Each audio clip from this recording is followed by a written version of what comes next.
In an age of darkness, the world cried out for a hero. But what it truly needed was something far more terrifying. A dark mage. The goddess of this realm summoned a man from Earth, one with an immense natural talent for magic. His name was Mjun. Her mission was to save her kingdom, and she would pay any price. Mjun, dragged into this world against his will, had no choice but to obey. But the goddess offered him the ultimate reward in exchange for the demon king's head. She promised him unimaginable wealth, absolute power, and even her own divine body if he succeeded, driven by a desire that moves men in any world. Mjun fought. He stared death in the face countless times, but after years of bloodshed, he finally claimed victory. The people worshipped their hero, but it was the shadow mage who had truly saved their world. The goddess had offered him everything, but this realm didn't have the one thing Mjun truly craved away back home to Earth. The goddess despised the idea, threatening to strip him of his powers if he dared to leave.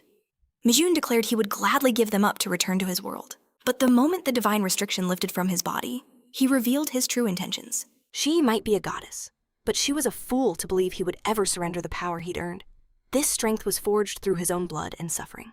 And if she desperately wanted it back, she could try chasing him down in his world. Mjun stepped towards the portal, delivering a final, chilling warning. If they ever met on his home turf, she wouldn't make it out alive. And just like that, he vanished, leaving the furious goddess fuming in silence. Mjun reappeared in his bedroom and instantly reached for his phone. After escaping what felt like a hellish dungeon, the simple act of holding his phone again filled him with joy. But something was terribly wrong. There was no signal, no internet connection, nothing. Elsewhere, a military unit was preparing for a raid. The squad questioned Corporal Choi In-ho, asking why regular soldiers were being sent on a mission like this. In-ho, just as clueless as they were, told them to take it up with the brass, reminding them that a mere corporal has no access to classified intel. Then he gave the signal, and the troops moved out in perfect tactical formation. It had been 2 years since Mjun was summoned, and the memory still infuriated him. Thanks to some autosync feature, his phone still functioned, but there was no one left in the world to contact. As he stepped outside, the empty streets, the dead Wi-Fi signals, and the shuttered shops struck him as deeply unnatural. The army unit spotted a man strolling casually through the area, catching them completely by surprise. While Mjun was too busy ranting about how much he hated Isgard, the soldiers, knowing this area was strictly off-limits, began to wonder where the hell the security detail was. They shouted at Mjun, who was startled at first, but then simply assumed they were a bunch of new recruits. He calmly told them he was just passing by. But then the soldiers' voices turned to screams of panic as a horrifying beast lunged at him. Mjun casually turned his head and saw a grotesque wolf charging straight for him. Even as the soldiers screamed for him to move, he didn't even flinch. The savage creature was coming straight for the kill. He was visibly annoyed, wondering why this low-level mutt, one that couldn't survive a single punch, would show up now. But the second he tried to summon his powers, that cocky arrogance instantly vanished. He was unable to call upon even a spark of his demonic energy, left with no other choice. He faced the beast head-on, grabbing it with his bare hands and smashing it into the pavement as if it were nothing. The soldiers were frozen, watching in stunned silence as the ground cracked from the sheer force of Mjun's blow. The display of raw power left them pale with disbelief, locking eyes with the dying wolf. Mjun declared that even without his dark magic, he was far from helpless. Sure, he might be weaker now, but there was no way some bottom-tier beast was ever going to take him down. That's when a memory surfaced. That warrior who had trained him like a madman, forcing him to lift colossal boulders as if his very life depended on it. The flashback sparked a strange sense of nostalgia for those brutal training days in Isgard. Still, he couldn't understand what a monster like that was doing here. When he looked back at the soldiers, they were already frozen in absolute terror. Later, inside the jeep, the soldiers couldn't figure out why that madman had attacked the wolf with such brutality, smashing it like it owed him rent. One of them muttered that such an act could land him in jail, but their superior had ordered them to just let it go. That's when one of the men looked over at Mjun and asked if he was truly clueless about everything that had been happening. The so-called world traveler played dumb, pretending he didn't know a single thing, keeping the whole otherworlder story to himself. Deep down, however, he wasn't even sure if this was the same Korea he left behind. He had no idea what had transpired during those 2 missing years. He vaguely recalled that dungeons first appeared when he was around 7, unleashing waves of terrifying monsters. He remembered how soldiers had fought with every ounce of their strength, but alongside that chaos, something new had emerged. Superhumans, who became known as the Awakened. These powers were anything but human. Their power was beyond mortal comprehension. The Awakened joined forces with a new military unit, the Hunter Corps, and together, they annihilated the monster hordes with terrifying ease. And so, before Mjun was ensnared by that treacherous goddess, No significant threat had ever breached the civilian zones. Suddenly, a strange premonition about Dungeon Power Fighter sent a shiver down his spine. He checks his phone's signal one more time, and that's when it hits him. The game server. It isn't completely offline. That single realization ignited a firestorm of fury within him. To survive a living hell, only to return to this absolute madness. Worse still, Sparky was desperate to play, or at least confirm the game was still active. But all he could do was curse the failing network in helpless frustration. Meanwhile, one of the soldiers watched him, his eyes narrowed with suspicion. He couldn't believe Mjun was genuinely this clueless. Not when the world was visibly crumbling around them.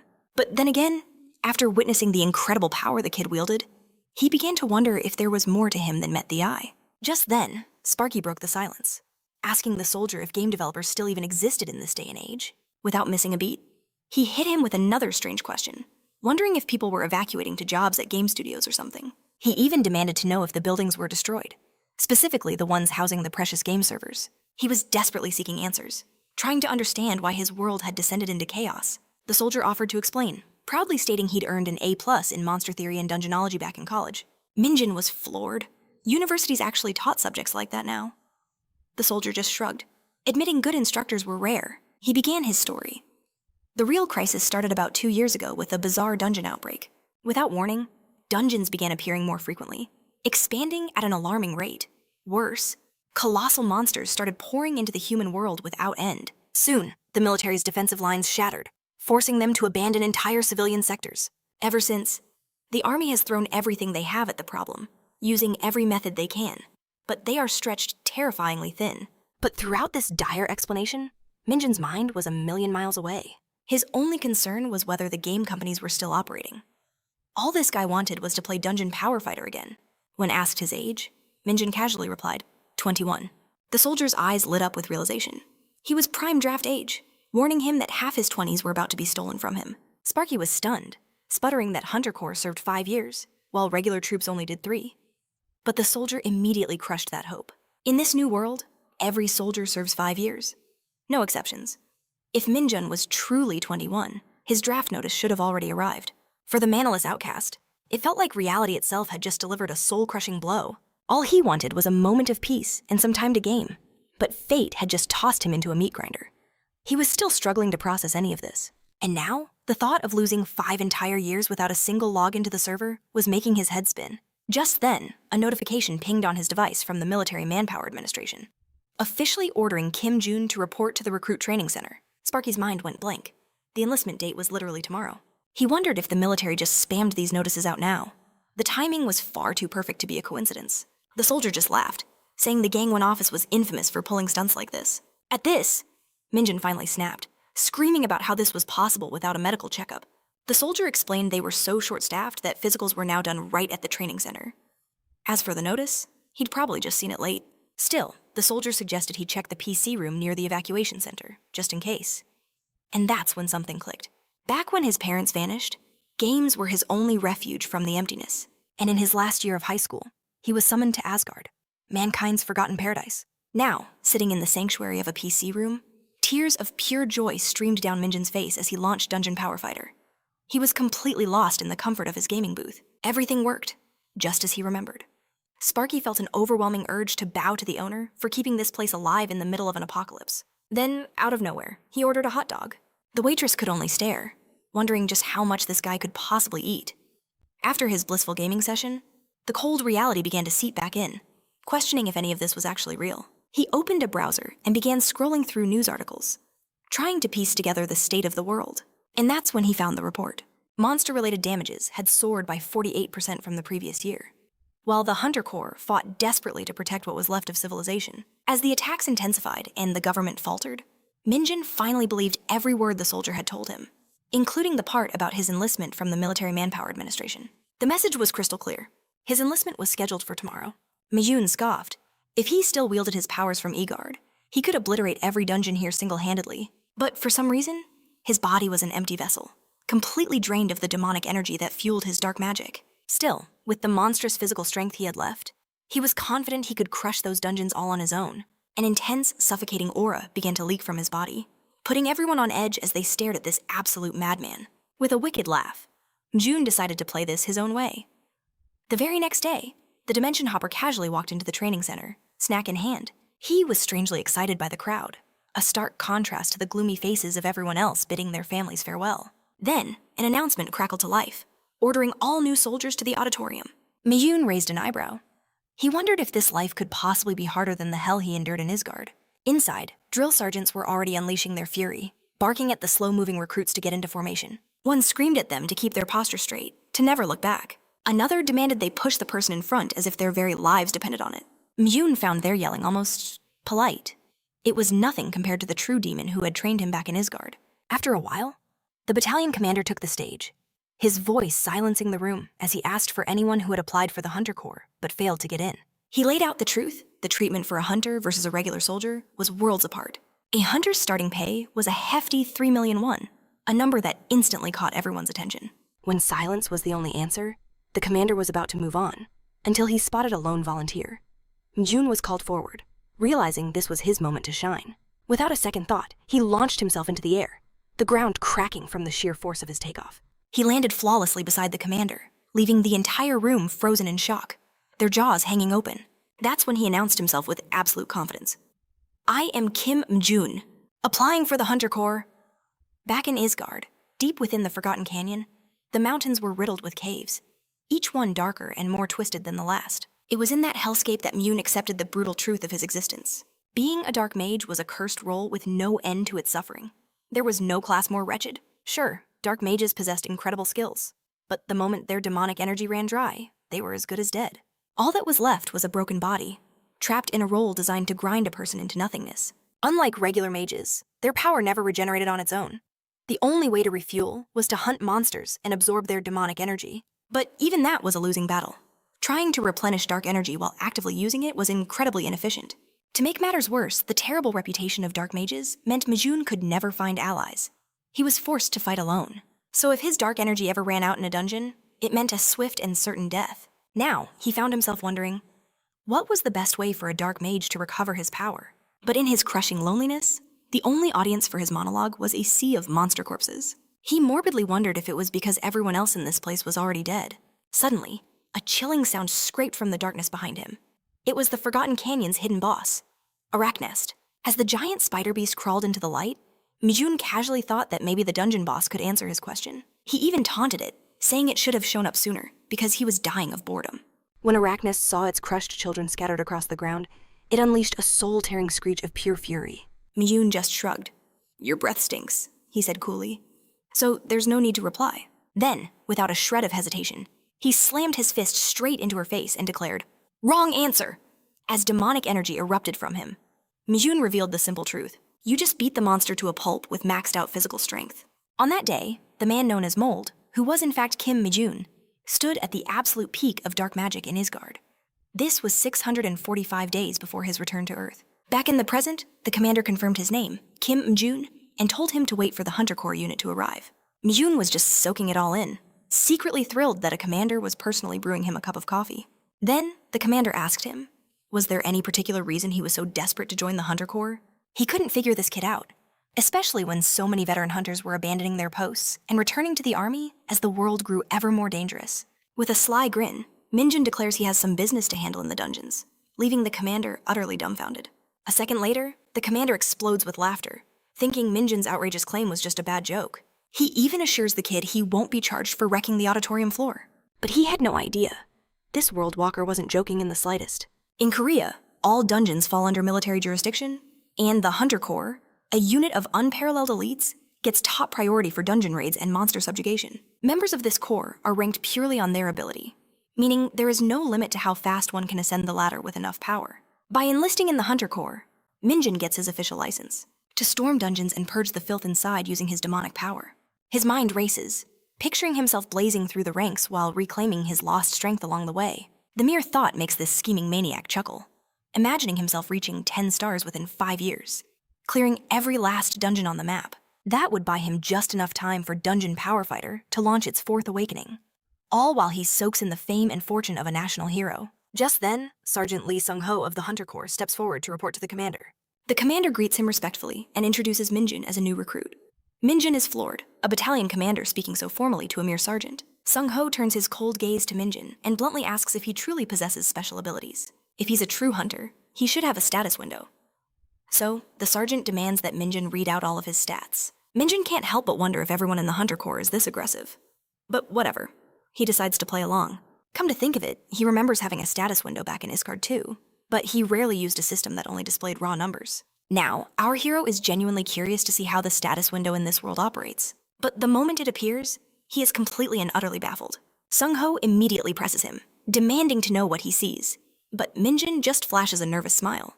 With an awkward laugh, he says the window's showing an error. Sung-ho's expression freezes, as if his brain just blue-screened trying to process what he just heard. Elsewhere, in Yoido at the Hunter Corps Training Center, the commander starts with some small talk, remarking that he last saw her in Hunnam. It's been 10 years. He admits he never dreamed he would run into Sun Yun-seo here of all places. She quickly corrects his statement, clarifying that she isn't a hunter yet, but a new recruit who enlisted today. Still, she cuts to the chase, asking if she was summoned purely because of her father's rank, making it known she has zero interest in receiving special treatment. The commander just laughs it off, assuring her this has nothing to do with General Sun, and that there will be no special passes for her either. He also reminds her that the Hunter Corps is not some playground, a fact her father has likely already drilled into her. With such a famous rookie enlisting, the commander figured he should offer a few words of encouragement before her training schedule became hellish. He knows it was a difficult path, enlisting as a regular soldier instead of an officer, and tells her they are always desperate for people with her potential. So, he thanks her, both as a citizen and as a soldier of the nation. Meanwhile, Yun-seo is clearly embarrassed, but politely thanks the commander in return. At that moment, a van arrives, and the commander hints that she might be meeting an interesting comrade inside. He asks if she would like to greet this new recruit together, a question that catches her completely off guard. Meanwhile, Mjun is practically buzzing with excitement as he finally steps into the Hunter Corps Training Center. The building is colossal. He can't even begin to imagine how much taxpayer money was poured into it. Naturally, his first question is whether they have a PC room. Sung-ho glares at this weirdo, telling him not to get too comfortable since he's not officially a member of the Hunter Corps yet, simply because he is a special case. Sung-ho has been assigned the duty of testing him personally. That arrogant tone infuriates Mjun, who is ready to curse this jerk into oblivion. According to Sung-ho, he would have been thrown out already if headquarters hadn't specifically ordered this test. Furthermore, Sung-ho adds that once he exposes Mjun as nothing but a fraud, he'll be handed directly to the military police without a second thought. Mjun is really not enjoying this guy's attitude. He's far too rigid and full of himself. But he bites his tongue and demands to know the details of the test. That's when Sung-ho points to a giant red crystal and tells him that if he can move it even 1 inch within 10 minutes, he will pass. The soldier smirks, eager to see if this supposed talent is truly worth the hype of joining the Hunter Corps. This red stone is no ordinary rock. It's a byproduct formed within dungeons, known for being insanely dense, hard, and heavy, making it virtually impossible for any average recruit to even make it tremble. With a smirk, Mjun saunters past Sung-ho, casually remarking that he's glad the test is so simple, landing a direct hit on the sergeant's pride. Sung-ho knows this is a crude way to measure a hunter's status window, but he understands the reason. There have been far too many frauds with mediocre skills trying to worm their way into the Hunter Corps. This test is designed to weed out the fakes. Still, the rumors of this kid leaping 5 meters didn't line up with the story about a status window error. A few others have gathered to watch Minjun's test, including Commander Choi and Yun-seo. Choi figures this kid must have shown off some unbelievable physical feats to the battalion commander just to get here so quickly. He also informs Yun-seo that Minjun's status window resulted in an error. The old commander has never heard of such a thing, but his hopes are soaring for this new recruit. Mjun stares at the red stone, and memories of Isgard instantly flood his mind. That ridiculously heavy rock was scattered all across the dungeons there. But a fragment this small, he could move it without breaking a sweat. Hyped, he cocks back his fist, wondering if maybe this thing holds a trace of demonic energy.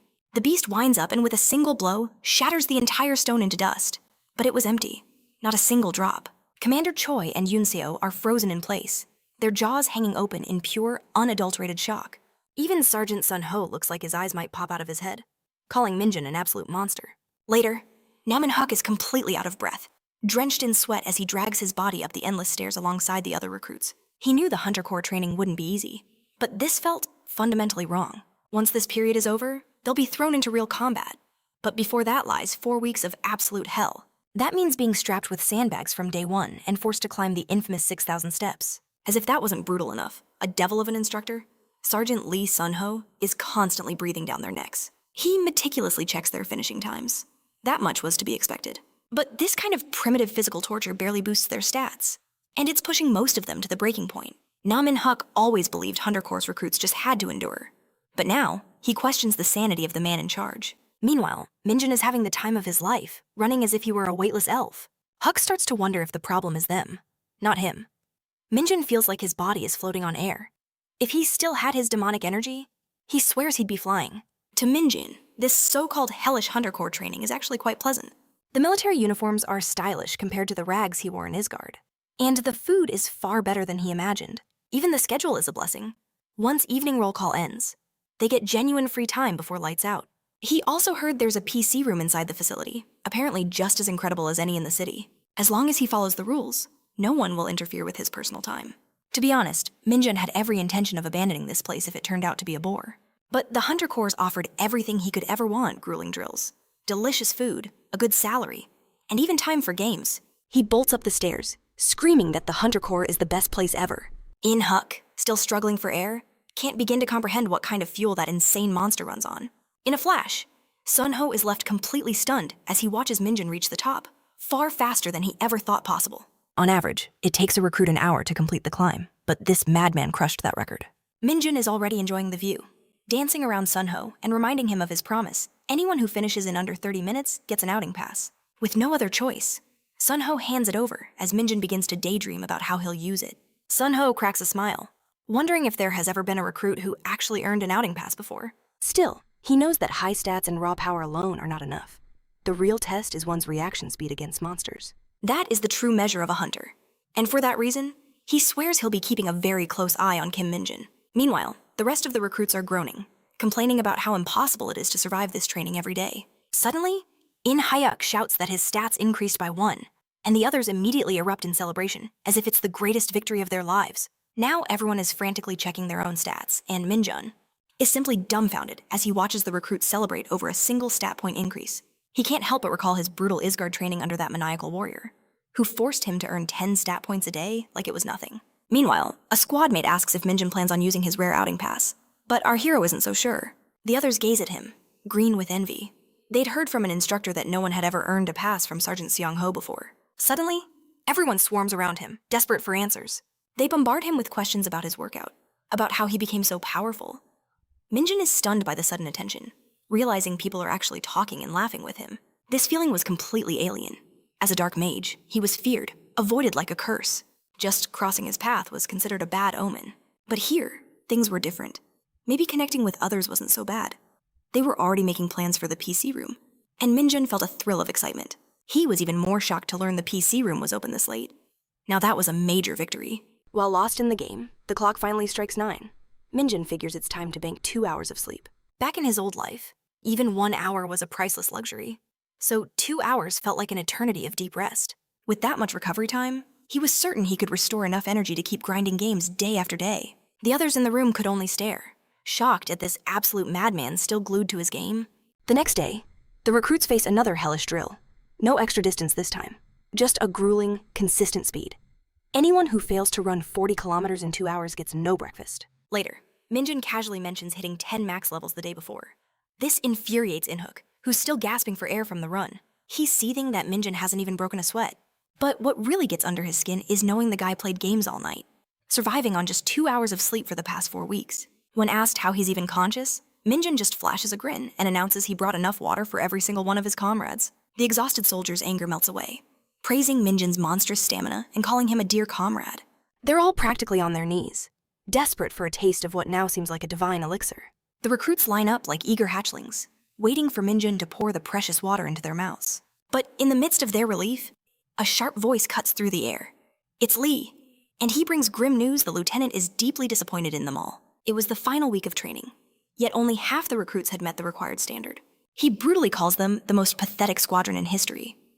Mjun can only wonder why this old man speaks in the third person, like some kind of ancient sage. But Lee wasn't finished tearing them down.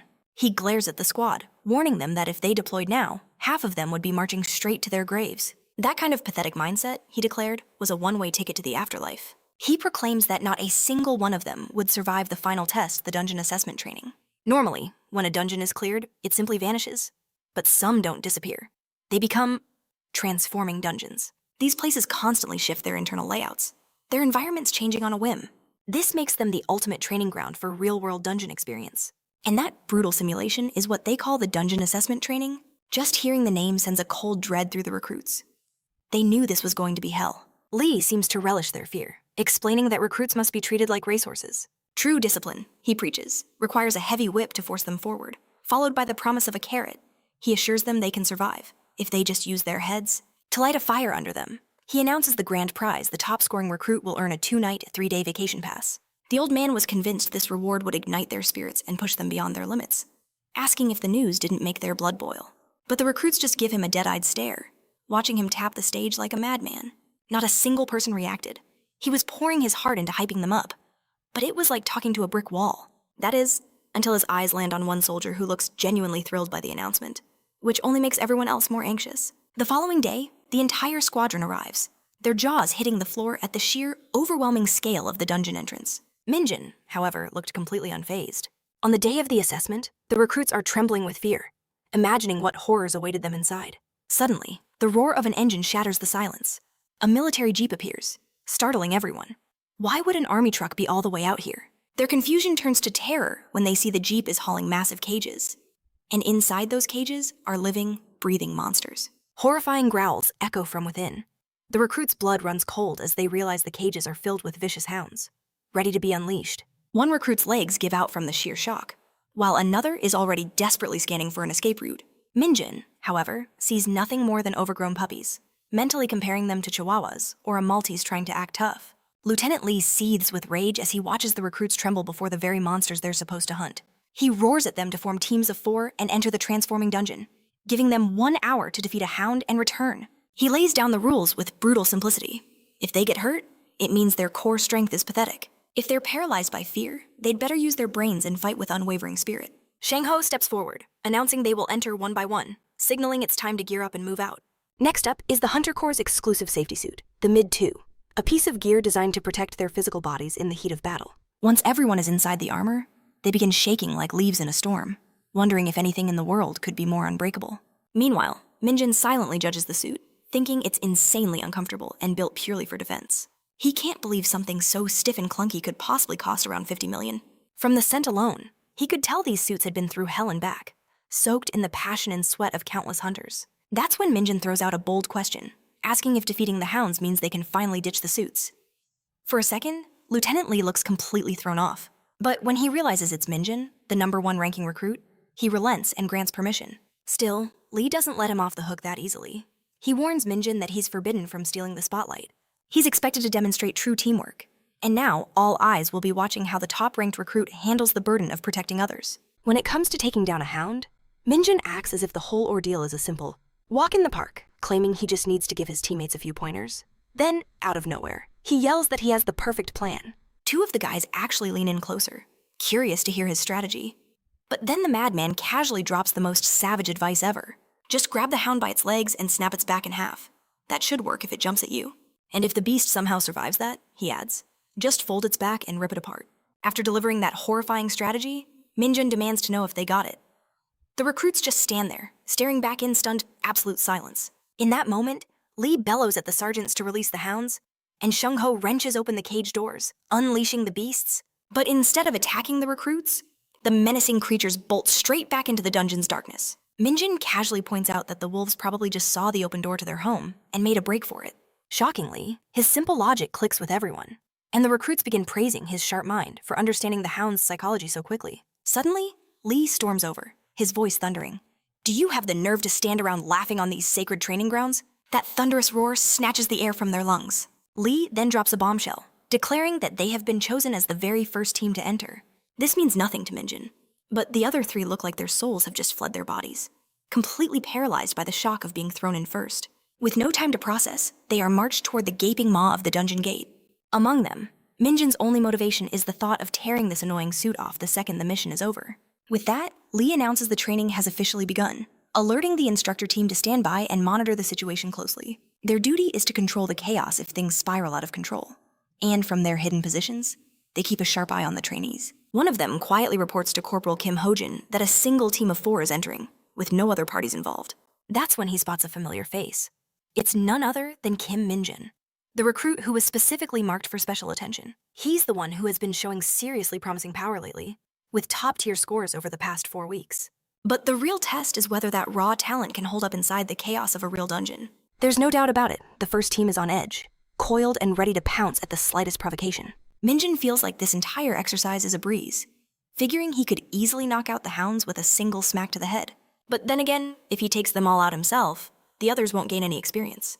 And that just wouldn't be fair. He even thinks to himself how incredibly considerate he's being. Just then, he alerts the group that the hounds are approaching. And a moment later, a pack of them creeps into view. His teammates are already on the verge of panic, but Mjun tells them to calm down, reminding them they're wearing insanely tough protective suits. He decides to take the lead himself, perhaps to set a proper example for them. The instant a hound lunges at him, he unleashes a brutal punch that drops the beast where it stands. Another hound lunges for a recruit, its fangs sinking deep into his arm as the man cries out for help. Without a moment to spare, Mjun unleashes a devastating kick, killing the beast instantly. Then, like a battle-hardened veteran, he schools them, telling the group they must fight back the moment a hound attacks. If they show any fear, these monsters will see them as nothing more than easy prey. He also orders them to drop the honorifics. In here, they are comrades in arms. Honestly, he knows if this were a real battle, 2 of them would already be dead. But their numbers are an advantage they must use to push back with overwhelming force. A decisive assault will shatter the hound's aggression and turn the tide of this battle in their favor. With Mjun now leading the charge, the team rallies. He directs them to corner the beast and wait for the perfect moment to strike when it lowers its guard. Meanwhile, the instructor team watches in utter disbelief, questioning if this man is truly just a rookie. They had never seen fresh trainees charge headfirst into battle and choke out monsters like it was second nature. Thanks to Mjun, the squad is pushing past their fear and finally fighting like true soldiers. The instructors even begin to wonder if this lunatic is one of those legendary cases, like a hunter who regressed in time to the day before his enlistment. The kind of impossible story you only hear in whispered rumors. But more than his strength, it's Minjun's leadership that's truly astounding. He encourages his squad, keeps them focused, and coordinates their attacks with actual strategy. That commanding presence earns him the highest score of the group, while the rest barely get passing marks. Corporal Kim Hojin arrives with his subordinate, officially declaring that the first team has passed the test.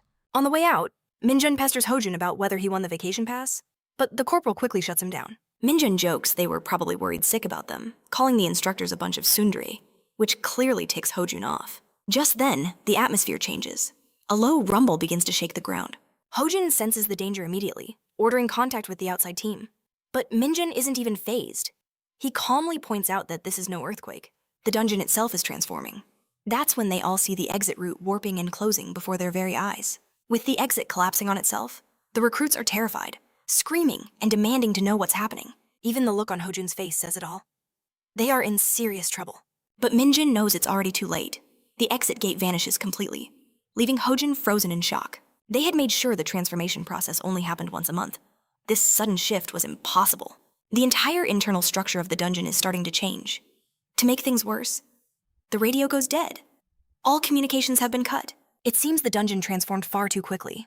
For now, the instructor team decides to focus on getting the recruits to safety. After finding a relatively secure corner, Hojun gathers everyone and explains that an unexpected incident has occurred inside the dungeon, while his teammate stays on high alert, watching their surroundings. He tells the group not to worry, claiming the manual says to wait 1 hour for the entrance to reopen. The recruits cling to Hojin's words, relieved to think this nightmare will soon be over. They're just glad they won't be trapped in this hell forever. To sell the lie, Hojun adds that people on the outside are likely already assessing the situation and preparing a rescue. He also reassures them that the lieutenant will take the proper steps. All they need to do is stay calm and wait instead of panicking.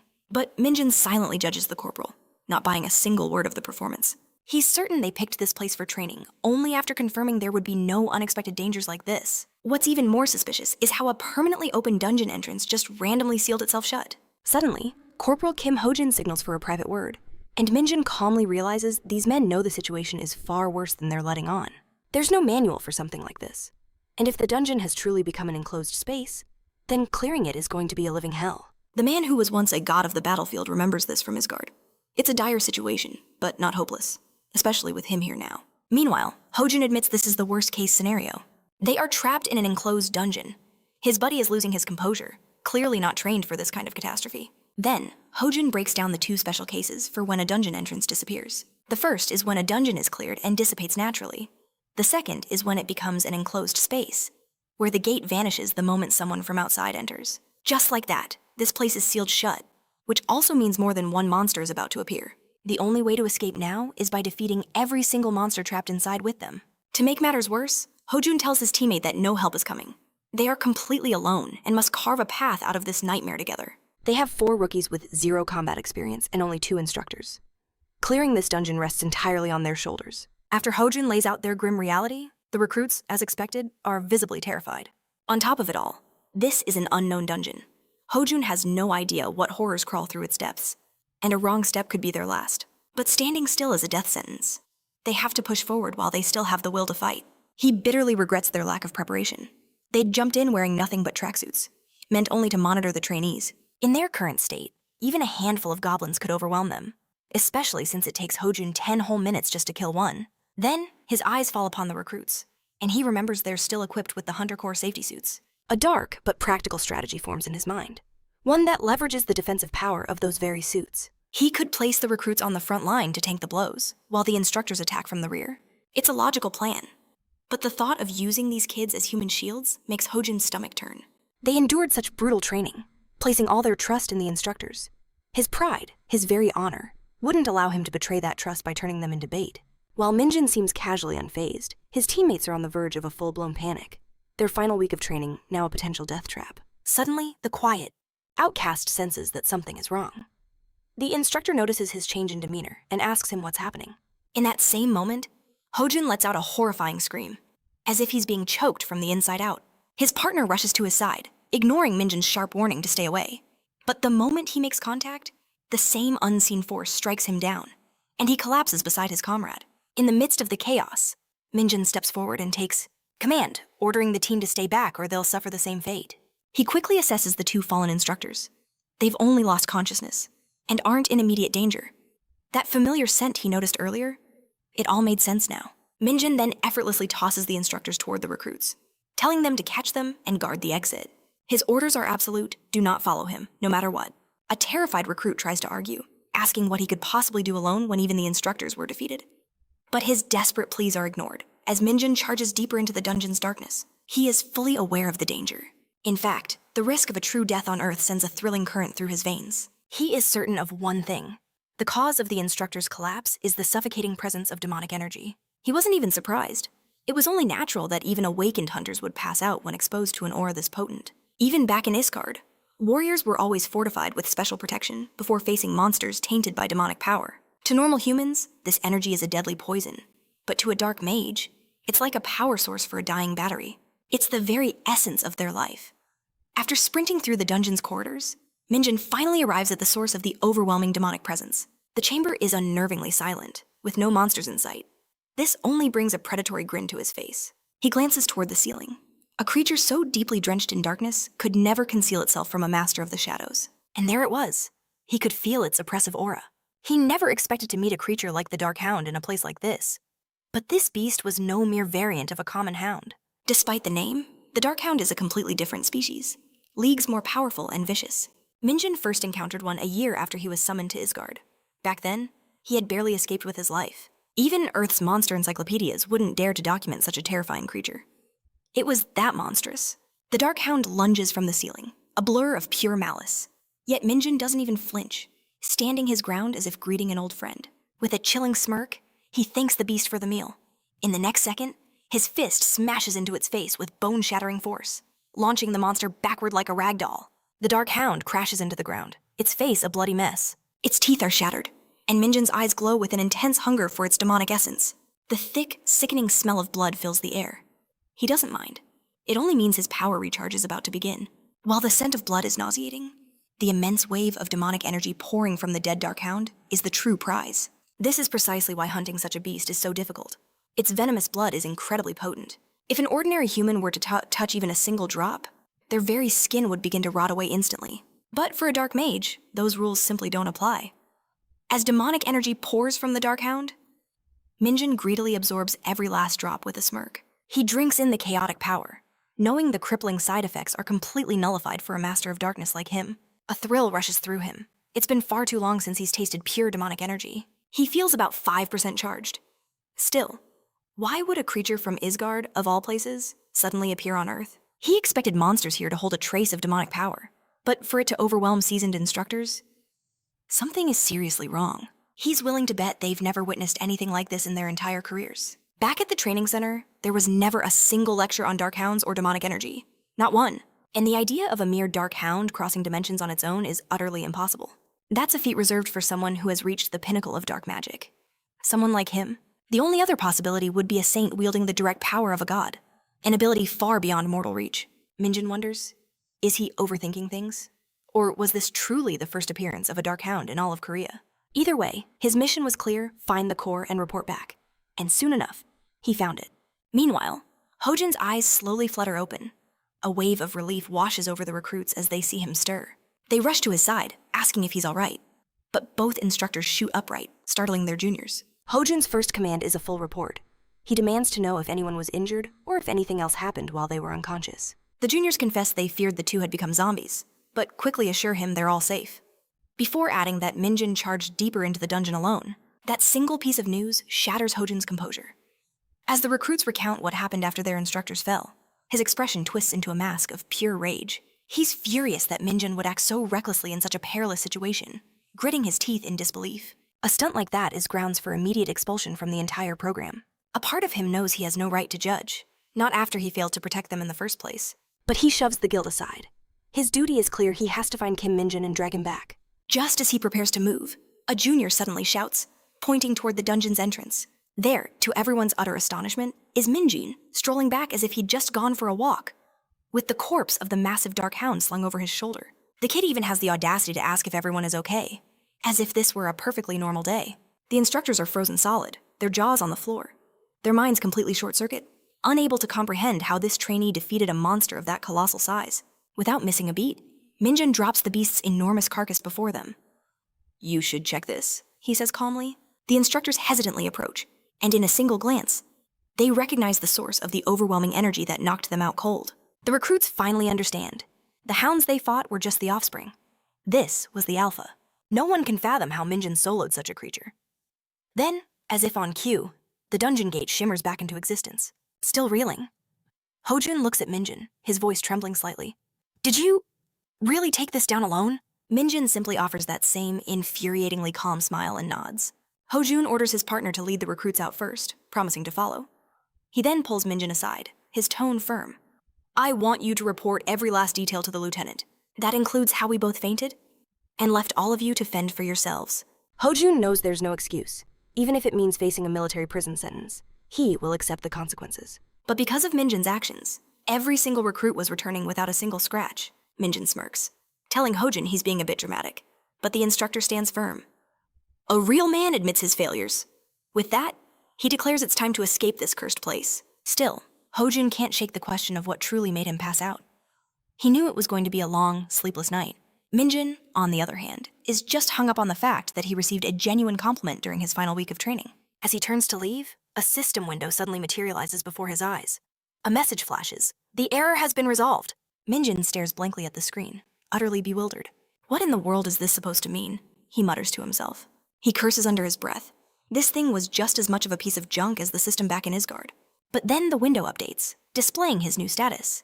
Title founder of the Luminuna cult, his favorite character. Followed by his stats. Strength, agility, and stamina were all at 60. Demonic energy, a mere 10. His only skill listed was corruption, at a paltry E rank.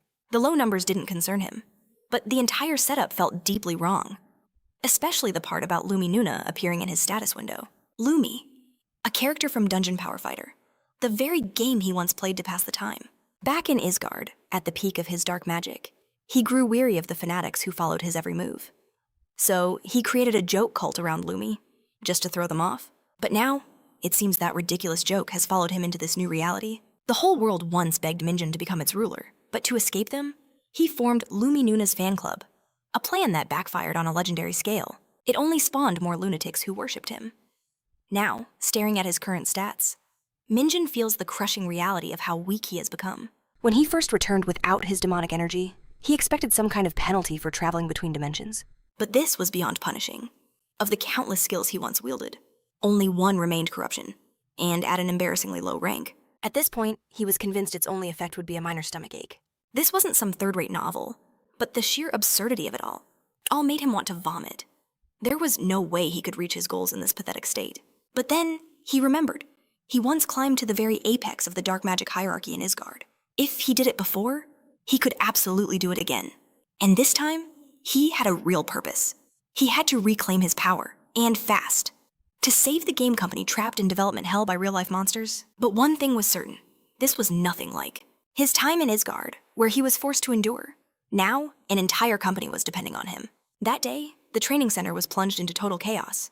News broke that a training dungeon had sealed itself off mid-session. To make matters worse, the lieutenant gave no clear orders, and a mere recruit had single-handedly slain a newly discovered monster species, while the instructors were paralyzed by one shocking event after another. The recruits, who were supposed to be celebrating their new ranks, were suddenly thrust into the eye of the storm. The juniors felt like they were cursed, with no clue when. Their standby status would end, all during their final week of training. They'd kill to just be sitting around watching TV right now. Li Ho-chan turns to Park Jung-won, his voice filled with awe. Did Mjun really take down that giant hound? All by himself. Jung-won, still buzzing with excitement, replied, I thought it was a cow at first. It was that massive. But yeah, Mjun completely destroyed it. The question then hung in the air. Could Kim Mjun hit the rank of sergeant within 2 years? But someone brought them back to reality. The Hunter Corps' advancement exams are no joke. Most guys are lucky to get discharged as corporals after 5 years.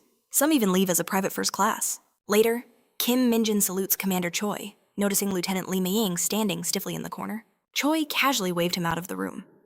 The moment the door shut, the commander burst out laughing. The lieutenant got a serious lecture for failing to inspect the dungeons properly. But enough about that, Choi said, his tone turning serious. There's something important we must discuss. Since you earned the highest score, I have a special proposal for you. Are you interested in hearing it? They say a crane in a flock of chickens is someone who stands head and shoulders above the rest. Commander Choi was certain that Kim Mjun was anything but ordinary. He felt truly grateful to witness such a talent in his lifetime. He never dreamed he'd encounter a crane so magnificent that it made even the most skilled hunters look like common chickens in comparison. It would be a national loss to assign a talent like you to the regular ranks, Choi stated, especially when we're desperate for skilled personnel. I also heard you wish to advance quickly. Normally, a private must wait a full year to take the promotion exam. However, when it comes to true exceptions to the rule, that is an entirely different story. Those words left Mjun stunned. And that's when Commander Choi dropped the bombshell. As the training commander, I have the authority to grant you that exception. On one condition. Volunteer for the Hunter Corps stationed in Hyorwan, Gangwon Province. The old commander slammed the table for emphasis. Go there, and you won't have to wait a single year for your promotion. A heavy silence fell upon the room. Choi began to wonder if he'd overplayed his hand. Was Hyorwan too much to ask? Perhaps this golden opportunity wasn't enough of a lure. Meanwhile, Minjin's expression showed not a single flicker of concern. He was already deep in thought. He recalled that Hyorwan was home to the 104th Division of the Invincible Hunter Squad, the one place his comrades had warned him to avoid like the plague. Brutal weather, mountains of endless snow, and dungeons that popped up with terrifying randomness. It was labeled one of the most extreme posts on Earth, but to Mjun, it didn't matter where he went, so long as he could advance. This promotion exception was a golden ticket, and a place that reeked of dungeons. Was actually the perfect hunting ground for him. To achieve his grand design, he had to conquer the ranks with lightning speed. A higher rank meant greater freedom of action, and there was no better crucible to forge his worth than the heart of the dungeons. With this resolve, Kim Mjun gave a cold, unwavering reply. Yes, I will go. Commander Choi's mind reeled. This kid had just agreed to march into Chaiwan, a frozen hell, with a resolve that defied all reason. Later, in the parking lot, a small crowd had gathered by the vans. Commander Choi was a mess, tears streaming down his face as he saw Mjun off, pleading with him to make contact the moment he reached the base. Mjun thought the old man was being overly dramatic, certain he'd be the one cutting contact first. Choi swore he wouldn't, but Mjun was already worlds away. Still, the commander had to ask if he was truly headed for Turin, questioning why he'd choose the one place everyone else fled from. Mjun merely said it was a plan too vast for him to comprehend, hinting at a goal that bordered on the impossible. Choi joked. What, are you aiming for 100 max levels? Mjun coolly replied, he'd just hit his 13th yesterday. 100 was barely a warm-up. With that, Choi and Minjin's transport pulled away, heading in separate directions. On the road, Mjun watched the boisterous commander's vehicle disappear, wondering why his own transport was suddenly riding solo. Then, without warning, an army jeep appeared from nowhere, calling his name. The sudden encounter left him completely stunned. At the wheel was a man in dark sunglasses, Kim Mju, who casually asked if he'd been waiting long, blaming the delay on the snow. Minjun froze, not even having noticed the first flakes falling. Maju told him to hop in the back so they could head to the squad barracks. The reality of his new life as a soldier was finally setting in. But one dark thought lingered in his mind, hazing. He recalled all the dramas where seniors would torment new recruits with impossible tasks, like finding mythical Dragon Balls or running pointless errands. Minjun knew he had zero patience for such nonsense, but he'd have to endure it, for now. Driving to the base, Minjun considered the grim possibility of losing his temper and striking a superior officer. A single punch could shatter his ambitions. Getting him thrown into a military prison as just another failed soldier? As they neared their destination, a gentle snow began to blanket the van of the legendary Invincible Hunter Corps. They had arrived at Gangwon-do, Cheonan, the Hunter Corps' 104th Division, 2nd Battalion. Minju and Minjun stepped inside. MGU threw open a door and shoved the rookie inside, ordering the soldiers to feed him and show him the ropes. The men inside were completely blindsided by the unannounced arrival. But when they laid eyes on the newcomer, their shock erupted into gleeful cheers, thrilled to have some fresh meat to entertain them. As Minjun introduced himself, a wave of recognition washed over the squad. This was the psycho from the rumors, the one who soloed the giant hound. One of them tossed Minjun's bag to a guy named Baldy, making him responsible for unpacking. Minjun immediately sized up the two loudest fools as the alphas of the dorm, who stood there with wide, predatory grins. It was like they had just found a fascinating new toy, and they were dying to know more. They questioned why he chose this frozen wasteland when his scores could have secured him a comfortable post in the rear. Minjun's reasoning was simple: the front lines offered real experience and the fastest path to the top. They stared back, convinced he was completely insane. They pried, asking if he had a sister or a girlfriend. Minjun stated plainly he'd been alone since the day he was born. Curious to test his rumored strength, they demanded he show off a talent. Minjun figured if a small demonstration would shut them up, it was a small price to pay. He dropped to the floor, performing one-finger push-ups. But this only seemed to annoy one of the alphas, who bragged that such a feat was child's play. The other told Sergeant Cho to back off and let the rookie have his moment. So Minjun upped the ante. He shifted his weight and began doing vertical push-ups, balancing his entire body on nothing but his fingertips, leaving the room in stunned silence. None of them had ever witnessed such a monstrous feat in person. They wondered if anyone in their entire platoon could replicate it. And that's when they remembered a certain sergeant who could... Suddenly, a soldier with a fierce gaze stormed in, telling Sparky to get the hell out of his path. The alphas' faces went pale as they pointed toward Minjun, revealing the source of the commotion. That voice struck Minjun like a bolt of lightning. He knew it instantly. It was Lee Sung-ho. Sergeant Lee Sung-ho's jaw practically hit the floor. Of all the places in the world, the last person he expected to see was Kim Minjun. Minjun was just as stunned. This was a reunion he never, ever anticipated. Immediately, Sergeant Cho started taunting Sung-ho, asking why he looked so exhausted when he was just dispatched as an instructor. The other senior chimed in, mentioning his supposed vacation for hazing rookies, and asked how many days off he scored this time. Sung-ho offered no response, only a tired glare before muttering that he got 4 days. This just agitated them more, as they whined about him ruining their free time. Cho glared back in frustration, calling him a total buzzkill. Meanwhile, Minjun stood in the back, utterly bewildered, watching this entire chaotic scene unfold.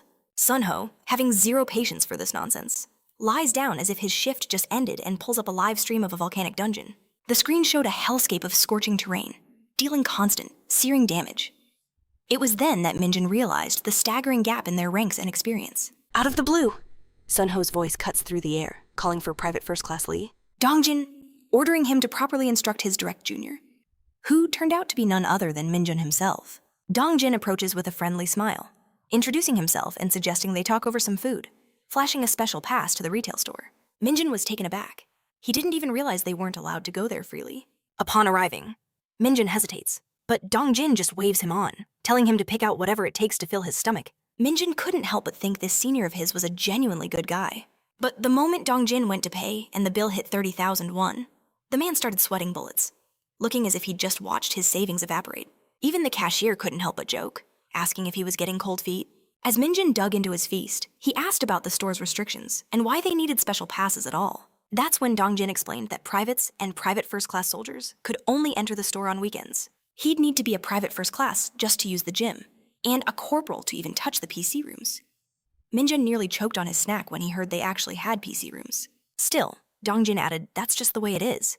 They wouldn't let a low-ranking private just chill in a PC room, so he'd better get used to the hierarchy. A fire ignited in Minjun's eyes, a newfound determination to shatter that very system. But Dongjin brought him back to reality, stating that to even dream of that, he'd first need to reach the rank of corporal. He then added his own 2 cents, saying a soldier should be at least a sergeant before aiming for corporal. And honestly, that path was no walk in the park. Mjun quickly understood that he couldn't just bend the rules to his will here. He was seriously bummed about the PC room ban, which got him wondering if there was any kind of shortcut to ranking up. Dongjin, speaking from bitter experience, admitted he'd failed the advancement exam so many times. He'd been stuck as a private first class for the last 3 years. He called himself pathetic, but Mjun immediately reassured him, saying he'd definitely make it next time. The truth was, Mjun genuinely liked Dongjin's vibe and wanted him to rise through the ranks with him, so they could hit the PC room together. Just then, a hulking figure walked in. Sergeant Kim Kwang-ik. "Having something good?" he asked casually. Dongjin quickly invited him to join, an offer the sergeant did not refuse. He plopped down, grabbed a handful of chips, cracked open a soda, and between bites, assured them their little conversation would remain a secret. However, Kwang-ik's tone then shifted dramatically. "If you're useless during firearms training tomorrow," he growled, "you might as well be dead." He made it crystal clear he wouldn't let Mjun coast by, bluntly asking if the new kid even knew how to shoot. Dongjin jumped in, trying to explain that the training here was on a completely different level, but Kwang-ik wasn't having any of it. He raised an eyebrow.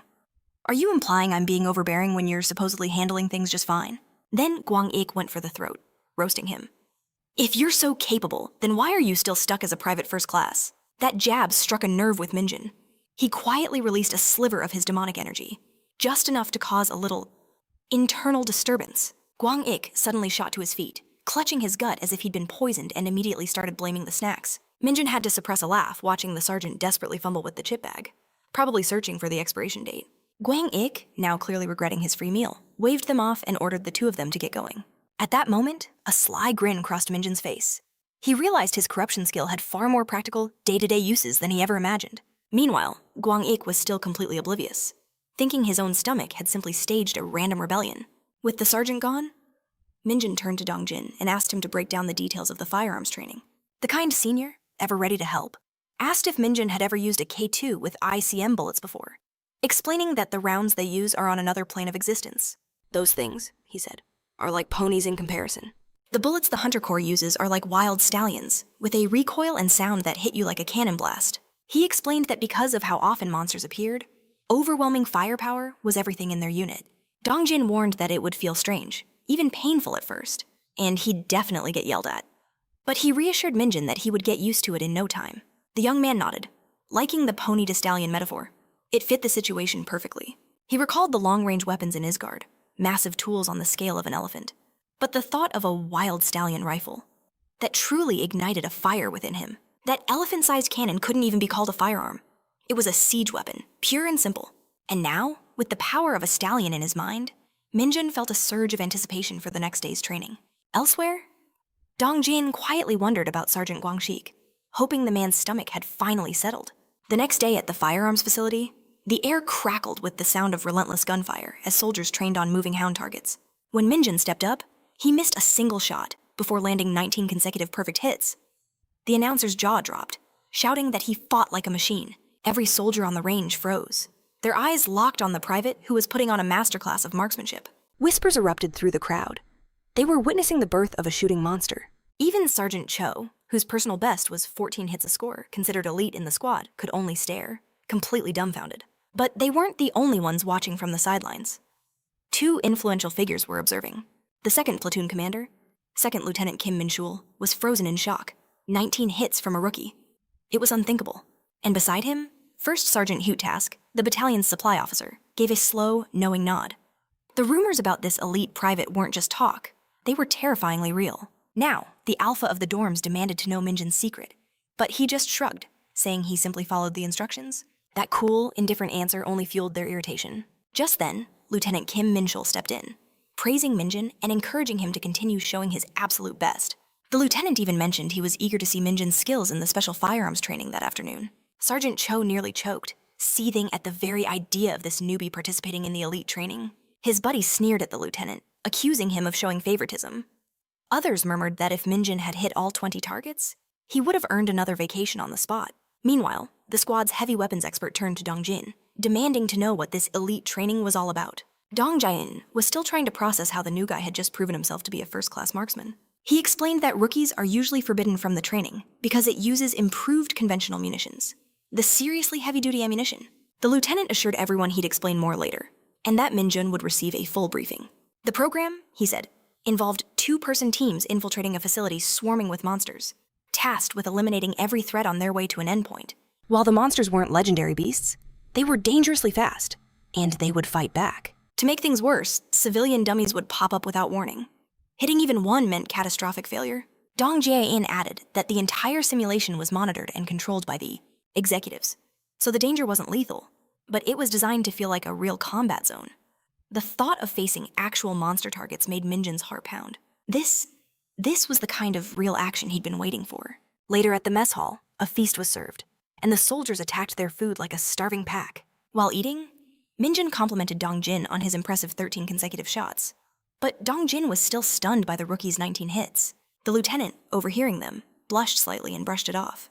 He's not that great, he just has some prior experience. He then revealed that Sergeant Lee Young-ho was the true monster of their unit, averaging 17 hits consistently, making him their undisputed top shooter.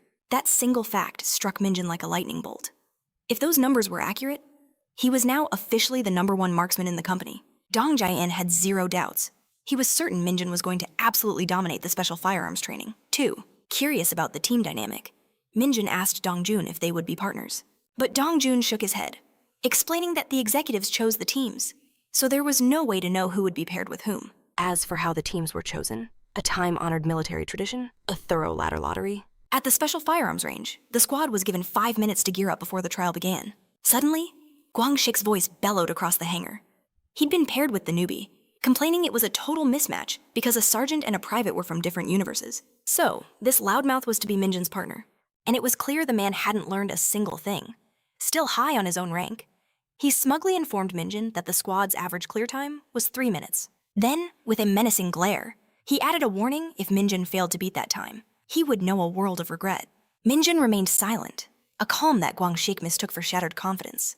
The sergeant even scoffed. Calling his 19 hits nothing more than a fluke, Minjun saw him as a lost cause, but calmly replied that he would do his best. Guang Shik wasn't finished. He leaned in close and hissed, "If you're slower than me, you're dead meat." Afterwards, he instructed Minjun to observe the next team closely and learn the flow of the exercise. Kim Mg announced the first round of competitors Lane 1's Sergeant Kimmy, and facing him in Lane 2, Sergeant Zhang Han Yang. Both men were ready. They entered their elevators and descended into the depths of the underground facility, officially beginning the simulation. The mission objective was tactical monster elimination while protecting designated civilian targets in a confined space. But in reality, it had become a fierce contest of pride between soldiers. The true goal was simple: clear the course faster than your opponent and slam the red completion button first. The monster icons displayed were scaled to their threat level. The more dangerous the creature, the larger its icon. Guang Shik casually explained to Minjun that this would give him a clear picture of what he was about to face. Each lane contained 2 monsters, but since the spawns were completely random, no one knew what horror awaited them. Inside, a monstrous rake toad lunged at Mangji, its massive jaws intent on swallowing him whole. Minjun noted that Mangji on lane 1 had a faster start, but facing a beast like that could easily cost him his lead. Over in lane 2, Hanyang made quick work of a monster rat, believing this would be an easy victory. But just as he started to pick up speed, a colossal worm erupted from the ground, completely blocking his path. Mangji, on the other hand, unleashed his fury, absolutely butchering both rake toads with savage efficiency. He figured his rival was already done, given the chaos the toads had caused. But the situation was the complete opposite. Mangji sprinted for the goal and slammed the red button, seizing victory with a time of 2 minutes and 24 seconds. The crowd erupted in cheers, buzzing about how Hanyan drew the worst possible luck by getting a desert worm. Mangji wasted no time mocking Hanyun, saying that with that kind of performance, he shouldn't even bother trying to defend the country. He added that Hanyun now owed him a treat at the store. Gritting his teeth, Hanyun muttered that Mangji just got lucky, but Mangji had seen it all. He pointed out that Hanyun shot a civilian plate, which meant he would have been disqualified anyway. As the two continued to bicker, Guang Shik commented on their bet, which sparked a dangerous idea in Minjun's mind. He stepped forward, suggesting they make a bet of their own. The loser must grant the winner's wish, like a true man. Guang Shik laughed right in his face, thinking the seniors being lenient had made this rookie far too arrogant. Still, the hulking sergeant agreed, but sneered that a mere private could never grant any wish of his. Instead, he joked that he would take Minjun's salary for the next 3 months. Seeing him as a simple, greedy man, Minjun locked in the bet. Standing nearby, Dongjin was growing more anxious with every passing second. Kim Mg called for the next group. Minjun stepped forward to face Guangshik as they both descended into the arena. Mjun was already cursing himself for falling for such a cheap taunt. Drawing attention was never a good idea. And yet, his pride wouldn't let him ignore a direct challenge. Outside, the crowd buzzed with excitement to see a sergeant actually wager against a private. Some even joked about whether Guangxik would have to step in and save the rookie from one of the monsters. Then, without warning, a violent tremor shook the facility to its very foundations. Everyone whipped their heads around, searching for the cause. Deep underground, the shaking caught Mjun off guard, forcing him to a halt. His eyes then widened in disgust at a grotesque, one-eyed creature devouring a cat as if it were a light snack. The Cyclops tossed the half-eaten corpse aside like garbage and turned its hungry, singular gaze upon its next meal. Mjun. A heavy sigh escaped the main character's lips. What a complete and utter pain.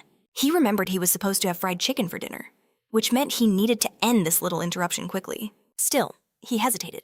In a careless rush, he might hit a civilian plate by mistake, which would be an annoying failure.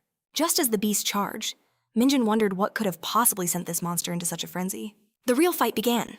Minjun's demeanor shifted as he channeled his demonic energy into his fists. A single, powerful blow to the monster's gut sent it reeling, and Mjun prepared to end it with a final shot. But then, an impossible sight unfolded before his very eyes. The creature's mangled hand regenerated in a matter of seconds. Meanwhile, the soldiers above were in a panic, shouting about whether the rookie was actually fighting something down there. They scrambled, trying to determine if there had been a catastrophic accident. Minjun's mind raced as the horrifying truth began to dawn on him. The rookie is facing down a monstrous cyclops that shattered the defenses of the second lane. And this isn't just any monster. It's the legendary devouring demon. Once it absorbs energy, the cyclops' power skyrockets. Its regeneration and attack speed reach terrifying new heights until it finishes digesting. But something about this is deeply wrong. A beast like this only attacks when it's truly desperate. And for it to go berserk after devouring another monster, it's completely illogical. This creature is acting against its very nature. Meanwhile, Mjun is locked in a life-or-death dance, trading earth-shattering blows with the beast as if it's just another training day. He knows this was supposed to be a simple firearms drill, not an actual boss raid. But that won't make him hesitate. He unleashes a hailstorm of bullets, aiming straight for the monster's skull with unwavering precision. A few perfect shots rip through its eye, and in that instant, Mjun spots a weakness. The eye regenerates far slower than the rest of its body. That's the opening he needs. He moves like a phantom, evading every colossal swing with lightning-fast reflexes. But even blinded, the Cyclops' attack speed is monstrous, and that's the truly terrifying part. Despite Minjun's flawless evasion, the monster tracks his every move, but not with its eyes. The thought crosses his mind. Is it sensing him through sound scent, or something far worse? His demonic energy, that must be the trigger. Watching from the sidelines, a fully equipped Kim Mi feels the crushing weight of guilt as the chaos spirals out of control. He has no idea how it all went so wrong. But he knows one thing: this failure rests on his shoulders. A regular private should never have to face an energy-charged Cyclops. Even with a weapon, it's a death sentence. Deep down, all Kim Mi can do is pray that Mjun can somehow survive this nightmare.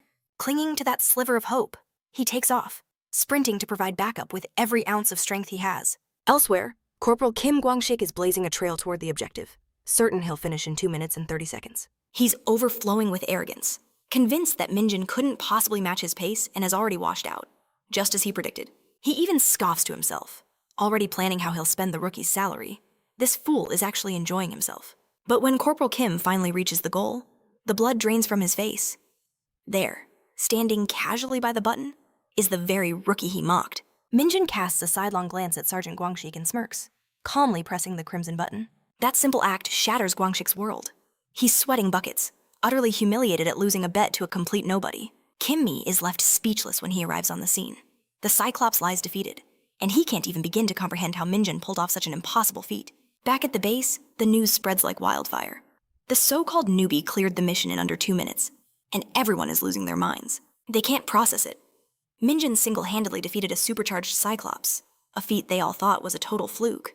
Dongjun rushes to his side, his eyes filled with worry, asking if he's injured or feeling any side effects. But Mjun just gives a relaxed smile, assuring him that he's perfectly fine. Dongjun's fears begin to fade. He asks how he managed to defeat the Cyclops, and Mjun just grins, crediting it all to his training. Corporal Kim Guangxik, however, watches this display of camaraderie with pure, unadulterated rage. One of the soldiers suddenly pipes up about their wager, reminding everyone that the rookie was the clear winner. Guangxik viciously smacks the soldier from behind and snarls, asking if he has a death wish. He roars that the conditions were unfair, so the bet is void. There's absolutely no way a mere rookie could have been faster than him. Guangxik argues that during special firearms training, Every soldier must defeat 2 monsters. He did his part perfectly. But according to his twisted logic, the newbie only took down 1, so his record doesn't count. He continues his tirade about the blatant unfairness of it all, ranting that if he'd only faced 1 monster like Mjun, his time would have been legendary. He then turns his fury on Dongjin, demanding he agreed that the situation was biased, even threatening him to get the answer he wants. Dongjin goes silent, his face a mask of annoyance, while Mjun observes the pathetic meltdown. In Minjin's eyes, Guangxik is the absolute lowest form of scum. The situation was an anomaly, and even though Mjun defeated the beast, he had no intention of claiming victory or rubbing it in. He was more than willing to just let the bet go. But witnessing Guangxik's disgusting behavior now fills him with utter contempt. He couldn't believe this trash was pinning the blame on Private Dongjin instead of facing him directly. Just as the atmosphere becomes explosive, Sergeant Lee Sun-ho steps forward, his voice cutting through the tension. He tells Corporal Guangxik to be ashamed of himself, reminding him that the rookie faced the greatest danger out of everyone here. Sun-ho clarifies that a normal Cyclops is a docile beast, but a berserk one is a catastrophe on a completely different scale. He declares that everyone present witnessed Mjun overcome a challenge far greater than anything Guangxik faced. He then silences him for good, calling him out for trying to twist the truth when everyone saw what really happened.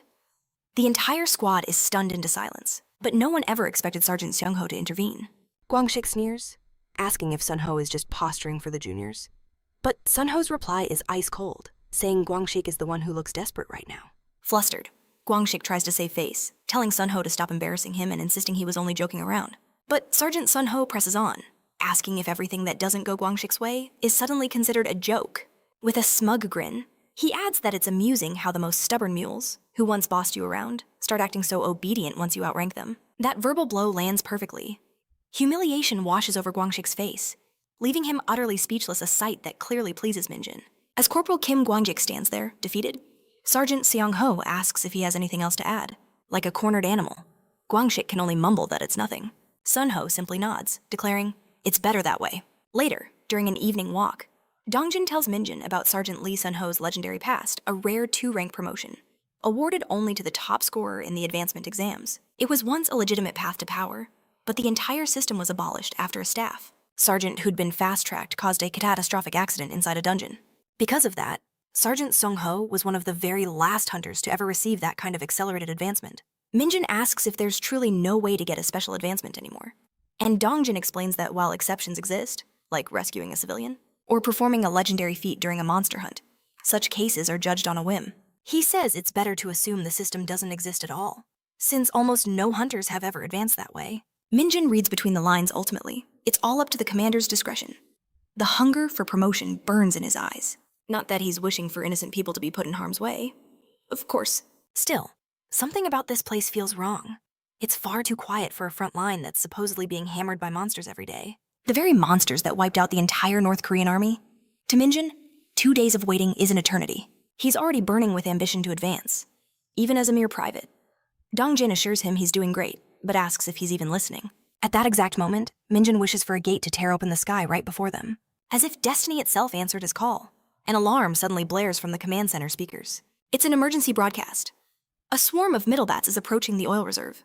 All available hunters are ordered to respond and install the protective shield immediately. The urgent warning echoes across the base, snapping both Dongjin and Mjun to attention. A predatory glint flashes in Minjin's eyes as Dongjin yells at him to hurry. Middle bats are vicious, child-sized monsters that are known to move in enormous colonies. While not a huge threat one-on-one, their terrifying speed and ability to spew fireballs makes them a walking disaster near something as flammable as an oil reserve. If they aren't stopped quickly, the entire military base could be consumed by an inferno. Meanwhile, 2 hunters stationed at the reserve are already locked and loaded, their eyes scanning the sky as they count the approaching swarm. Wondering how they breached the perimeter, one of the hunters shouts a warning to his partner. Don't fire anywhere near the oil. What if they go berserk and trigger a massive explosion? The other argues they can't just sit back and do nothing, but his partner insists they must wait and monitor the swarm for now. The report has been filed, and reinforcements with the protective shield should be arriving any moment. Still, the tension is palpable, and both men are on edge, all too aware of the catastrophic risk. Just imagining one of those monsters spitting a fireball before the shield is active is enough to make their blood run cold.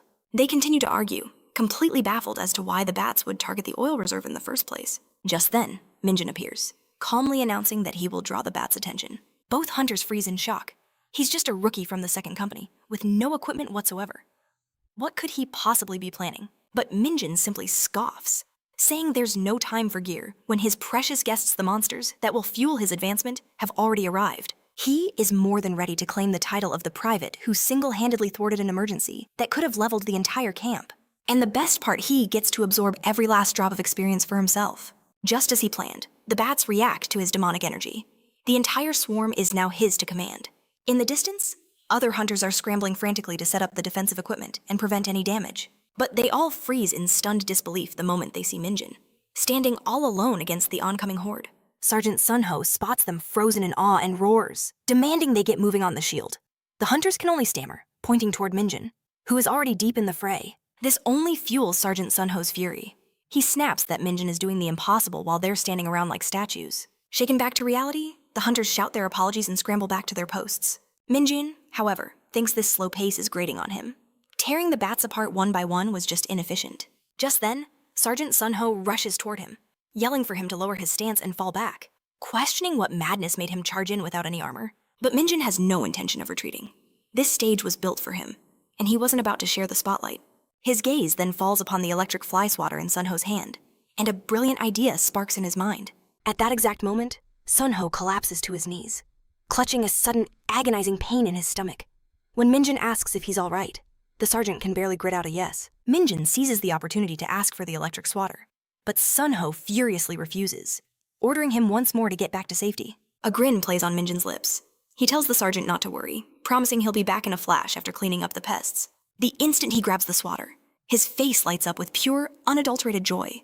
He immediately dives headfirst back into the swirling chaos. Sunho watches in utter disbelief as Mjun begins to effortlessly dismantle the bats, wielding the swatter as if it were a blade of legend.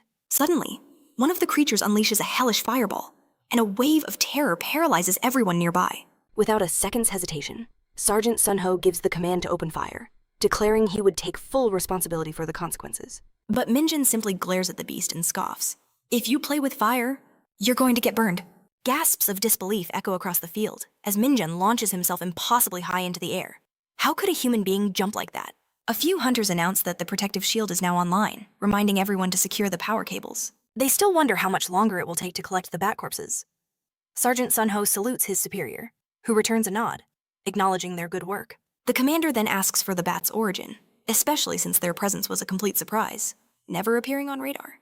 Looking at the scorched battlefield, he asks who was responsible for this overwhelming firepower, and just how many creatures there were. Sunho reports a total of 30, then pointedly adds that he, too, was wondering where the commander was during the entire crisis. The operations officer, Captain Song Jun-shik, steps in, explaining the battalion commander is scheduled to arrive shortly. Even if the man isn't a combat specialist, it's a serious problem for an awakened executive to be completely absent during an emergency, only to show up after the dust has settled.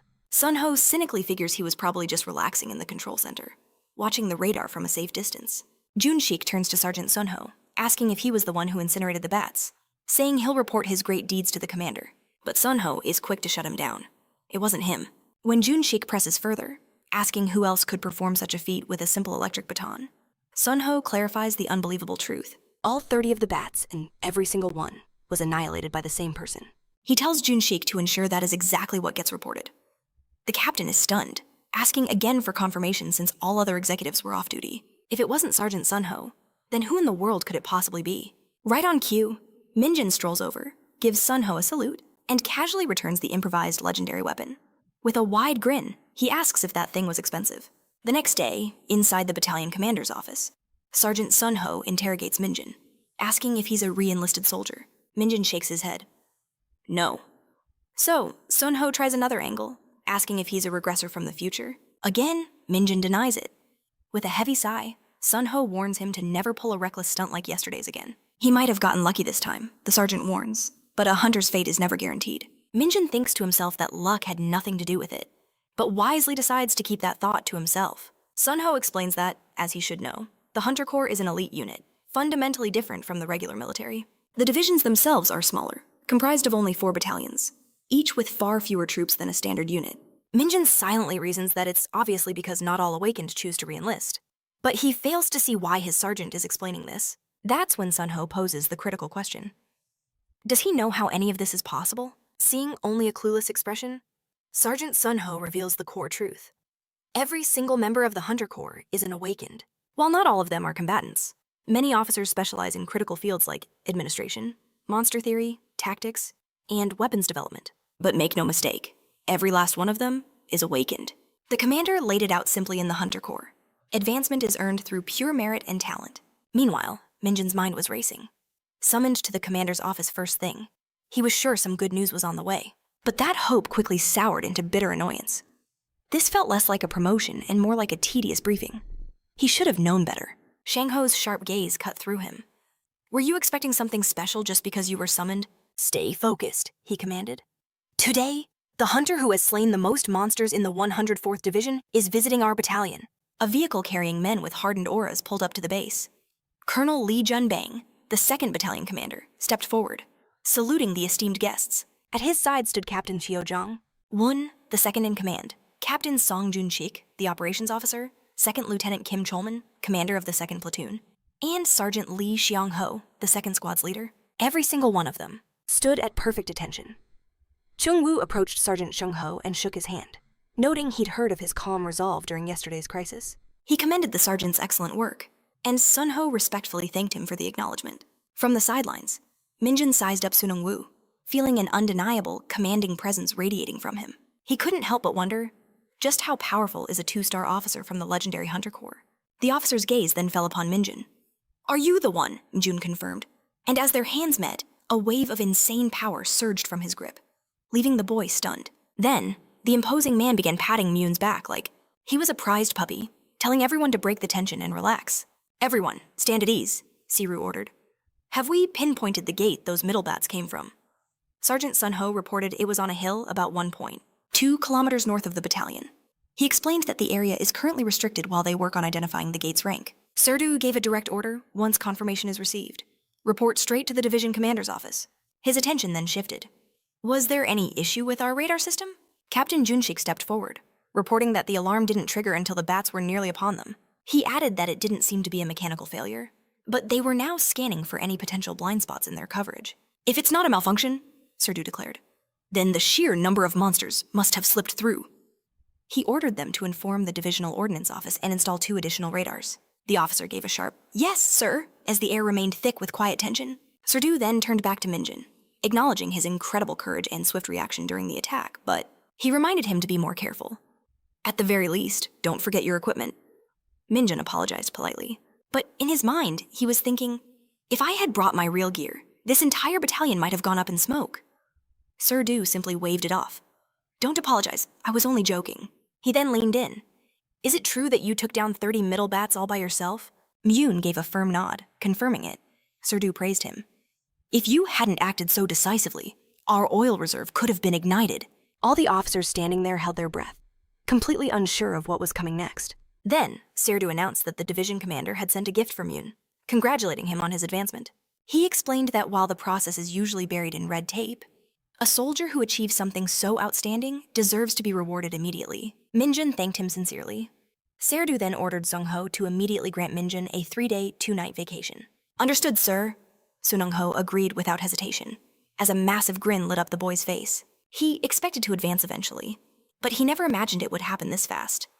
And now, a vacation too. Suddenly, military life didn't seem so bad. As they walked, Kim complimented Minjun for his amazing work, mentioning they'd barely spoken since his transfer. And yet, in that short time, Minjun had already made a massive impact. He added that because of Minjun's heroic actions, even he had received a commendation. Mjun thanked him, as Kim asked if this was his first trip home since enlisting, and what he planned to do. Minjun's eyes sparkled with excitement. Obviously, I'm going to the PC room to play Dungeon Power Fighter. He figured that even if he went home, he'd just be stuck in a restricted zone with no internet. It was better to spend 3 days and 2 nights gaming than waste time traveling. He arrived at the glowing sanctuary of a PC room, where 2 guys were deep in conversation. Did you go there again? One asked. The other groaned in frustration. Don't even bring it up. Those soldiers are so stingy, he complained. It's not like I was planning to go inside the actual cave. I just wanted to pick some pine mushrooms in the area. He argues he already got permission from the mountain's owner and even paid the deposit. So why are they blocking his way? The big man retorts that someone named Chang scouted the area before it was restricted, warning that the entire mountain reeked of something toxic. He even adds that the fumes gave him a splitting headache for days. If this kid is planning to go back, he's walking straight into his own grave. The fool in the green cap just scoffs, saying he'll throw on a mask or something. But then, a new voice cuts in. Mjun asks for the mountain's location, surprising them both. They end up driving him to Heian, and Mjun thanks them for the ride. They tell him this is as far as they can go before the soldiers stop them, asking if he can truly handle whatever's waiting on that mountain. Minjun's reply is calm and confident, don't worry. He declares the restriction will be lifted by tomorrow, and they'll be able to return. The men tell him to be careful, and to never mention their names if he gets caught. Mjun gives them his word. As he walks, he wonders how his vacation plans went from a PC bang to the mountains of Heian. That's when a familiar scent hits him, a scent he knows all too well. Demonic energy. Mjun notes that security is tight at the mountain's entrance, but surprisingly weak near the dungeon itself. A perfect opportunity. He decides it's best to move like a ghost, especially since he's still just a private. At the cave entrance, the soldiers suddenly clutch their stomachs as Minjun's corrupting purple smoke wafts over them. One of the guards tries to hold it in, but quickly gives up, apologizing that he just can't control the urge. He tells his partner that no one ever comes this way anyway. They can relieve themselves and be back in just a few minutes. It'll be fine, right? The other soldier immediately agrees. Seeing his chance, Kim Mjun slips into the cave like a shadow. He senses no monsters inside, only an unusually dense wave of demonic energy. But that doesn't bother him in the slightest. He pushes deeper into the darkness. His demonic energy stat begins ticking up by 1 point. He's shocked by how quickly it rises as he crawls further into the toxic abyss. The moment it hits the threshold, his corruption skill enhances automatically, and he unlocks a powerful new skill, Nightwalker. A jolt of excitement courses through him. He's finally becoming like Luminuna, his favorite character and the cult founder he idolized. With 60 strength, 60 agility, 60 stamina, and 15 demonic energy, his power is truly beginning to blossom. Now armed with 2 skills, Corruption and Nightwalker, the lad is thrilled to gain free demonic energy and a practical new power. Nightwalker summons a familiar born from shadow, a technique he relied on heavily back in Isgard. This shadowy little killer is a master of assassination, thriving in darkness and striking from places unseen. While it constantly drains his demonic energy, the trade-off is more than worth it. He activates it with a single word, emerge, only to be met with crushing disappointment. The familiar that appears is pathetic, a withered wisp that looks like it would crumble at the slightest touch of sunlight. Mjun wonders if this is a side effect of dimensional travel, or if his low demonic energy stat is to blame. But after a moment of thought, he realizes its tiny, withered form isn't useless at all. In fact, its small size is perfect for slipping into the deepest shadows, making it an ultimate tool for stealth. It may not be an engine of destruction, but it's already a master of infiltration. Kim Mjun snaps a salute, announcing his return from vacation. The entire barracks stares in shock. Is this really him, the legendary hunter who advanced faster than anyone in history? Someone else chimes in. Is it true the division commander personally gave you a vacation and your badge? Mjun simply nods, confirming it all. The group immediately erupts in praise, completely in awe of him. He just shrugs it off, spots Dongjin, and casually tosses him a bottle of moisturizer he brought as a gift. Dongjin smiles, saying he didn't have to, but thanks him gratefully. Just then, Kim Gwangik wanders over with a grin, teasing them about their sappy reunion, saying it's not like Mjun was deployed overseas. He asks if Mjun brought the instant coffee he requested, and our hero tosses it to him without even looking. As Mjun and Dongjin continue their chat, Dongjin jokes that he'll have to start using honorifics once Mjun is promoted to corporal. With a confident smirk, our hero shoots back. There's no if about it. At that, Sergeant Cho, the loudmouth with red hair, announces he saw the list of candidates for the advancement exam, and Minjun's name was on it. Sergeant Kim in the blue jacket is stunned, pointing out that the application deadline passed before Mjun even transferred to their unit. Cho raises an eyebrow, speculating that the division commander must have pulled some major strings. It's the only explanation. But Sergeant Kim insists that's absolutely impossible. It hasn't even been a year since Mjun enlisted. Technically, he shouldn't even be qualified for the exam. Whispers erupted among the soldiers. They were stunned that the unit's so-called newbie was already taking the advancement exam. Someone questioned if that was even possible. But another pointed out that Sparky, now a private first class, was no longer the lowest rank. Mjun casually revealed the training commander had made him a special offer, leaving the entire group speechless. Sergeant Cho stared him down, asking if he seriously dragged himself to the front lines just to take an exam a year early, calling him utterly insane. But the fiery-haired sergeant wasn't kidding in the slightest. Sergeant Kim added that since Mjun was already a private first class, his goal was obviously the rank of corporal. He shook his head, saying, "If that kid actually passes, he's 100% a lunatic." The room filled with laughter. "Sergeant," Kim continued, noting that exam candidates had orientation and specialty weapons training tomorrow. He told Sparky to get ready for a world of pain on his way out. Sergeant Cho just chuckled, telling the kids to enjoy themselves as he and Sergeant Kim left, their laughter echoing down the hall. Sergeant Cho then asked his companion if he wasn't taking the advancement exam as well. But Kim simply shrugged it off, admitting there was no reason for him to stay in the military much longer. Meanwhile, Sparky was lost in thought, his mind fixated on the specialty weapons training. He wondered if it went beyond standard-issue firearms. At the Hunter Advancement Examination orientation, an officer at the podium demanded silence and their full attention. He announced a quick orientation for the exam scheduled for the following day. He warned the veterans in the room not to zone out just because they'd heard it all before. For the sake of the first-timers, everyone was to remain focused. The officer explained the exam had 2 parts, a written test and a practical test. He assured them the written part was basic, even simpler than a driver's license exam. Mjun immediately tuned out that part of the speech. His focus was entirely on the practical exam, the stat test, weapons proficiency, and monster subjugation. In his mind, passing was already a guarantee. But a new thought surfaced. What if he achieved a perfect score? Would there be special rewards or perks? That thought alone made him sit up straight. It was time to stop holding back and finally get serious. The instructor announced the start of specialty weapons training. Everyone assembled on the field, standing at attention as he ordered all privates and private first classes to arm themselves with swords. He then directed the corporals to take their personal weapons to the far end of the field for separate training, barking that anyone caught slacking would be as good as dead. He then declared that he would be teaching the fundamentals of swordsmanship from the Hunter Corps Combat Manual. But he made one thing crystal clear. Blindly mimicking the manual would get them nowhere. He urged them to use the Corps' techniques as a foundation, to forge their own unique fighting styles. The squad roared in agreement. The coach stressed that nothing was more important than the basics, ordering them to keep their eyes glued on him and concentrate. Mjun instantly understood why it was called specialty training. Charging into battle with just a rifle would be pure suicide. As the others began their drills, he silently compared their clumsy swings to the techniques he had mastered back in Isgard. Frankly, the swordsmanship from his past life was far superior, depending on its application. Mjun began his practice. And in an instant, jaws hit the floor. His form was flawless, every motion sharp and precise. The other trainees couldn't believe what they were seeing. The coach bellowed for everyone to halt, then called Kim Mjun to the front, facing the stunned recruits. He pointed out how stiff and awkward most of their movements were. "Take a good look," he commanded, at Private First Class Kim Mjun. Every soldier snapped to attention, their eyes locked on as Mjun demonstrated the sword forms, each movement more perfect than the last. After a while, Mjun grew tired and dropped onto a bench, wondering why he was the one giving a masterclass when he wasn't even the instructor. He wiped the sweat from his brow, muttering about the heat and doubting the weather forecast that had promised snow. Just then, a soldier named Sarah walked over, complimenting his perfect routine. He then handed Mjun a sealed packet, telling him to consume it later, when he was alone. Mjun stared at the strange packet, completely baffled. What kind of guy just carries things like that around in his pocket? Just then, Dongjun approaches, praising Minjun's flawless form and asking for a closer look during the break. The request catches Mjun completely off guard. He never saw that coming.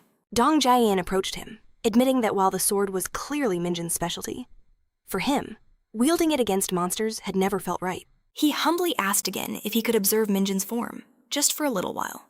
Mjun agreed instantly. If Dongjun needed his help, he could watch all he wanted. But as Dongjun began his forms, Mjun saw it immediately. This man's training was the real deal. His technique was flawless, a textbook execution of hunter swordsmanship. The problem wasn't his skill, it was his spirit. And nurturing a warrior's spirit just so happened to be Minjun's greatest talent. He thought to himself that the time wasn't right just yet. But soon, he would forge Dongjin into a truly top-tier hunter. Saturday arrived, the day of the advancement examination. A strange calm hung over the base before the storm. Two oddballs were glued to a girl group's music video, completely lost in their own world.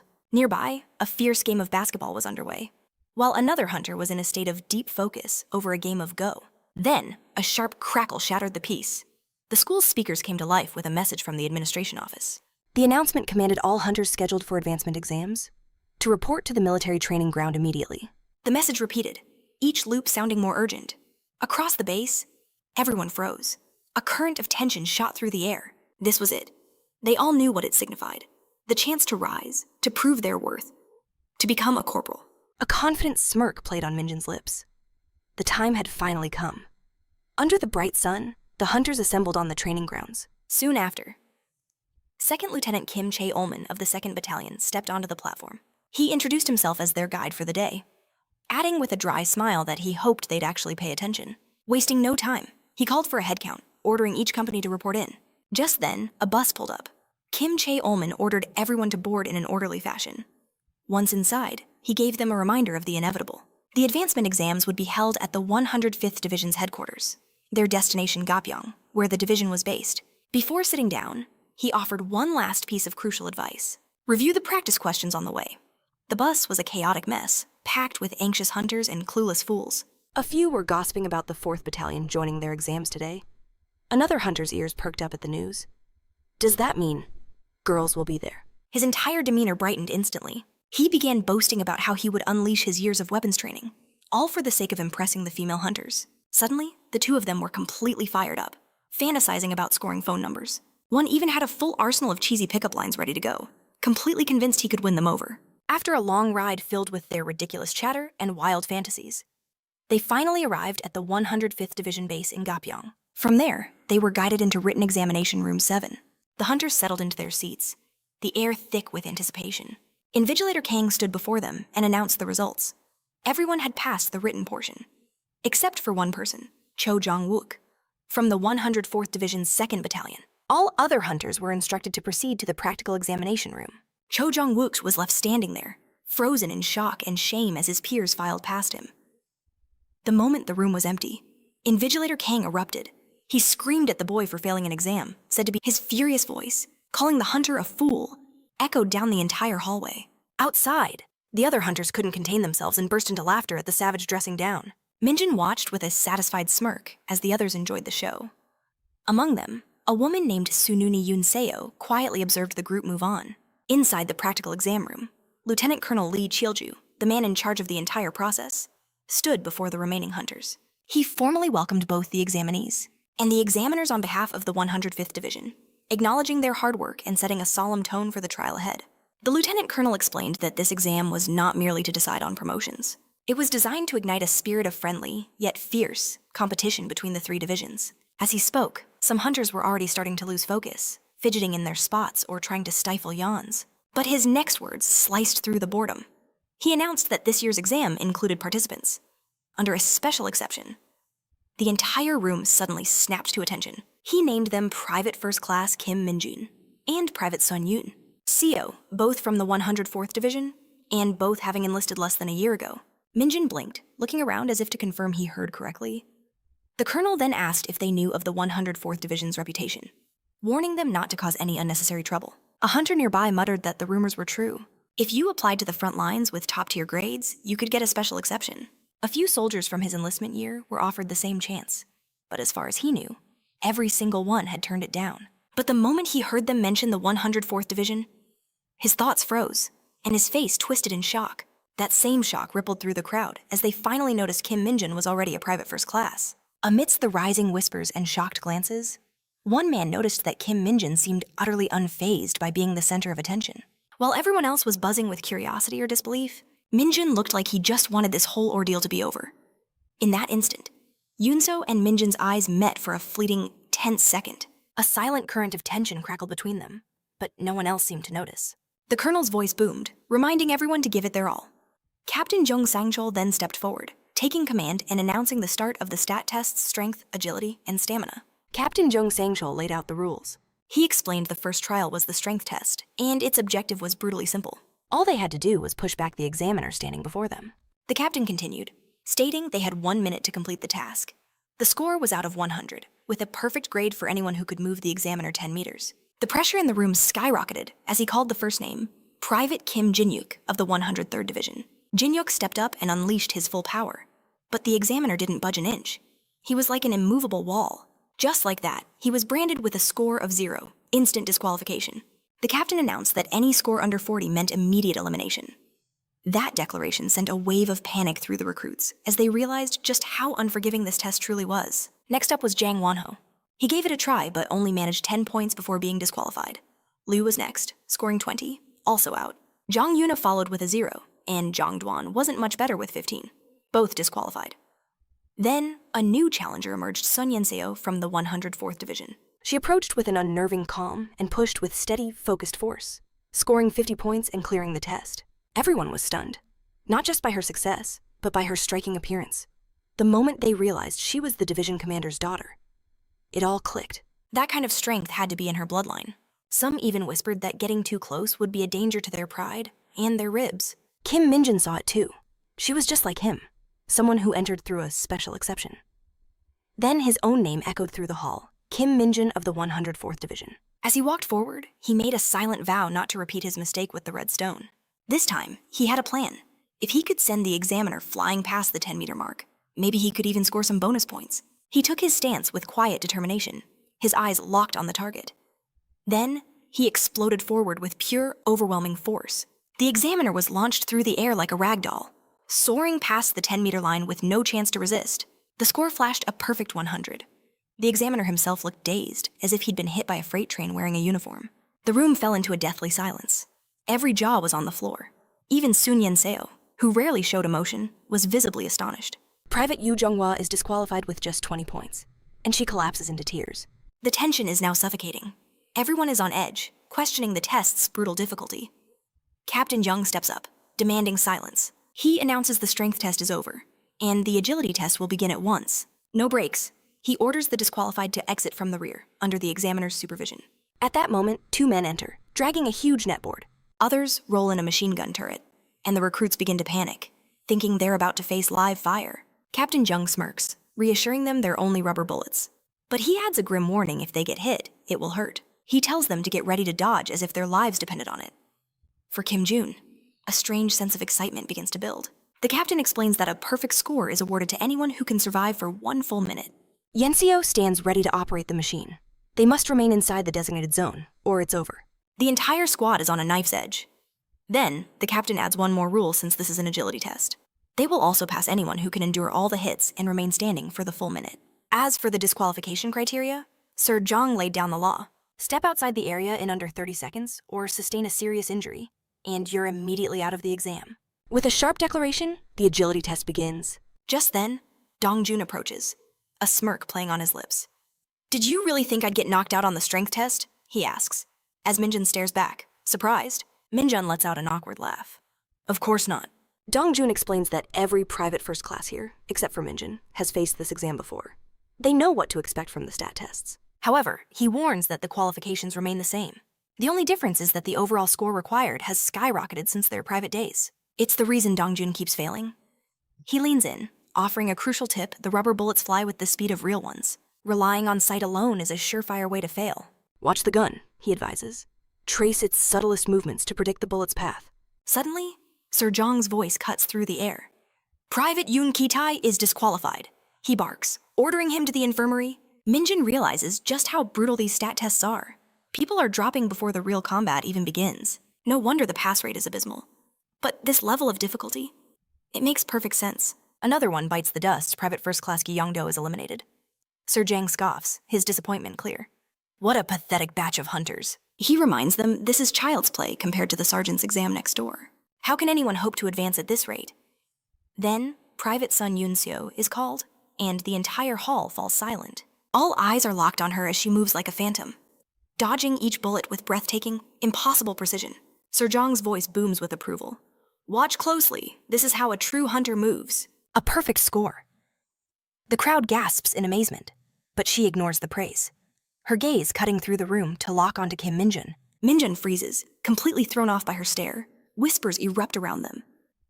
"Are they dating?" He frowns, trying to decipher her intentions. What does she want? He scoffs internally. Is she looking for a compliment if she wants applause? She can get it from her family at home. Then his name rings out. Private First Class Kim Minjun. He steps forward, her stare still fixed on him, fanning the flames of his annoyance. But the moment the test begins, he's a different person entirely. He doesn't just dodge, he charges forward, weaving through a storm of bullets as if taking a leisurely stroll. The crowd goes wild, shouting in utter disbelief, as he ducks, spins, and even throws a goofy face at Sun Yunseo while navigating the onslaught.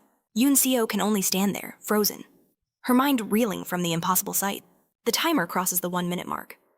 Finally, a stunned Sir Zhang yells, "Ceasefire!" Even he is shocked by such a flawless display from a junior. He proudly announces, another perfect score for Kim Minjun. The participants reassemble, their focus renewed. Sir Zhang offers rare praise for their solid performance. And then, he announces the final trial, the stamina stat test. The rules, broadcast over the speakers, Seems simple enough, enter a dungeon, and march through a transforming passageway with a strict 40-minute time limit.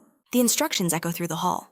The goal: reach the turning point, get stamped by an examiner, and return before time expires. The catch: no one knows how far the turning point is. It's a blind, non-stop march into the unknown. Mjun looks around, baffled. Everyone is already pacing themselves. Their cautious, measured steps feel suffocating to him. Will it cause problems if I just run ahead, he wonders? Just then, a figure blurs past him. Soon Yunseo Mjun blinks. Her again. But his confusion quickly turns into a thrill. This feels like a direct challenge. And if there's one thing that fires up Mjun, it's a race. With a grin, he kicks into high gear, determined to overtake her. The others just stare, completely baffled by his sudden burst of speed. In a flash, he's right beside her. He turns, flashing a confident smile that leaves her utterly speechless. See nothing to it, Mjun says casually, keeping pace with ease. When she looks confused, he just shrugs it off. Just talking to myself. And then, without another word, he accelerates, leaving her in his dust. Yunseo slows to a stop, catching her breath. And as she does, a memory suddenly flashes through her mind. She remembers her friends, buzzing with excitement, learning she had a private meeting with the battalion commander the moment she arrived. The rumors, Blondie confirmed, were all true. Yunseo was indeed a general's daughter, a rookie with stats that were off the charts. She was the talk of the entire training center. Yunseo had blushed then, surprising the other girls who saw a shy person hiding behind that tough exterior. They expected a snob, a 2-star general's daughter, but she was nothing like that. Still, a bitter seed of jealousy was planted in their hearts. Her military career seemed paved with silk. She was destined to become the top recruit of their year. But in a quiet corner, as Yunseo took off her jacket, her mind was somewhere else entirely. Replaying the moment Mjun shattered the redstone, that impossible image was burned into her memory. Moments later, the white team claimed their victory, with Yunseo herself raising the blue flag high. The announcer's voice boomed, "The white team wins," capturing the flag in a record-shattering 3 minutes and 34 seconds. Their reward was a glorious 10-minute break, while the blue team was ordered to assemble before their coach. The white team was showered with praise for setting a new training center record, told to relax and savor their victory. Blondie was quick to speak up, admitting that their star player, Yunseo, had done everything. The rest of them were just along for the ride. But later, as they relaxed, Blondie burst in with shocking news their brand new record had already been broken that very afternoon. What truly infuriated her was the new time. An unbelievable 1 minute and 2 seconds. She was utterly speechless. How could anyone possibly achieve a time like that? Blondie was completely shaken, but Yunseo absorbed the news in silence. But the instant she heard the name Kim Mjun, her focus sharpened, especially when Blondie screamed that the record was broken by that guy Mjun from the 4th platoon, all by himself. Yunseo went rigid. She knew that name. The other girls erupted, remembering how Kim Mjun aced the shooting range and dominated the ICM training. Word of his feats spread like wildfire.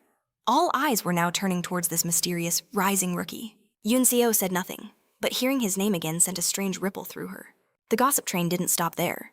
Blondie claimed Mjun ran like a bolt of lightning, without even breaking a sweat.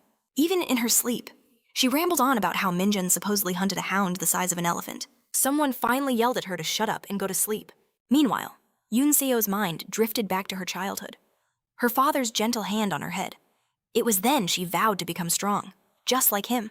Later, Commander Cho had called her in personally, praising her flawless performance over the past 4 weeks. He wanted a word, he said, with the daughter of his respected former superior. With grades as exceptional as hers, he asked where she planned to apply, noting any division would be honored to have her. He assumed she was aiming for the 107th Division, serving under her own father. General Sun?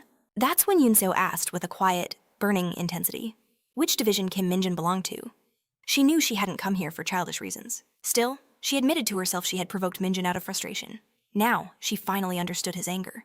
Yunseo's face burned red hot as she recalled Minjun's impossible feats. Was this jealousy or pure, unadulterated annoyance? In that moment, her true objective became crystal clear. It wasn't about being number one, but about forging her own strength, free from her father's shadow. She decided then and there she would find him and apologize. After all, when a monster of his caliber appears on your path, you learn from them. You don't act like a spoiled child. With newfound resolve, Yunseo kicked into high gear, pushing forward until she reached the turning point, only to see that infuriating weirdo chatting idly with another soldier. And then, Mjun smugly shoved his stamped hand in her face, taunting that he'd almost fallen asleep waiting for her. That was the last straw. "Stamp mine now," she roared at the commander, whose jaw dropped at her sudden outburst. It was official that apology was never going to happen. Yoon Seo's inner demon had awakened. Fueled by pure rage, she sprinted ahead, leaving the other exhausted rookies far behind. Later, the commander made the official announcement. Private first, Class Kim Minjun had taken first place with a staggering record of 29 minutes. In second place was Yoon Seo, with a time of 32 minutes. Jong erupted in laughter, marveling at how Minjun had once again achieved perfect stats. The kid was simply inhuman. With the results settled, Jong ordered the hunters who passed to get some food and report to the training grounds by 1 o'clock sharp. Later, Yoonyo goes to get her jacket, only to see Minjun making a childish expression at her like an absolute fool, leaving her complete. Just then, Sparky races ahead to catch up with Dongjin. A faint smile plays on her lips. She'd fallen for his taunt hook, line, and sinker, with nothing left to say. She changes back into her uniform and walks away. At the 105th Division base, inside the second practical examination center, a pack of goblins shriek, brandishing their crude clubs at Dongjin, but he doesn't even flinch. Sweat pours down his face, but he's relentlessly cutting through the horde. Just as a goblin lunges, Dongjin draws his sword, but another creature creeps up from behind. He dodges the first swing with ease, then spins into a kick that sends the ambusher flying. But the monster recovers instantly, diving in for another attack. Dongjin ducks low, slashing its chest in a fluid motion. Still, the damn thing is alive, and absolutely furious. Now, both monsters are on him, giving the poor guy zero room to breathe. From an observation platform, Minjun watches the chaos unfold. The second test, specialty weapons proficiency, was far simpler than he'd imagined. All the candidates had to do was show the examiners how well they could apply the Hunter Corps' techniques. Just follow the manual, and a pass was guaranteed. Minjun knew he could ace this easily. As expected, the majority of applicants chose swordsmanship, and among them, Dongjin had achieved the highest score. Even so, Minjun could see he was struggling badly now. He was cornered by 2 goblins thirsty for blood. In the exam's final part, monster handling, privates had to defeat 4 hounds, while private first-class soldiers needed to slay 3 goblins with their specialty weapon. This battlefield was designed to mirror real combat. Dongjin finally pierces the blue goblin's heart, ending his trial. Just then, the commander announces Dongjin's time 7 minutes and 52 seconds. Drenched in sweat and gasping for air, he drags himself out of the arena on what little strength he has left. But Minjun noticed something else. Dongjin had several openings to end the fight, but he hesitated every time. It was as if he didn't trust his own power. Later, Dongjin approaches Minjun, his head hung low with disappointment. When the commander calls Minjun for his turn, he glances at his friend, a plan forming in his mind. Besides, a smug grin creeps across his face. He knew today was the day he'd become a corporal. From this point on, he would shatter Dongjin's flawed habits and rebuild him from the ground up. The entire room went silent as Minjun entered the arena, wielding a bat. The commander was baffled. Why would the top scorer choose such a dull weapon? But Minjun knew the only requirement was to land a solid impact. Nothing more complicated than that. Just then, 3 goblins stormed the field, snarling, ready to rip him to shreds. As they charged, Minjun tightened his grip, and in a single blinding flash, he unleashed his attack. The blow was devastatingly clean. In barely 4 seconds, all 3 monsters were reduced to pieces. Everyone watching was frozen solid, their minds short-circuiting at the absolute insanity they had just witnessed. No one could believe a mere private first class had pulled this off, especially not one who'd already earned a perfect score. Minjun casually turns his head, his gaze locking with Yoon Seo's. He flashes her a smug grin, just to get under her skin. Yoon Seo glares back, convinced he was a complete lunatic. Afterward, the commander praised everyone's hard work, with a special mention for the newly promoted Corporal Kim Minjun. Commander Jong laughed, saying Minjun was climbing the ranks so fast. They kept forgetting his proper title. Jong admitted he was worried, as Minjun was the only one from their battalion to advance this time. But their battalion commander was absolutely thrilled with the report. With that, he gives Minjun a proud thumbs up. After all, a perfect score from a private first class was completely unheard of. Meanwhile, the squad erupted in cheers for Minjun, the man who had single-handedly saved them. Without him, their squad would have been wiped out before ever making it back. They joke around, making him promise not to become a tyrant if he ever makes sergeant. But deep down, Minjun resolved to judge them by their future actions before deciding on their treatment. He pats Dongjin's shoulder, already plotting how to level up his friend, no matter the cost. As soon as they returned, he would start their specialty weapons training immediately. Just then, he senses a presence behind him, and turns to see who it is. He acknowledged her skill against the monsters. She clearly had what it took to pass the advancement exam. As the other hunters boarded the bus, Seo lingered outside, which puzzled Minjun. She thought this might be her only chance to apologize for her behavior during the stat test. But in that moment, Minjun pressed his face to the window. The words he mouthed sent a chill down her spine. His silent message was a chilling promise. Provoke me again, and you're dead. And with that, the bus pulled away, leaving Eon-seo frozen in a storm of confusion. That man was a complete lunatic. On the ride back, the bus full of hunters wouldn't let it go, relentlessly asking Mjun what was going on between him and Seo. They all saw it. She had been staring him down all day, even during the stat test, as if sizing him up. The guys were having a field day, teasing Mjun about his new admirer and demanding he spill the details. But Mjun couldn't care less, showing zero interest. He simply said she had provoked him. That's the only reason he put her in her place. The entire group burst out laughing, finding it hilarious that he considered her gaze a provocation. But that wasn't enough. They wanted to know more. They were itching to hear what Mjun had done to the most sought-after recruit in the 104th Division. Han Yun then exploded, demanding to know if he'd just trampled on the girl of his dreams. Mjun, finding the whole thing incredibly annoying, confessed Eon-seo wasn't his type at all. Infuriated, Han Yun demanded to know who his dream girl was. Mjun calmly dropped a single name, Lumi. The name echoed in the bus, but no one could place it. They were certain they'd never seen her around. One hunter asked if she was some kind of idol. Mjun replied that Lumi was the greatest beauty among all dungeon power fighters. When he asked if anyone knew her, the entire hunter squad just stared back at Mjun with looks of pure disgust. Later that night, the squad devoured fried chicken as if it were their last meal, with more and more boxes arriving from the lieutenant. Sergeant Cho commented that this was the first time he'd ever seen Kim Mjun look this genuinely happy. Mjun didn't deny it. Cho then thanked him, saying this feast was all his doing. He was especially hyped that Mjun already had 3 stripes, meaning he was just 1 promotion away from becoming a sergeant himself. Mjun just nodded with a mouthful of chicken, washing it down with Pepsi like a true champion. Just then, Sergeant Sunho entered with a cart full of bottles, ordering all second squad members to the lounge immediately. Everyone sensed something was happening. Sunho confirmed he'd just submitted a report on their squad's second sinner to the admin office. But the real news was far more exciting. Thanks to someone's perfect score on the advancement exam, they had been rewarded with beer. Sergeant Cho and Kim practically leaped into the air with sheer joy, declaring they wouldn't let Mjun enjoy it alone. Sunho cut in, clarifying the beer was a personal gift to Mjun from the company commander. Technically, it had nothing to do with anyone else. The mood instantly soured. The entire squad began grumbling that Sunho was ruining all their fun. Sergeant Cho accused him, shouting, "Sunho probably knew about this from the start. That's why he fought so hard to keep Mjun in his squad from day one." Later that night, Mjun patrolled alone, taking the opportunity to summon his Nightwalker. He made small talk with the shadowy figure, asking if it was doing okay. He remembered being completely flustered the first time he summoned this creature. But now, Mjun had a clear purpose for it. He didn't need an assassin. He had a much more critical job in mind. From now on, the creature's sole purpose was to gather intelligence. Mjun gave his specific orders. It was to shadow the high-ranking officials, follow them without a trace, and immediately report anything unusual, especially if it involved demonic energy. Suddenly, the Nightwalker lifted its tiny hand.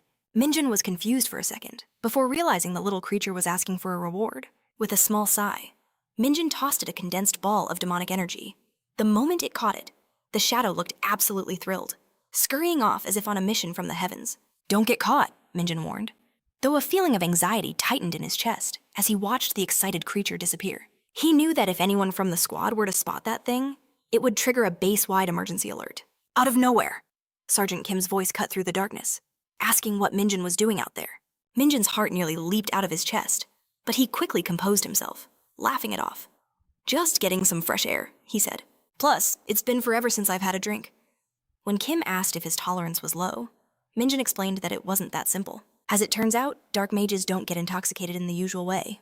Whether it's potent poison or strong alcohol, their bodies instantly detoxify any substance that enters their system. The sergeant then congratulated Mjun on his advancement, but told him not to get too comfortable. He also warned him not to be late to the celebration, because if he was, the rest of the squad would leave him nothing but empty bottles. After Kim left, Mjun finally let out a breath he didn't realize he was holding. He was relieved that his secret was still safe. He knows he has to tread carefully in this new place. But the more Mjun observes Sunong-ho, the more he sees a soldier straight out of the manual. Not that he has any issue with that type of person. The next day, the commander boasts about how Kim Mjun was practically a natural-born weapon. He jests that he was about to fail the entire squad. But one recruit not only passed, he did it with a flawless score. Another officer chimes in, announcing that Corporal Kim Mjun just set a new record of 4 seconds in the monster subjugation test. The commander lets out a hearty laugh, recalling how he thought Commander Choi was insane for hyping up this kid. But Mjun has utterly shattered all expectations. He even resolved the Middlebat incident all by himself. Choi mentions how Mjun was the first to act during the oil reserve crisis, while Lee adds that he shot up to corporal in a single month, a feat that's simply unheard of. They all agree on one thing: this kid doesn't just meet expectations, he completely annihilates them. It's only a matter of time before his name echoes throughout the entire Hunter Corps. Seo realizes Lee is hinting at the legendary Hunter Special Forces Brigade. He questions if Mjun is truly ready for such a monumental leap, but Lee's conviction is unshakable. He declares that Mjun is the one. A feeling deep in his bones tells him so. After seeing countless hunters, he's witnessed so-called legends in the Hunter Corps before. But this kid, he's on a whole different level. Perhaps a new kind of monster is about to be born within the Corps. Later, across a vast desert, a tide of lizard monsters, goblins, and orcs swarms the landscape. And in the eye of the storm stands Mjun, casually holding his bat, waiting for them to close the distance. Because that's when the real hunt begins. Back in the dorms, the squad is drinking like it's their last day on Earth. One soldier can barely even stand on his own 2 feet. Just then, Mjun enters, spotting his teammates completely annihilated in the corner. A squad mate, already deep in his cups, slurs a question, asking if Mjun is holding up okay. Our main character just flashes a confident grin, replying that he's perfectly fine, which leaves the other guy speechless. He can't fathom how Mjun could drink so much and still stand so steady. He declares him an absolute monster. At that moment, Sunho approaches from behind, and Mjun coolly asks if he's doing all right. The drunk soldier snaps into a clumsy salute for Sergeant Lee, who confirms he's fine after sweating out the alcohol. Mjun smiles, admiring Sunho's physique, thinking to himself that this man is the very definition of a model soldier. Sunho then asks if Mjun has seen the training facility yet, to which he replies he hasn't had the chance. Sunho urges him to start using the gym now that he's a corporal. Noting that their squad's virtual reality device is surprisingly high quality, the second he hears the words virtual device, a spark ignites in Minjun's eyes. Finally, a chance to test his limits. He's absolutely fired up. First on the agenda choosing his opponent, he scrolls through the options and lands on the orc monster. But when it comes to the enemy count, Mjun goes all out, maxing the number to 30. Even then, it feels like far too few. He's craving that authentic, overwhelming game experience, just like in the Warrior series. Next, it's time to pick a weapon. And our main character can hardly contain his excitement at the incredible arsenal available. After finalizing his choices, he steps into the VR room, fully geared up with a hockey stick in hand, ready to unleash chaos. As the battle commences, Mjun finds himself in a desert arena, his adrenaline pumping, ready for the monster onslaught. The man is absolutely blown away by the hyper-realistic CGI and graphics. Orcs begin to materialize from thin air, armed and ready to attack. But our main character remains unfazed. He swings his bat, sending the first orc flying with a devastating home run. The feedback is incredible. Mjun is hooked from the very first impact. He immediately picks up the tempo, tearing through the orc horde like they're made of paper, completely lost in the flow of combat. The feeling of the bat in his hands brings a grin to his face as he roars for the monsters to bring it on. Mere seconds later, only one survivor remains Mjun. But that was just a warm-up. 30 orcs wasn't nearly enough to quench his thirst for battle. So he cranks up the difficulty, selecting 30 goblins, 30 golems, and 30 lizardmen to truly raise the stakes. Now, a legion of 90 monsters from 3 different species stands before him, eager to tear him limb from limb. But for Mjun, the party is just getting started. With his bat held ready and a wild grin spreading across his face, he mockingly asks if everyone has gathered. The moment they charge, he calmly counts down from 3 before launching himself forward like a cannonball, ready to smash every last one of them into oblivion. This absolute madman blitzes through the battlefield, crushing monsters left and right without a moment's hesitation, beating them all to a pulp. The battle concludes in an instant as he wipes out the entire horde, and the simulation ends. Removing the VR gear, Mjun is deeply impressed by the system, declaring it the best thing he's experienced since the Dungeon Power Fighter game. In that moment, a system window materialized before him, revealing he'd unlocked a new skill: basic blunt weapon handling. For a second, his mind went blank, but the screen was clear, stating this. A jolt of excitement shot through Mjun, especially since he never dreamed of acquiring weapon skills so easily. This changes everything. He no longer needs to tirelessly grind in dungeons just to develop new skills. He resolved to frequent the VR room more often, determined to master every weapon and elevate his combat prowess. Suddenly, he collided with Dongjin, whose face was drained of all color, as if he'd just seen a ghost. When Mjun asked what was wrong, the pale-faced soldier pointed a trembling finger at the simulation results. He was in utter disbelief that this one man had single-handedly annihilated 30 goblins, 30 orcs, and 30 lizardmen. Mjun scowled, irritated that the VR room would broadcast his achievements so openly. Dongjin shakily demanded to know if he had truly wiped them all out alone. Sparky was speechless for a moment, but then an idea sparked in his mind. Adopting the stern expression of a superior officer, Mjun told him they needed to talk in the gym. As Dongjin broke into a cold sweat, Minjun's lips curved into a wicked grin, announcing it was time for some special training. Without waiting for an answer, he forcefully ushered the terrified soldier into the gym. Even as Dongjin whined about his terrible hangover, Mjun just smirked, saying a good sweat was the perfect cure. Just as they disappeared inside, Kim walked in, only to be completely floored by the battle record Mjun had just set. Kim Gwangshik strode in, asking where everyone had gone, and specifically looking for Kim Mjun. One of the soldiers quickly explained that most of the team went to the storage area for snow removal tools. But in his haste, he accidentally referred to Kim Mjun as corporal, a promotion that wasn't yet official. Realizing his grave mistake, the soldier panicked and rushed off to find someone to summon Mjun, shouting that the platoon commander was looking for him. Meanwhile, Gwangshik stumbled upon a group of soldiers huddled together, looking far too relaxed and cheerful. Confused, he demanded to know what was going on. They casually explained they were placing bets a full month's salary on how quickly Kim Mjun would be promoted to sergeant. The predictions were flying around the room 6 months, 8 months, some even said over a year. Gwangshik was stunned by their seriousness, asking why they were always making such reckless bets. Kim Moon-jun scoffed at Young-han's 6-month prediction, calling it utterly insane, while the others erupted in laughter, enjoying the friendly banter. Jong fired back, his eyes blazing, declaring that Mjun wasn't just some average guy, he was on a completely different level. Kim Moon-jun teased him for getting so worked up, but John stood his ground, vowing he had no regrets and warning everyone not to back out of the bet. The room burst into laughter again as they all locked in their bets, each one confident in their guess. But then, Gwangshik stepped forward and boldly bet on just 1 month, shocking the entire room into silence. Elsewhere, Mjun was in the gym, feeling a wave of frustration. He had been training relentlessly for days, but his stats remained stubbornly unchanged. He started to wonder if all this grueling effort had just been a waste of time. Then he remembered that even the nightmarish Isgard incident had ended up granting him a powerful passive skill. One of his abilities boosted his strength by 150%. He found himself wishing he had a skill like Returned Hero's strength, one that would scale with his stat growth. As if fate itself heard him, a notification window flashed into existence, announcing he had unlocked a new skill. It was a basic skill called Power, and it gave him a simple boost of 5 to his strength stat. But it was enough. He felt a fire ignite within him, knowing he could level it up later. As Mjun caught his breath, a fellow soldier appeared, informing him that the platoon commander was looking for him. Mjun thanked him and headed out, while the soldier watched him leave. He felt a bit confused by the strange calm and focus surrounding Minjun's squad today. Something felt different. When Mjun arrived at the administrative office, he saluted sharply and reported in. Kim McCool greeted him warmly and led him to the counseling office for a casual chat, asking how his first week as a corporal was treating him. Mjun replied that everything was going great. Kim McCool congratulated him on the promotion and thanked him once again for resolving the Middlebats incident. Mjun humbly brushed it off, saying it was nothing. It was then that Kim McCool revealed the real reason he had called him in. He handed Mjun an official certificate, a special award straight from the battalion commander. It was for his exceptional handling of the incident and for achieving a perfect score on his promotion exam. Kim McCool joked that Mjun shouldn't be let down by the casual handover, explaining that the Hunter Corps preferred to avoid formal ceremonies. The certificate was an award of excellence signed by Colonel Lee Jangbyum, officially recognizing Minjun's outstanding service. On top of that, Kim McCool added that the award would also count toward his experience points. A thought crosses Minjun's mind. Could this mean another exception for him in the future? Kim McCool reluctantly agrees it's possible, but highly unlikely. An award like this is a once-in-a-career honor for most hunters, let alone for someone so new. Minjun's eyes lit up with a brilliant idea, wondering if 10 awards could be his ticket to another promotion.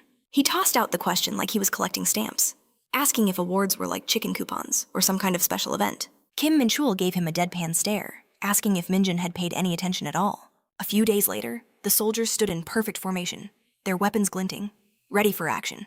They had received their orders clear a dungeon. This was their next real-world mission. The platoon commander, Kim McCoo, issued a final reminder follow their training, and they would all return without a single injury. Today's objective was the monster rat nest, more commonly known as the sewers. Minjun stood with his squad, Jong Hyun and Lee Jong-jin, surrounded by comrades like Jin Cholo. Their commanding officers were also present, including the first lieutenant, Kim Chiman, Sergeant Lee Sun-ho, and Sergeant First Class Kim Mi stood ready to lead. The monster rat dungeon wasn't considered a high-level threat, but with over 200 monsters spawning inside, it was still a serious operation. To make matters worse, the cramped tunnels made firearms ineffective. So, even as a low-rank dungeon, it demanded absolute focus and flawless teamwork to clear safely. What made this particular hunt so tricky was the single escape route. aside from their entry point. The plan was simple: trap the rats by funneling the entire swarm through that lone exit. Kim McKell's voice rang out, ordering everyone into position and to prepare the bait. They set the lure near the second entrance, drawing the rats in. The dungeon reeked of decay, forcing every soldier to wear the special gas masks issued by the Hunter Corps. A soldier named Zhang Shenghe grumbled about the stench, complaining that the monsters fed on filth, which only made the air fouler. Even though breathing was difficult and movement was restricted, the team pushed onward, spreading as much bait as possible to spring their trap. Suddenly, a massive horde of monster rats charged from the front entrance, and every soldier instantly snapped into their battle stance. The commander roared for the troops to form a solid line at the entrance, ordering the lower-ranked soldiers to the rear for safety with the vice commander. Some of the soldiers started joking around, placing bets on who could rack up the most kills, with the loser buying snacks at the PX. They even tried to get their squad commander to join the wager. Despite the lighthearted banter, their focus remained absolute as the commander's voice cut through. Do not lose concentration. Hold the formation, no matter what. The strategy was to meet the horde head-on without ever breaking their defensive line. At the vanguard, Corporal Kim Moongi of the 3rd Squad fought like a demon, while right beside him, Corporal Zhang Haiyan of the 2nd Squad stood his ground like a mountain. Their squad commander, Sergeant Lee Seung-ho, guided them through the swirling chaos. At the same time, Sergeant Kim Jong-tai from the 4th Squad and Sergeant Cho Tai-wook from the 3rd Squad were deep in the fray, carving through rats with powerful strikes. Corporal Kim Gwang-shik from Xi, the 3rd Squad, was also fighting with fierce intensity, letting no monster get past him. As the battle raged, the officers began to take notice. Sergeant First Class Kim Mi, the vice commander, and First Lieutenant Kim Cholman, the overall commander, observed that the troops were performing exceptionally well, with a few soldiers standing out, annihilating rats before they could even reach the front line. It was a testament to their incredible skill, proving their grueling training was finally paying off. Even Private First Class Lee Dong-jin of the 2nd Squad was at last unleashing the power of his special training, no longer lagging behind. Abruptly, a desperate cry for help echoed through the tunnel, and another soldier instantly answered, leaping into action without a second thought. But in that same instant, a new wave of monster rats swarmed from the rear. A panicked shout rang out, warning that their flank was under attack. The commander barked orders for the 1st and 4th Squads to secure the rear, telling the privates to fall back slowly, using their shields for cover. He warned them not to get reckless or break ranks. The mission was almost complete. They were so close to victory, but something felt terribly wrong. Through his gas mask, Gwang-shik sensed a lurking danger. He realized too late that the true threat wasn't in front of them, but right beneath their feet. An irregular class monster erupted from the ground. Gwang-shik saw its colossal size, bloated from consuming other rats, and its terrifying presence was paralyzing. Frozen solid by fear, Gwang-shik couldn't move. Lee Dong-jin tried to shout a warning, but found himself trapped in the same overwhelming dread. He finally screamed at Gwang-shik to get out of the way, pleading with him to run, to move, to do anything. But it was already too late. Just then, Mjun focused his gaze and saw something deeply unsettling in the monster's eyes. They were completely blank, utterly empty, and held no trace of fear. In that chilling moment, Mjun realized the horrifying truth. The air itself is seething with a dark, demonic aura. At the same time, Lee Dong-jin is being praised as a hero for his quick thinking in saving Gwang-shik. Suddenly, frantic shouts erupt from the rear. It's too dangerous, Mjun! Fall back now! The order rings out. All corporals, follow his lead. The rest of the squad, hold your positions and stay ready. But a sly smirk plays on Mjun's lips. Amidst the chaos, he's secretly siphoning the creature's sinister purple energy directly through its lifeless eyes. This power is forbidden, dangerous. He feels a pang of worry that someone might notice. In their world, meddling with demonic energy is a death sentence. And that's why, with a touch of bitter irony, he silently thanks Lee. Dong-jin's reckless charge had created the perfect cover, allowing Mjun to absorb the power completely undetected. Just then, a familiar system window flashes before his eyes. A significant amount of demonic energy has been absorbed. Demonic energy stat has increased by 1. Mjun finally comprehends the immense power the monster held. He makes a silent vow to wield this newfound energy for the right cause. Zhang can only shake his head in awe, thoroughly impressed by the display. Meanwhile, Commander Kim McCool confirms it was indeed an irregular. The official report comes in. All platoon members have successfully evacuated the dungeon. One irregular monster was confirmed, and it was neutralized by a single member of the platoon. The immediate threat has passed, but the incessant buzzing of insects and the thick, lingering tension are a constant reminder that nothing on the front lines is ever truly normal. Zhang approaches Mjun, his gratitude etched on his face. Thank you. You saved us all, he admits. I was paralyzed by sheer terror when I saw that thing. Mjun simply brushes it off. My apologies for acting without direct orders. But Zhang immediately cuts him off. Don't you dare apologize for that. That was an emergency. Your split-second decision is probably the only thing that saved Guangxik and Dongjin. Next, Kim Mahul steps forward, his gaze sharp. Are you injured? Minjun stands tall, unwavering. Not a scratch, sir. As Minjun lets out a slow breath, Kim McCool's voice drops to a low murmur. You and I are having a talk when we get back to base. Zhang watches the tense exchange, noting the commander's displeased expression. Just then, an update crackles over the comms. All evacuated personnel have sustained only minor injuries. Dongjin has already been cleared by medical and is on his way back. Guangxik suffered some bruising on his head, but is expected to make a full recovery and return to duty tomorrow. Second platoon is now on high alert following the incident, and the dungeon clearance operation has been officially aborted. All personnel, check your equipment. Prepare for immediate departure. The squad roars its reply in perfect unison. Later, at the administrative office, Mjun is summoned to give his report. He's ordered to write down exactly how he defeated the irregular. But Mjun hesitates, pen in hand, unsure what he could possibly write. A wry thought crosses his mind. I tried hitting it with my shield, and when that failed, I punched it. Yeah, right. As if anyone would ever believe a story that insane. Commander Kim McCool admits that his own vision was obscured during the fight. I couldn't get a clear view, he states, his eyes boring into Minjun. Tell me, did you really kill that beast with just your fist? Minjun chooses his words carefully. The monster was radiating an incredible amount of energy, sir. There was no time to think. Kim McCool shifts his line of questioning. Report your current stats, Minjun replies without hesitation. Strength is 65, agility is 60. The commander's eyes widen in shock. Even as a first lieutenant, his own stats barely topped 40. And that was considered above average. He realizes Minjun's numbers are more than double that of a typical sergeant. With stats like these, he mutters in disbelief. He could have easily entered the Hunter Military Academy. It feels like a colossal waste of talent. Kim recalls Minjun's file, a high school dropout, which would have made admission nearly impossible. Still, he offers him a path forward. If you ever decide to become an executive officer, you should seriously consider getting your GED and applying to a university. He adds that once Minjun achieves the rank of staff sergeant, he'll have options to attend classes off base or even take them online. He even offers to personally look into the process for him. Minjun confesses that he's never really been one for studying. He feels that advancing based on his achievements alone is more than enough. Kim McCool respects his decision and doesn't push the matter. I won't force you, he says. But if you ever change your mind, let me know. Minjun offers his sincere thanks. The commander tells him he'll handle the rest of the report. I suggest you get some rest. And know this, I won't forget what you accomplished today. Minjun gives a sharp salute and turns to leave. But before he exits, Kim McCool's voice stops him. By saving the platoon, you prevented a catastrophe. He even confesses that in the heat of the crisis, he was paralyzed, offering Minjun his genuine gratitude. Minjun's reply is steel. He says he simply did what was necessary. But beneath the surface, a cold purpose drives him. This was all to harvest more demonic energy and prove his true power. Outside, Guangxik approaches Minjun, his posture tense. He makes a bold request to join the special training with Dongjin. Minjun is stunned. How did he discover their secret spot? More importantly, why would a man still recovering want to push himself to the brink? Guangxik struggles for the right words. He points at Dongjin, declaring the kid has improved so much he's actually become half decent. He knows it's because of their training, and that's precisely why he's desperate to join them. Minjun is far from impressed. Did Guangxik really believe he could just waltz in? He reminds him that there's a strict protocol and order to things, especially for Corporal Kim Guangxik. Humbled, Guangxik bows his head, thanking Minjun once more for saving his life. He then turns to Dongjin, his voice filled with remorse as he apologizes for his past cruelty.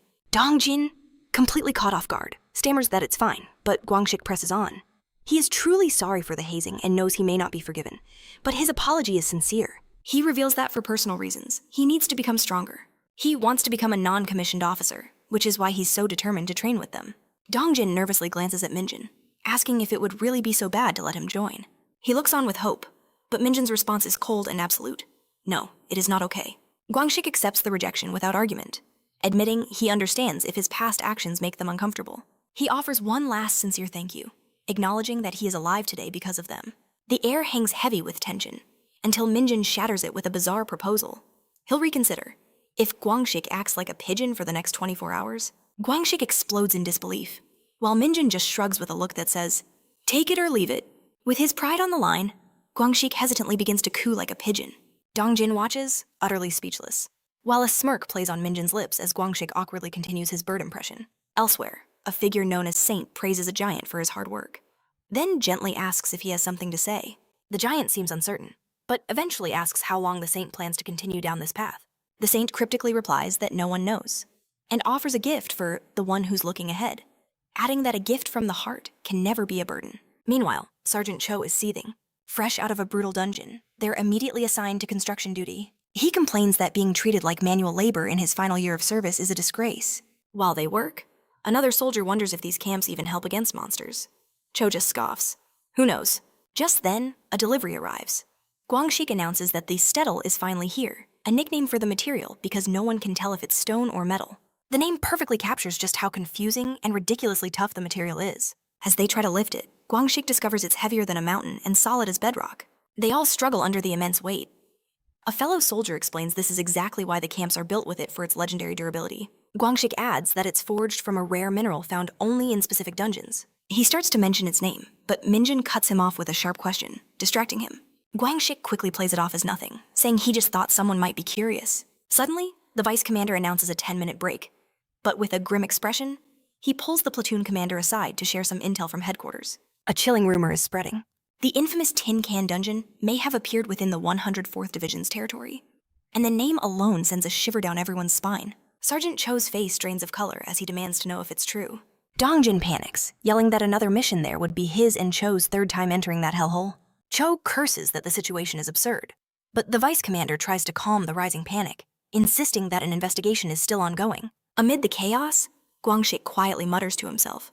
He explains that Tin Can is a codename hunters use for dungeons that follow a very specific and often fatal pattern. For one, these dungeons are far larger than the standard gates. And second, they're crawling with a greater number and variety of beasts. But third, there are no boss-level monsters, or any other extreme threats lurking inside.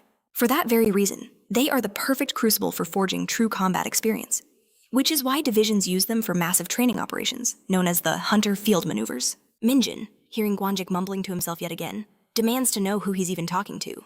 But Guangxik just plays it cool, saying he figured someone out there might be curious. The name echoed in Minjin's mind. Hunter Field Maneuvers. His face fell.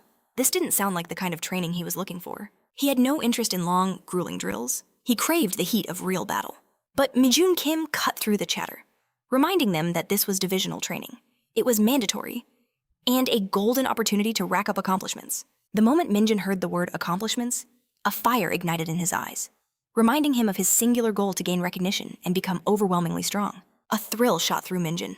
Being stationed at the front lines was a blessing, offering endless chances to prove his worth. A wave of pride washed over him. Coming here was the right choice. Everything was unfolding even better than he could have ever imagined. But just as the excitement of earning new achievements began to build, Minjin spotted a faint, ethereal purple glow near his foot.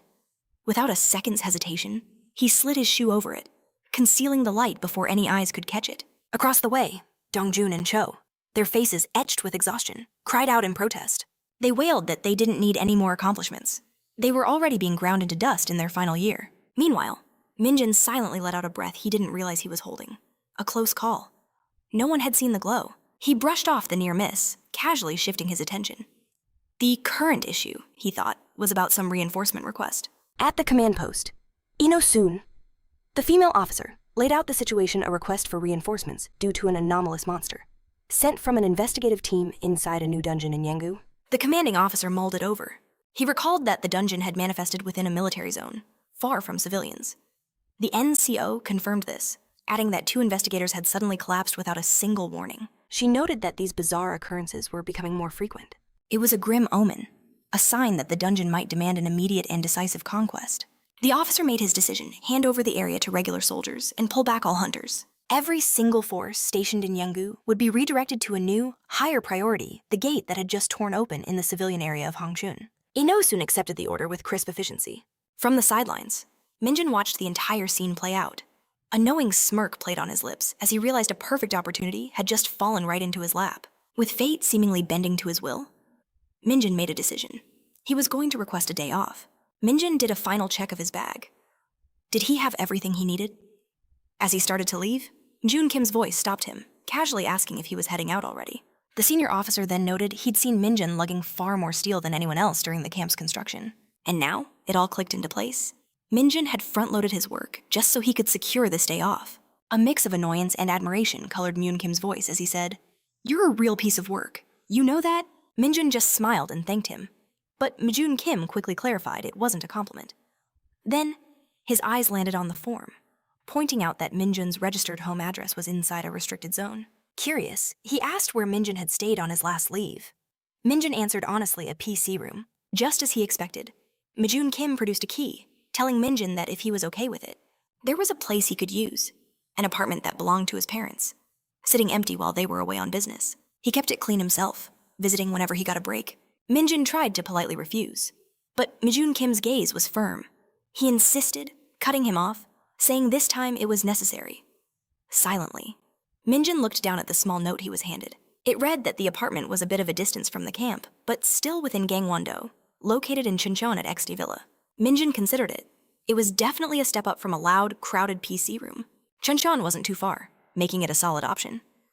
He remembered First Lieutenant Mjun Kim's words, "Take the key, even if you don't use it. Just get some proper rest." Minjun folded the note and tucked it away. As he did, his gaze fell on Mjun Kim's information sheet. The name Kim Mjun, his address was listed in Gyeonggi-do, and beside the names of both his parents, Cho Yoonju and his father, were two stark words marked as missing. Sometime later, Minjun arrived at the Yanggu County bus terminal. Nearby, soldiers were discussing a dungeon that had appeared near an old abandoned school. Their orders were clear: maintain a strict 1-kilometer exclusion zone and focus only on securing the perimeter. Minjun stood apart from them, absorbing every word without drawing any attention. His gaze locked onto a distant, silent building. That had to be it. That was the dungeon. As he began to walk towards it, he wondered what kind of beast awaited him inside. A flicker of annoyance rising that the intel on this place was practically non-existent. Classic Minjun. He tells himself if things get too dicey, he can always just walk away. The instant his foot crosses the threshold, a faint light pulses before his eyes, and a system message confirms his entry into the dungeon. The air inside is thick and suffocating, unnaturally humid, with scarred walls and the very ground torn asunder. All signs point to a brutal conflict. He spots a shattered object nearby, confirming his suspicion that a battle had raged here. A chilling sensation prickles his skin, the feeling of being watched. Without a moment's hesitation, Minjun calls into the darkness, demanding it reveal itself. A creature emerges from the shadows, and Minjun calmly sizes up the massive beast before him. Whether it's a goblin or a kobold, he can't be sure, but its size is monstrous. He's genuinely stunned the investigative team survived an encounter with this thing. No time to waste. Minjun shoots forward, taunting the beast for barely surviving its last fight before unleashing his corruption skill. But the monster doesn't even react. It makes no move to block or defend itself. To Minjun, most enemies are like ants, easily crushed. This thing, however, feels more like a giant beetle. But in the end, a bug is still a bug. With frustration boiling over, Minjun glares, launching one final, furious strike while screaming about his ruined new clothes. As the beast falls, a system notification appears. He has absorbed additional demonic energy, causing his stats to surge once more. Another message, and another. His demonic energy stat climbs by 3 times in a row. He has finally broken through a new threshold. Unlocking the skill Dark Arrow, his Nightwalker skill is also enhanced. And on top of it all, he gains basic swordsmanship. Thrilled by the notifications, Minjun immediately summons his status window. His stats now read Strength 65, Agility 60, Stamina 60, and Demonic Energy 22. A wide grin spreads across his face as he sees Dark Arrow, an ability allowing him to attack from a distance using demonic energy. It was the perfect skill for him, but basic swordsmanship? That caught him by surprise. Then, it all made sense. It had to be from that final, critical blow he'd landed in the fight. A pure stroke of luck, no doubt. Minjun's thoughts drifted back, recalling a strange glint of light he saw before the battle. Driven by curiosity, he went to investigate and found something on the ground. It could have been an arrowhead, or a fragment from a shattered sword, maybe even something the investigation team left behind. But its shape and hue felt strangely familiar, as if he had seen it somewhere before. Just as he picks up the mysterious object, monsters begin swarming from behind him. A new thought sparks in his mind. He just unlocked a powerful new ability and hasn't even tested it. The timing couldn't be more perfect. His official mission is complete, but he decides to linger. It wouldn't hurt to clean up these leftovers while testing the limits of his newfound power. Having cleared the entire dungeon, he feels a wave of pride and relief. Plus, he finally has some precious free time. So, he decides to unwind with his favorite game, DPE. It seems like the perfect end to a very productive day. His day off is satisfying and well-earned, but that moment of peace is shattered the instant he returns to camp. Something is terribly wrong. Every face is grim, and a heavy, tense energy hangs over the entire platoon. John rushes over, explaining that this dungeon is the real deal. And next week, they will begin a massive training exercise, the Hunterfield maneuvers. Each platoon will be dropped at a random point and forced to fight their way toward the center of the dungeon. The objective is to respond to sudden threats, battle monsters, and survive under the crushing pressure of real combat. There will be no rest. Every soldier has to remain sharp and ready for battle at a moment's notice. As the maneuver begins, Kim yells orders to secure a hilltop. Suddenly, dark spheres appear, floating monsters with thick, durable skin. These are nasty opponents. Melee weapons are practically useless against them. The order is given, stow all specialty weapons and switch to firearms. A storm of bullets erupts to keep the dark spheres at bay. But for Mjun, this is pure excitement. This kind of danger is exactly what he lives for. Mjun shouts a warning if those things get close enough to start sucking blood. They will become nearly unstoppable.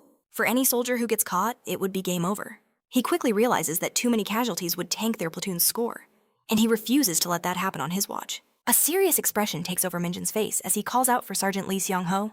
While sprinting across the battlefield, a black monster materializes in his path.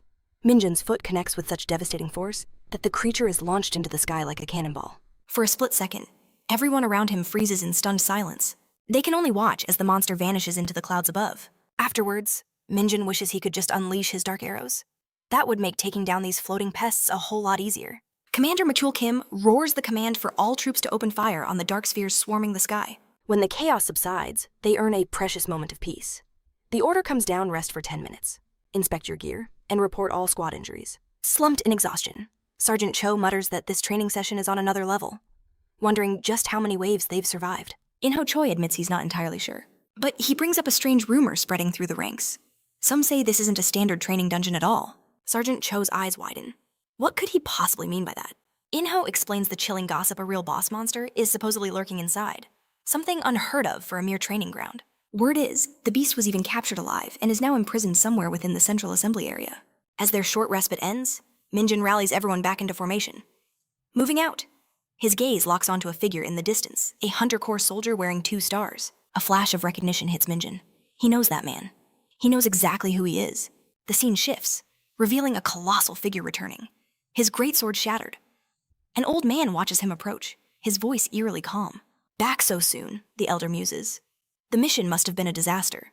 Or were you just foolishly following her orders again? His gaze falls upon the ruined blade, a deep frown creasing his brow. Have you been hunting demonic beasts again? He asks, his tone sharp. Back at the central dungeon assembly point, the air grows thick with tension. Lieutenant Colonel Kajung Chu of the 3rd Battalion sees the monster count is far higher than projected, praying the situation doesn't spiral into catastrophe. Standing, beside him, Colonel John Sung-kuns of the 1st Battalion explains the division commander's reasoning. He believes the troops' overall combat prowess has been weakening. But Ko Jung-chu fears this brutal training is pushing the soldiers past their breaking point, both in body and spirit. Just then, a frantic Colonel Lee Junbeom of the 2nd Battalion appears, demanding to know the division commander's whereabouts. John Sung-kun simply shrugs. You know how he is. Completely unpredictable. Once that man decides on something, nothing can stand in his way. Still unsettled, Lee Junbeom questions why the commander would personally join a drill like this in the first place. His anxiety spikes when he learns the commander went straight towards his own battalion's assigned area. It's then that Lieutenant Colonel Ko Jung-chu reveals the commander's final words before he left. That there was a single soldier he needed to see with his own 2 eyes. Commander Machul Kim can only stare, his mind reeling in disbelief. He knows the standard penalty mission involves a simulated casualty, an injured soldier who must be carried by their squad. But what leaves him utterly speechless is the identity of this exercise's patient. The role was assigned to a regular officer from HQ, but there, lying on the stretcher, is none other than the division commander himself. As McCool struggles to process this insanity, the commander casually says, "Take good care of me, now." Though still stunned, Mihul instinctively snaps to attention and salutes.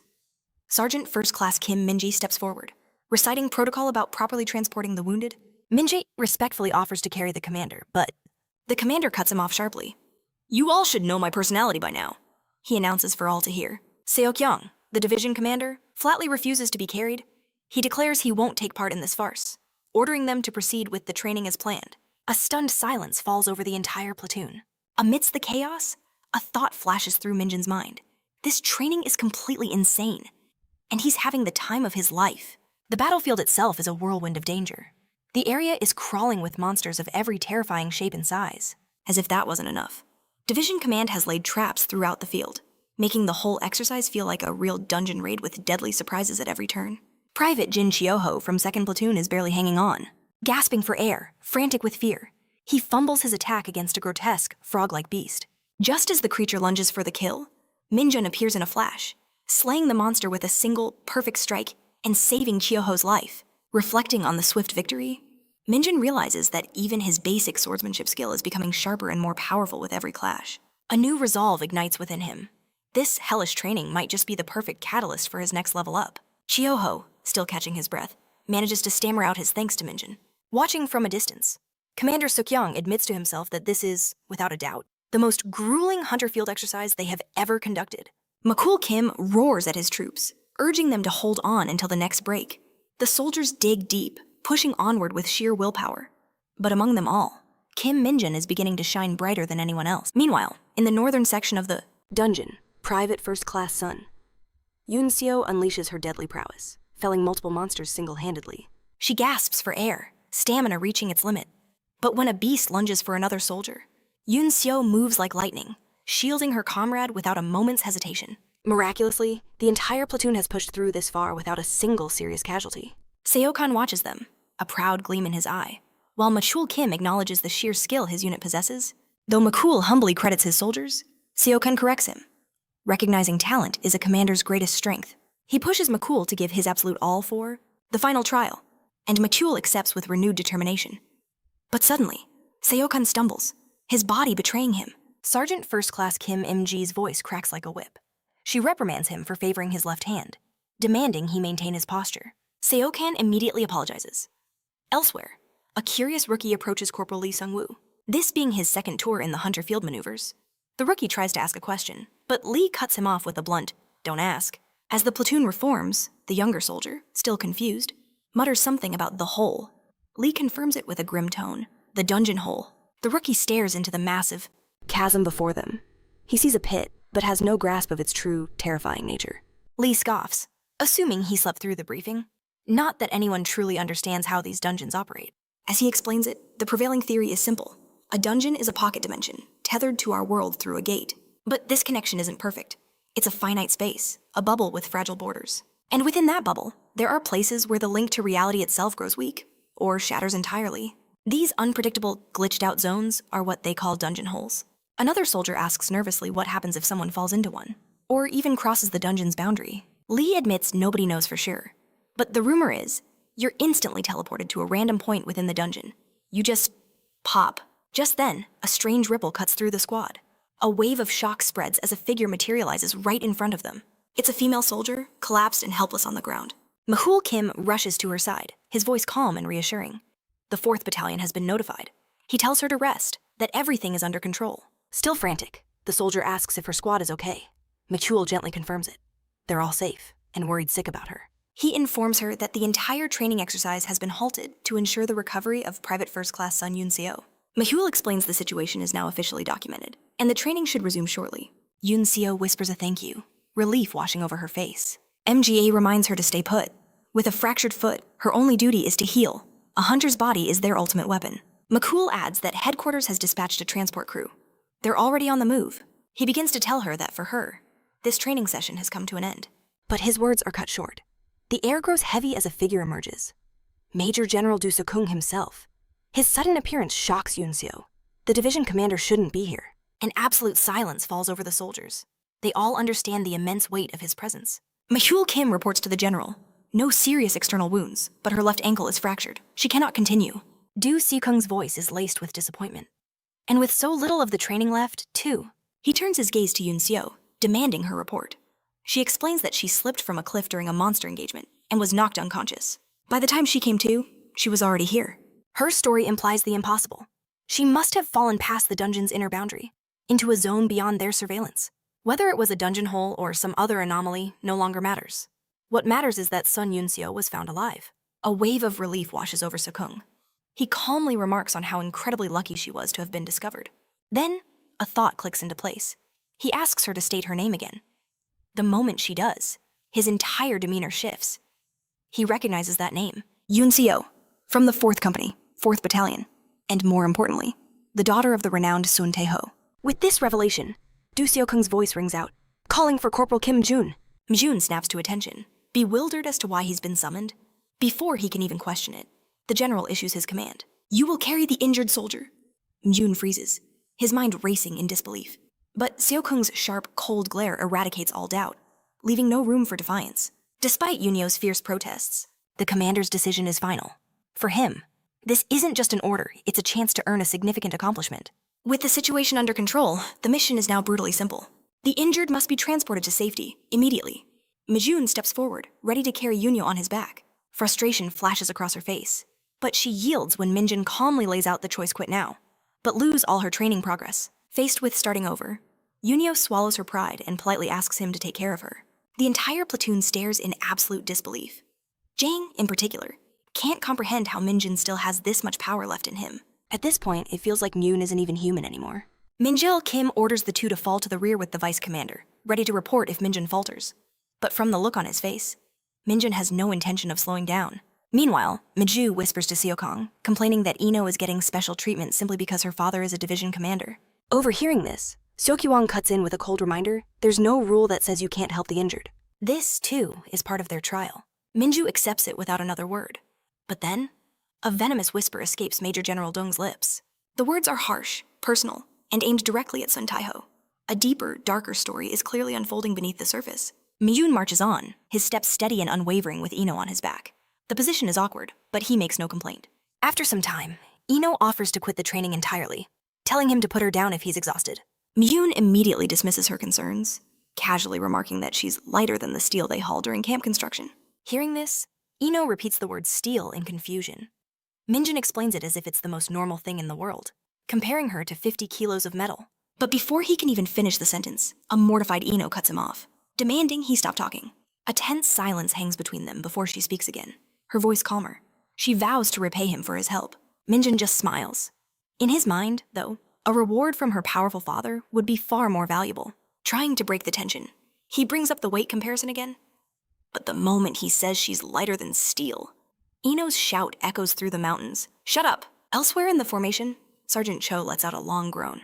He mutters to himself that this training has been switched from normal to hell mode, and wonders what madman designed this ordeal. Michael Kim glances at the map. Only 2 kilometers remain. He bellows for everyone to keep their focus. The finish line is close. The message ripples through the ranks, breathing a little life back into the exhausted soldiers. But then, a cry pierces the air. Corporal Legion and Sergeant Lee Guy from the 2nd Platoon spot movement in the sky. Flying monsters. Straight ahead, Mahul's voice rings out, ordering everyone to prepare for battle. He warns them that an airborne enemy will be a nightmare to fight. The worst possible news follows. They're facing black rakes, vicious creatures, no bigger than sparrows, but with razor-sharp claws and teeth that can shred through flesh. Their attacks might not be fatal to a hunter, but the pain is excruciating. And right now, every soldier is already on the verge of collapse. Worse still, they're protecting an injured comrade, making a defensive fight almost impossible. Black rakes are known for their terrifying persistence. Once they lock onto a target, they never, ever stop. From a distance, Duchio Kiwang, the officer disguised as the injured soldier, observes the unfolding chaos. His aging eyes can no longer see the monsters clearly, but he feels the crushing pressure descending upon the troops. He's not just watching a battle, he's judging their every reaction. Any sign of panic or failure will cost them dearly on their evaluation. Visibility is poor and their bodies are screaming in protest. But none of that matters. They are hunters. The instinct to break formation and help is strong, but to do so would plunge the entire squad into total disarray. The only path forward is to hold the line and trust their commander's orders, no matter how dire the situation becomes. Just then, Kim Mjun's eyes lock onto something.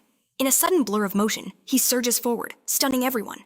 The others shout for him to stop, utterly confused why he's breaking rank with a soldier on his back. But Mjun's voice cuts through the noise, asking for one chance. He knows they can't win like this. Everyone is at their absolute limit.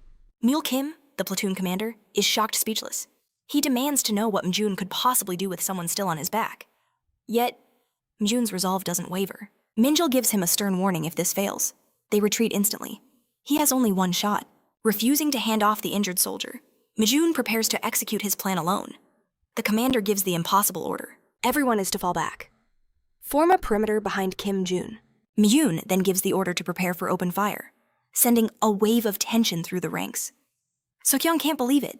Questioning how they could possibly shoot down flying monsters with mere rifles, Minjin quietly tells Ino to just hold on tight. He had absolutely no intention of losing a single person. Hearing his calm resolve, Ino is stunned, muttering that this entire situation is completely insane. But Mjun remains unfazed. As a dark mage, moving in the shadows was his specialty. This felt just like the early stages of a game he knew like the back of his hand. He recalled his dark arrow skill, though it was a low-rank ability with perfect application. Its power was immense, especially when merged with a long-range weapon. Without warning, Mjun fired. A vortex of demonic energy instantly coiled around the arrow, transforming it into a destructive cannonball. It was massive and terrifyingly fast. There was no way to dodge it, especially in the suffocating darkness of the night. The monster dropped from the sky instantly, leaving Ino staring in disbelief. In moments, Mjun took down the rest, and the battlefield fell silent. To everyone watching, the scene still felt completely unreal. Mjun wasn't just skilled, he was overwhelmingly powerful. A silent understanding passed through the squad. Kim Mjun was in a league of his own. The soldiers let out a collective breath of relief as the battle ended. The monsters were gone, and an eerie calm settled over the area once more. Then, an official announcement echoed through the chaos all members of the 2nd Battalion. 2nd Company, 2nd Platoon, have officially passed the training. The medical team swarmed the area, immediately checking on the injured as Mjun looked on. Kim surveyed his platoon, praising them for holding on until the very end. Mjun reminded them to remain vigilant, as they would soon be heading back to the barracks to rest. He briefly wondered where one went to claim their rewards for such an effort. But that thought was cut short when Minjil Kim suddenly called out his name. In front of the entire platoon, he declared that Mjun had worked harder than anyone. He pointed out how Mjun was always the first to act, never shied away from danger, and showed a level of bravery that was truly exceptional. Corporal Kim Mjun stood tall, feeling a bit bashful as every single eye turned to him. Sun Yun Seo, still on his back, quietly whispered her thanks and asked if he could finally put her down. Later, she apologized for all the trouble she caused the platoon, but Minjil Kim quickly assured her that no one thought of her as a burden. He was just glad they all completed the training as a team. From a distance, Major General Dosakon observed the scene with a faint smile, clearly impressed with how the platoon had come together. In the end, despite the immense pressure and brutal challenges, the entire platoon had successfully completed their training. Laughter finally broke out among the soldiers as they relaxed. More than a few admitted it was all thanks to Mjun. His actions had made all the difference. Suddenly, Colonel Yuji, the commander of the 4th Battalion, arrived on the scene to check on Yunseo's condition. One of the soldiers reported that, aside from a minor ankle injury, she was perfectly fine. Colonel Yu remarked on her luck, especially after falling into a dungeon pit. She then ordered the squad to move her with care, and they immediately complied. After that, Colonel Yu Ji-hee approached Major General Do-seok-kan, requesting a private word regarding the training exercise. Though Seo-kan seemed hesitant, she insisted that their discussion needed to happen right away. Later that night, as most of the camp slept, Kim Mjun was enjoying a rare, quiet moment. The camp chef offered him a huge portion of fried chicken, and Mjun's eyes lit up with pure joy. He asked if he could really have it all, and the chef chuckled, saying everyone else was already asleep. Mjun dug in without a second thought, declaring that his hard work deserved a fitting reward. The chef brought up the training, confirming Mjun was from the 2nd Platoon of the 2nd Company. He then mentioned that he'd heard their unit was being praised as the best in the entire division. Mjun just nodded, his mouth full of chicken, as the chef shared that he'd overheard the higher-ups talking. They were specifically impressed by Mjun's actions during the night raid with the Black Rakes. He confirmed that Mjun had dealt with them all by himself and seemed awestruck, wondering aloud how anyone could pull off such a feat in total darkness. The chef went on, remarking on just how difficult this round of training had been. Rumor had it that nearly 70% of the privates across the entire division had already given up. As he processed everything, Mjun took another bite and let out a small gasp of delight, completely captivated by how delicious the chicken was. A peaceful quiet lingered over the camp into the next morning. Most soldiers were still fast asleep, making the most of the free time they earned after the grueling exercise. A couple of officers were talking nearby, noting that the training went better than expected, and that the division commander was exceptionally pleased. Even the division commander himself came to observe the 2nd Platoon of the 2nd Company, who were undeniably a cut above the rest during the exercise. Captain Kim Chu from the 1st Company flashes a proud grin, remarking that the commander is impressive, not intimidating in the least. He trails off, thinking he might have been too casual, but another officer assures him it's fine. He said nothing wrong. His words were honest, yet firm, and since their commander had abandoned his post, no one could truly refute them. The conversation shifts to the 4th Battalion commander. Some confess that even they find the NCO a bit intimidating. Still, none of it changes the core truth Kim Mjun had left an indelible mark, and everyone agreed his performance was legendary. Mjun had stood firm, reacted with lightning speed, and never once backed down. And to top it all off, he did it right under the division commander's gaze. As the tension finally eases, anticipation for the monthly meeting begins to build. Meanwhile, at the headquarters of the 104th Division, Major General Du Yokyuang is reviewing his reports. The dungeon cleanup schedule is in perfect order. His attention then turns to the status of Private First Class Sun Yunyo. Colonel Yuji Hei informs him the injury isn't as severe as they feared, confirming there's no fracture. Her recovery is progressing well. By tomorrow, her treatments will be complete. And she'll return to duty. She takes after her father. Kyuong quietly notes, in that moment. The phone rings, shattering the calm. Seokyuang answers. A voice on the other end greets him with a simple title. You bearded bastard?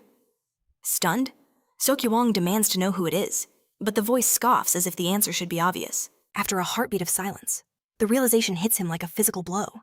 It's Sun Taiho, commander of the 107th Division, and Sun Yun-seo's father. Without wasting a single breath, Sun Taiho throws down the gauntlet, demanding a one-on-one duel. Instead of answering, Seokyuang explodes, demanding to know why this madman is calling him out of the clear blue sky. Taiho, completely unfazed, simply repeats his challenge, even graciously allowing Seokyuang to choose the location. Barely holding his fury in check, Seokyuang bites back. Is this all because your daughter got a little scratch? How does a man like you dare call himself a general? But Taiho's voice is chillingly calm. Oh, I am a general, all right. And all I want, he continues, is a little workout using the Do Seokyuang punching bag. I hear it's far more durable than the standard ones. That single line was the spark to the powder keg. Seokyuang curses, his voice a low growl of pure rage. He admits feeling responsible for what happened to Yun-seo, but insists it was just part of training.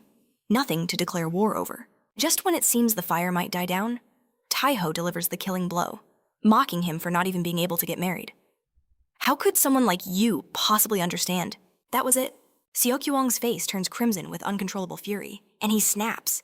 He roars into the phone, demanding Taiho's location, ordering him not to move an inch, because once he gets there, the laughing will stop. When only silence answers him, Du Seokyuang slams his hands on the table in pure frustration, his phone cracking under the immense pressure. A heavy, tense silence descends upon the room. Colonel Yuji approaches him carefully. Sir, she says gently, the call had already ended. Still fuming, Seokyuang orders her to call Taiho personally, but she urges him to calm down, reminding him that the man has every right to be this upset. Her words only fuel his anger. He can't believe it. She's taking Taiho's side. A dark suspicion creeps into his mind. He asks if she was the one who reported his daughter's injury, but Jihee firmly denies it. It wasn't her. Most likely, the hospital simply followed protocol and contacted Yunyo's registered guardian. She also explains that Taiho likely learned the details because his daughter received special permission to complete her training before her transfer. As her words sink in, Seokyuang's rage begins to waver, replaced by the cold weight of guilt. He realizes he should have been the one to reach out. He should have explained it wasn't personal, that he was simply testing the 2nd Platoon's response to seeing one of their own fall in battle. He sighs, knowing now what he must do. He has to clear up this disastrous misunderstanding with Taiho himself. With his own phone shattered beyond use, Yuji dials Taiho's number and puts the call on speaker. The moment Taiho picks up, his voice cuts through the air like a knife. Seokyuang is with you, isn't he? Jihee quickly apologizes for the abrupt call, explaining the division commander's phone is broken. So she's calling on his behalf. At that, Seokyuang steps forward, ready to own up to his mistake. He calmly explains the misunderstanding and offers a sincere apology for his actions. But Taiho is far from ready to forgive. He scoffs at Seokyuang, accusing him of backing out of their duel. Then his tone changes, demanding to know the identity of the man who carried his daughter on his back. The fact that a soldier who wasn't even a medic got so close to her clearly infuriates him. He warns Seokyuang to be ready the next time they cross paths, realizing this conversation was a lost cause. Yuji ends the call before any more damage can be done. Seokyuang grips the sofa, his knuckles turning bone white. He shoots her a murderous glare, his eyes screaming that this was all her fault for making him call. Without another word, his tone becomes ice, demanding she prepare a vehicle at once. They're heading to Daejeon for a face-to-face confrontation with Taiho. Jihee, seeing no way to win this battle of wills, stays silent, thinking how utterly absurd these two hotheads are. In another part of the base, Minjun Kim strolls leisurely down the hall. His mind was consumed by one glorious thought, his free cafeteria chicken. But as he fantasized, a sudden flicker of energy shattered his peace. He whips around to find his Nightwalker bouncing with pure, unadulterated joy at the sight of him. As cute as the little creature is, Minjun has had enough of these surprise public appearances. In one swift motion, he snatches the tiny being and shoves him into his pocket, marching out of the building for a much-needed private chat. Behind the barracks, safely hidden from prying eyes, Mjun ensures they are truly alone before letting the Nightwalker out. The second it's free, Mjun gives it a stern lecture, warning it never to show itself unless it is 100% safe. The Nightwalker looks heartbroken, trying to explain that it checked carefully and only came because it missed its master so much. A wave of guilt hits Mjun. Realizing he was too harsh, he softens his tone and summons a sliver of demonic energy as a peace offering. After happily devouring its meal, the tiny creature suddenly points a finger right at Mjun. Curious, Mjun touches the tiny finger, and instantly, a torrent of information floods his mind. He sees what his minion witnessed: a devastated landscape, radiating the unmistakable signs of demonic power. He's blown away. The Nightwalker traveled that far on its own, And it actually brought back solid intel. praising the creature for its incredible work. Mjun watches it practically glow with pride. But while his minion soaks up the praise, Minjun's mind is already spinning, concocting an excuse to slip off base once more. As Mjun walks towards the dormitory, his thoughts race. Leaving again so soon would definitely raise suspicions. But it felt like a waste to burn his vacation days if this was just a false alarm. He was still thankful for the day off he'd earned from the last Yangu operation. The moment he pushes the dorm door open, a wave of noise crashes over him. The entire room is in the middle of a celebration. The second he steps inside, he's swarmed with congratulations for being chosen as the division's top soldier during the Hunterfield maneuvers. They tell him about an upcoming award ceremony, and even better, his achievement has earned the entire platoon a day off. A spark ignites in Minjun's eyes. He doesn't waste a second, immediately asking if he can use his break the very next day. The platoon commander, caught in the celebratory mood, has little choice but to agree. And just like that, Mjun secured his leave. The next day in Haiyan, the atmosphere is all wrong. The crisis seems to be over, with hunters handling the cleanup, but the number of them still lingering feels off. He's especially irritated that he gave his minion a demonic energy boost as a reward, only to show up after the party had already ended. Suddenly, a voice cuts through the air, calling his name.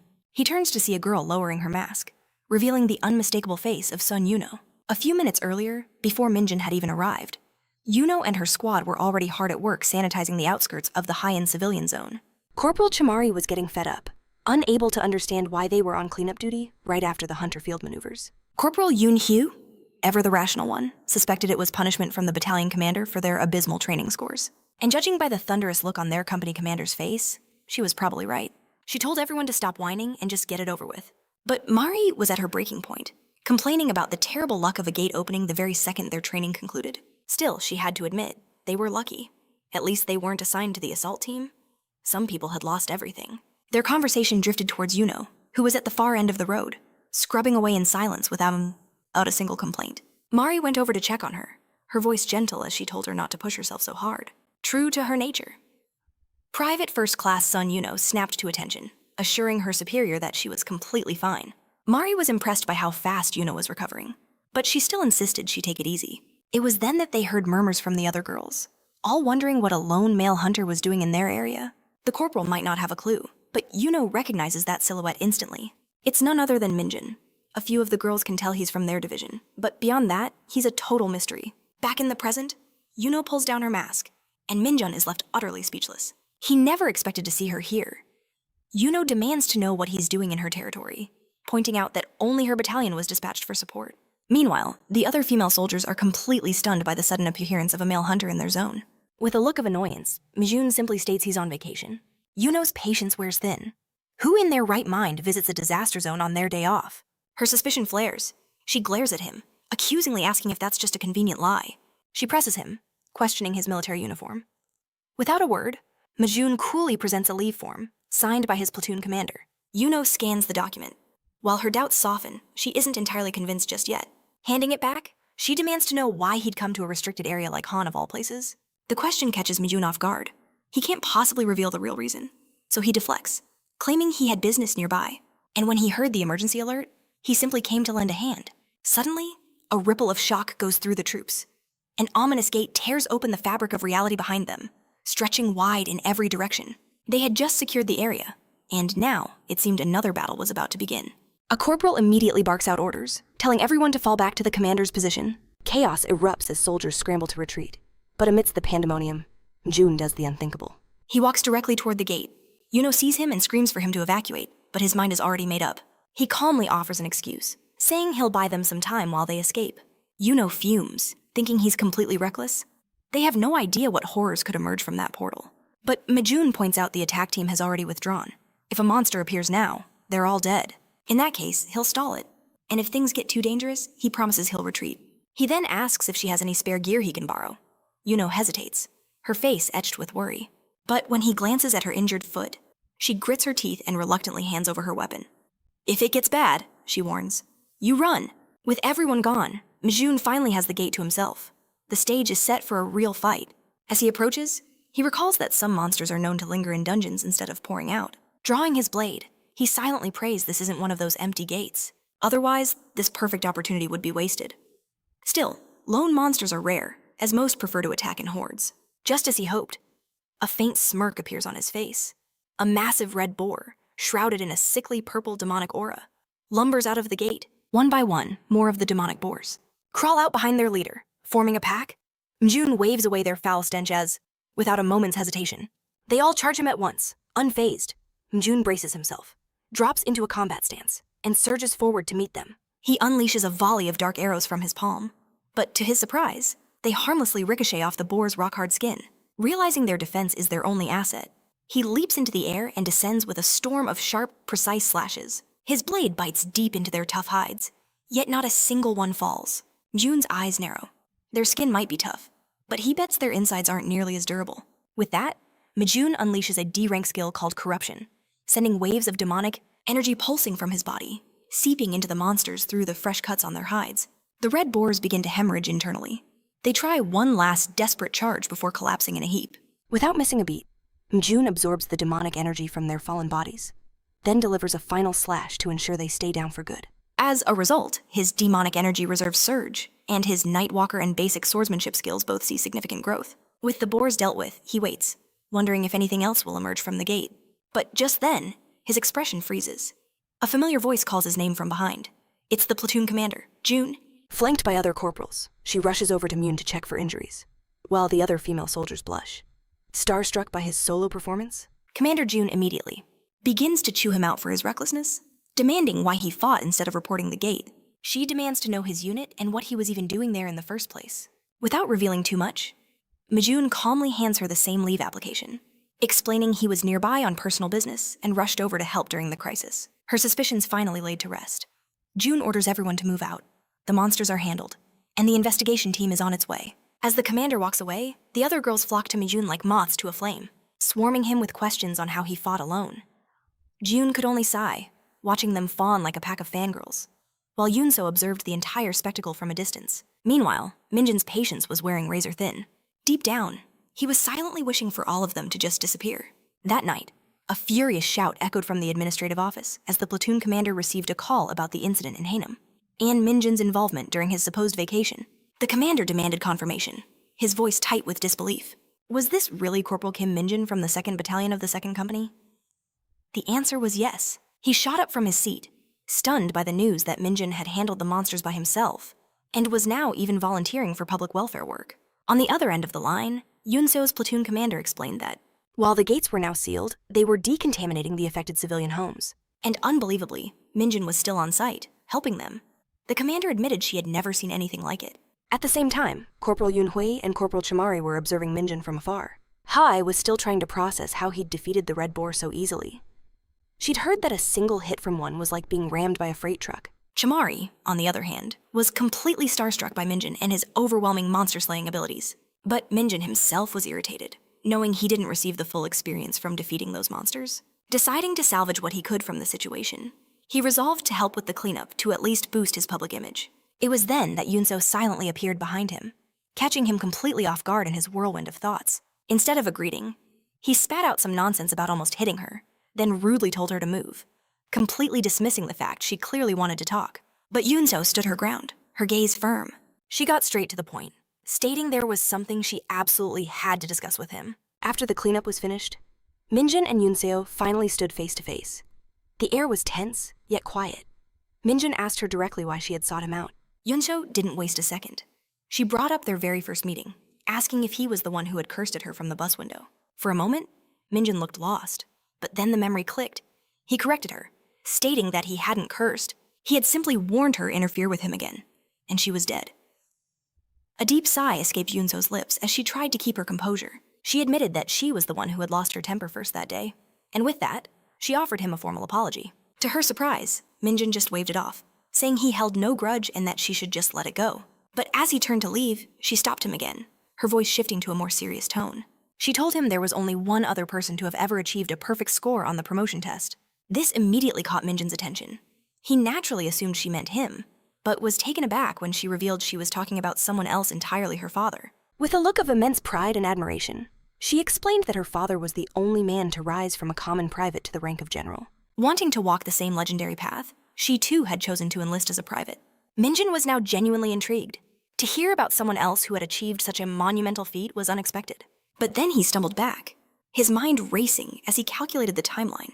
The Hunter army only existed because the gates had started appearing. Back then, he was only 7 years old. This led him to assume her father must have re-enlisted as a private after becoming an awakened. But Yoon-seo quickly corrected his assumption. She explained that her father hadn't been strong in his youth. In fact, due to poor eyesight and other issues, he was deemed unfit for military service. But after his awakening transformed his body, he voluntarily enlisted to serve his country. The intense pride glowing in her eyes as she spoke made Minjun think that one day, he would like to meet this incredible man.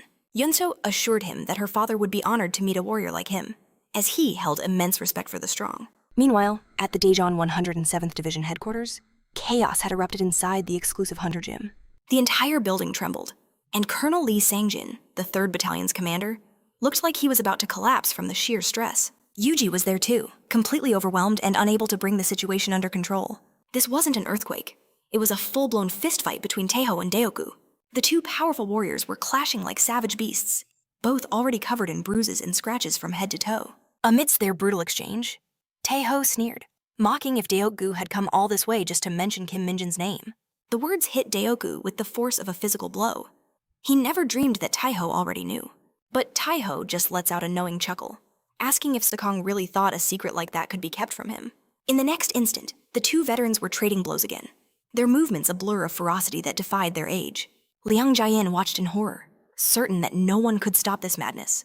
But just then, Yuji Hai leaped between them, her presence instantly halting the escalating conflict. The fists may have stopped flying, but a venomous war of words erupted, the two men glaring at each other like furious rivals. Eventually, the burning rage cooled, and they found themselves sitting on a park bench, the tension still hanging heavy in the air. Yuji Hai approached Seokyuang, delivering a swift report from the 3rd Battalion's commander. The Red Boar's gate had been secured. Seokyuang praised her and the commander for their excellent work before she departed. Once they were alone, Taihaho broke the fragile silence, cutting straight to the heart of the matter and demanding to know Sekong's true purpose for being there. He knew there was a deeper game at play. Seokong didn't mince words. He came to promote Mjun to the rank of sergeant. The calm on Taihaho's face instantly shattered, twisting into a mask of pure fury. He was enraged that Seokyuang would dare support the very man who had interfered with his daughter. But Seokyuang's own anger flared in response. Declaring that no one laid a hand on Yoon-seo, he commanded Taiho to stop behaving like a beast blinded by rage and start showing gratitude to the man who actually saved her. Taiho shot back that Minjun was only just promoted to corporal, and before that, he received a special promotion to private first class. His rise was unnaturally fast. Seok simply nodded, admitting he already had a grander vision to raise Mjun all the way to a commissioned officer. Hearing this, Taiho let out a heavy sigh. He warned that a major power like Guhaka would never overlook someone Seokyuang valued so highly. But that was exactly the point. Seokyuang was laying all his cards on the table, forcing Taiho to join his side. A slow, calculating smirk crept across Taiho's face. He would decide only after meeting this prodigy himself. Meanwhile, miles away in Haiyan County, a shadowy figure cloaked in demonic energy tore through reality itself, appearing before Mjun was frozen solid, his mind struggling to process the overwhelming presence that had just appeared. The figure slowly rose to his full height, a twisted smile spreading across his lips as his eyes locked onto Mjun, ecstatic to have finally found his prey. Just moments before this terrifying encounter, the female corporals were seated on a bus. Mjun stood outside, bidding them farewell as they waved, all of them hoping their paths would cross again. Corporal Chamari looked like she was a heartbeat away from asking for his number, or maybe even asking him out right there. But Corporal Yoon-hyu smoothly intercepted, offering a polite and formal thank you to Minjun for all his help. While Shamari fumed at her friend for ruining the moment, Yuno exchanged a final, silent glance with Mjun, and with that, the bus pulled away, leaving Mjun alone. He let out a sigh of relief, finally able to drop the exhausting charade of playing the nice guy. But the second he turned around, the Nightwalker materialized from his shadow. The small creature coughed pathetically, shamelessly begging for a taste of demonic energy to satisfy its hunger. But it had forgotten its master was still furious over its earlier failure, and there would be no rewards for incompetence today. The little minion looked utterly heartbroken, but its expression suddenly twisted into one of alarm as it sensed a grave danger. It began to vibrate and pulse wildly, sending frantic waves of telepathic warnings directly into Mjun's mind. The message was chilling. A foreign demonic power was invading this dimension, not through a gate, but by ripping a hole through the very boundary of the world. Mjun was genuinely impressed. The Nightwalker could detect even the faintest traces of this energy. He realized then that his minion wasn't built for stealth. It was a living, breathing danger detection radar with limitless potential. Wasting no time, Mjun ordered the creature to lead him to the source. Minutes later, they arrived deep within the shadowy forest. As a reward for its good work, Mjun summoned a small wisp of demonic energy for his minion. But before he could relax, the very air in front of them began to twist and fracture, and a demonic portal ripped itself into existence. Slowly, a lone figure began to emerge. The moment this man stepped through and saw Mjun, his entire face lit up with overwhelming joy as he screamed, "Master Minhold!" Tears of pure ecstasy streamed down his face, but Mjun was far from pleased to see him. He immediately recoiled, ordering the man to keep his distance. But when the newcomer clumsily stumbled, Mjun's instincts took over, and he rushed forward to catch him. A flicker of frustration crossed Mjun's face as he knelt down, demanding to know why he had followed him here, directly disobeying his explicit orders. The man, completely overwhelmed, could only continue to sob with relief, overjoyed at being reunited with his master. Mjun let out a deep sigh as the memories of their first fateful meeting came flooding back to him. He remembered finding this very man in the other world, lying broken and helpless in the heart of a desolate dungeon, his life fading away. A monster had loomed over him, poised to deliver the final, fatal blow to a man who had already surrendered to despair. But then, fate intervened. But just as death's jaws were about to close, a surge of demonic energy obliterated the creature. Looking up, he saw Mjun standing over him, his body radiating a terrifying dark aura. The man instantly recognized him as the legendary Master Minhold. Mjun had no clue how this stranger knew that name, but one thing was painfully obvious. The man was hopelessly weak. Before leaving, Mjun warned him to stay out of dungeons like this unless he had a death wish. Out of sheer curiosity, he asked for the man's name, only to be stunned when he said he didn't have one. So, Mjun casually named him Lee Bongu. Now, back in the present. Mjun grabs Bongu by the collar, shaking him furiously and calling him a madman for trying to cross dimensions alone.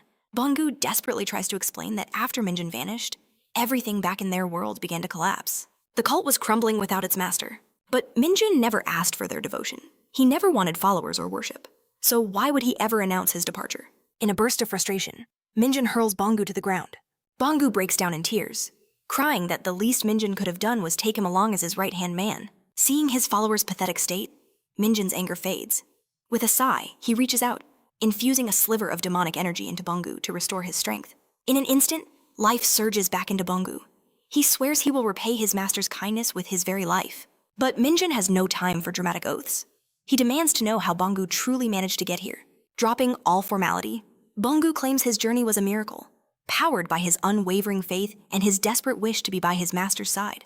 Mjun rolls his eyes, tired of the fanatical nonsense, and demands the real story. None of this was adding up. There's no way someone as weak as Bongu could traverse dimensions, unless a being as powerful as the Saintess was involved. That's when Bongu finally confesses. After Mjun disappeared, he stayed behind to monitor the Saintess because of disturbing rumors. Apparently, every single night, eerie sounds had been echoing from within the temple walls. Word on the street was that countless monsters were being captured. But when Bongu investigated, he found no bodies, no blood, nothing. Just empty space. And then, the horrifying truth dawned on him. They weren't killing the monsters. They were sending them to Mjun. Hearing this, Mjun is stunned, realizing just how dirty the Saintess was willing to play. Now convinced she's the architect of the recent demonic attacks, he wonders if Bongu might recognize a strange object he found. He pulls out a shard of steel he had retrieved from the corpse of a troll. Bongu needs only one glance.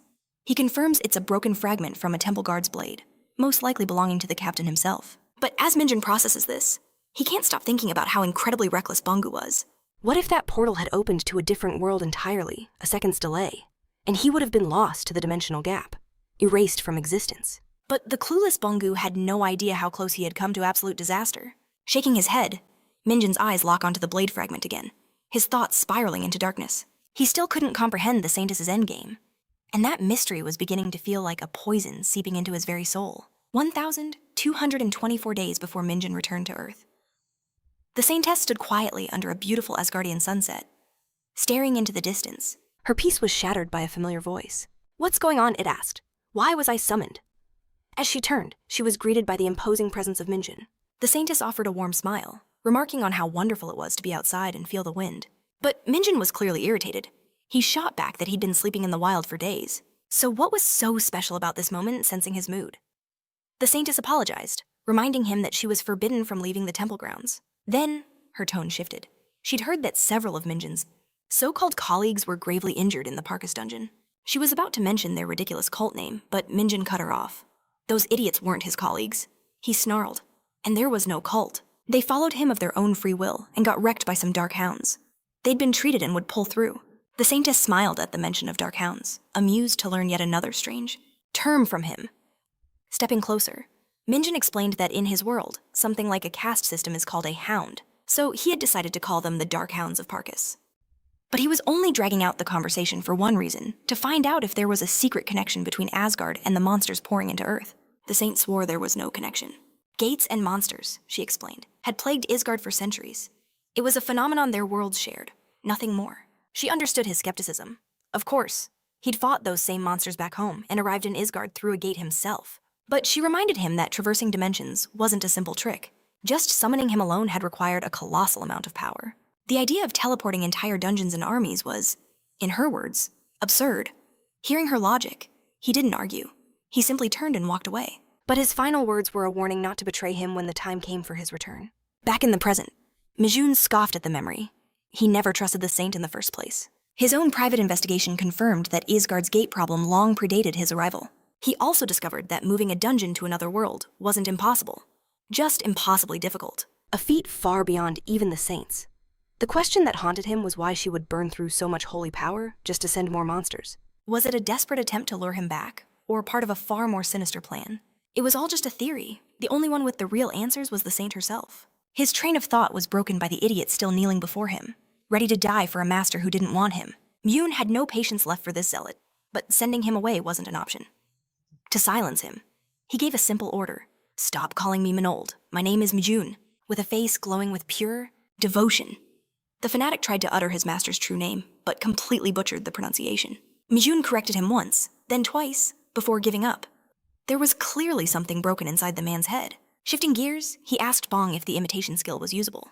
The man eagerly confirmed it, though Mjun was doubtful, having given him only a sliver of demonic energy. Yet the fanatic was pathetically grateful, assuring him that he could still transform into a small animal. Mjun pointed to a crow perched nearby and gave the command. In a swirl of dark energy, the mage twisted his form, becoming the bird.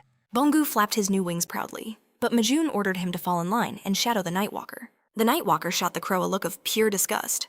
The two were about to clash until Mjun's cold voice cut through the tension, ordering them to cooperate. Left with no other choice, they immediately fell silent. Mjun ordered Bong to follow the Nightwalker's lead, while the assassin's job was to keep the madman on a leash. With that, the two figures took to the sky. Watching them disappear, Mjun let out a weary sigh. A moment of peace, quickly interrupted by his growling stomach. It was long past time to eat. A few days later, Kim Gwangik burst into the camp's locker room, practically vibrating with excitement. The other soldiers stared at him as if he'd gone mad. But then he dropped. The bombshell, the platoon's quarterly performance chart, was finally posted. Instantly, the lazy atmosphere vanished. As Sergeant Lee fastened his uniform, one of the men joked that he'd probably taken first place yet again. But Gwangshik leaned in, his voice a low whisper. Lee Sung-ho came in second. A stunned silence fell over the room. Who in their platoon could have possibly broken 75 points? Before the speculation could begin, Mjun walked in, casually announcing his return from vacation. As he greeted them, the corporals started whispering amongst themselves. Could it have been him? Gwangshik confirmed their suspicions with a nod, adding that Mjun's score had sent shockwaves through the entire division. The soldiers were still reeling when the platoon commander entered, and the room snapped to attention. The commander stepped forward, holding the insignia of a sergeant, and declared that Mjun was receiving a promotion. The room was deathly quiet. A special promotion, this fast. It was impossible, but the commander held up the official documents from headquarters. During the Hunter Field maneuvers, Mjun had been named the best soldier in the entire division. On top of that, his voluntary dungeon clearing during his vacation had earned him special recognition. The commander beamed with pride, congratulating him and revealing that this promotion came directly from the division commander himself.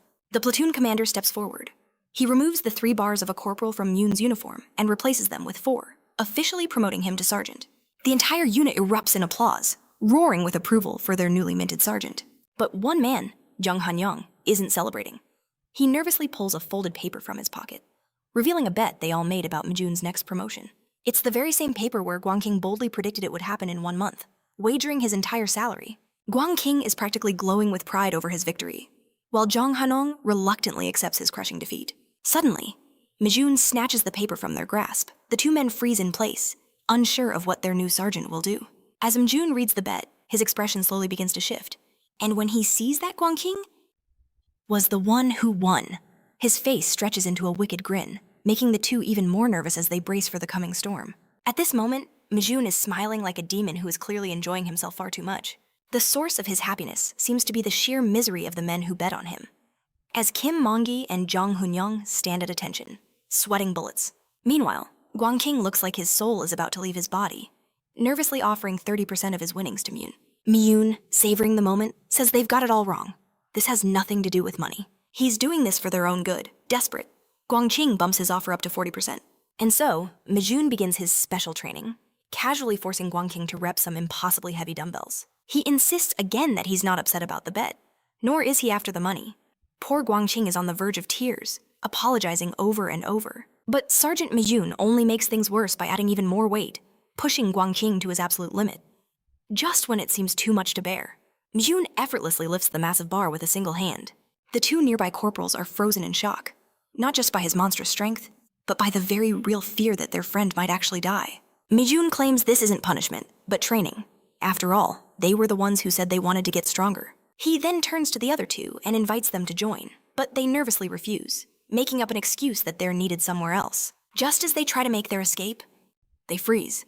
The sergeant's tone has shifted, becoming something truly terrifying. When they turn, Mjun is wearing a demonic smile, calmly telling them it's a shame they thought they had the right to refuse. Raw fear floods their faces. Soon after, only screams of agony echo from the training room. A while later, Guangqing is completely passed out, while the other 2 are left gasping for air, utterly wrecked from the workout. That's when Mjun casually brings up a favor he needs from the corporals. Desperate for any escape, the men immediately agree to anything, so long as it isn't more physical torment. That's when Mjun begins listing a few facts, like how soldiers ranked lower than private first class are forbidden from using the training room or the PC room. The guys are confused at first, but Mjun keeps going. They're also not allowed in the gym, and the list of unjust rules just keeps growing. Hearing this, the 2 soldiers find a new fire within them. They declare that these rules are unreasonable and must be opposed. They share a look of grim determination. Together, they will work to eliminate every single one of them. This was exactly what Mjun had planned from the start, though he still warns them not to go overboard. He assures them he'll handle the other sergeants, leaving the rest to them. The moment they're dismissed, they sprint out of the training room as if fleeing from hell itself. Meanwhile, Guangqing finally regains consciousness and tries to follow them, only to be stopped by Mjun once more. Guangqing turns around, expecting more torture. Mjun does not disappoint. He casually drops a bomb due to a personnel reshuffle. Guangqing has been officially placed under his direct command. That means poor Guangqing is now sentenced to train with the demon sergeant every single day. Elsewhere, in a completely different world, a dungeon holds the dangerous snake mine, a serpent-like monster that lives almost entirely underground. Unlike the snakes of Earth, these creatures aren't venomous. Instead, they explode the moment they die. That's why their tails must be severed before the final blow. The tail acts as a detonator, and without it, the monster is neutralized. It turns out Mjun's platoon is the one assigned to handle this explosive situation. To prevent a catastrophe, the platoon commander and his squad are carefully disarming the creatures one by one to clear the dungeon safely. Normally, a small team of elite hunters is assigned to monsters like these. But this time, things are different. Just as the monster's claws lunged for Sergeant Lee, its tail was severed in a flash of motion.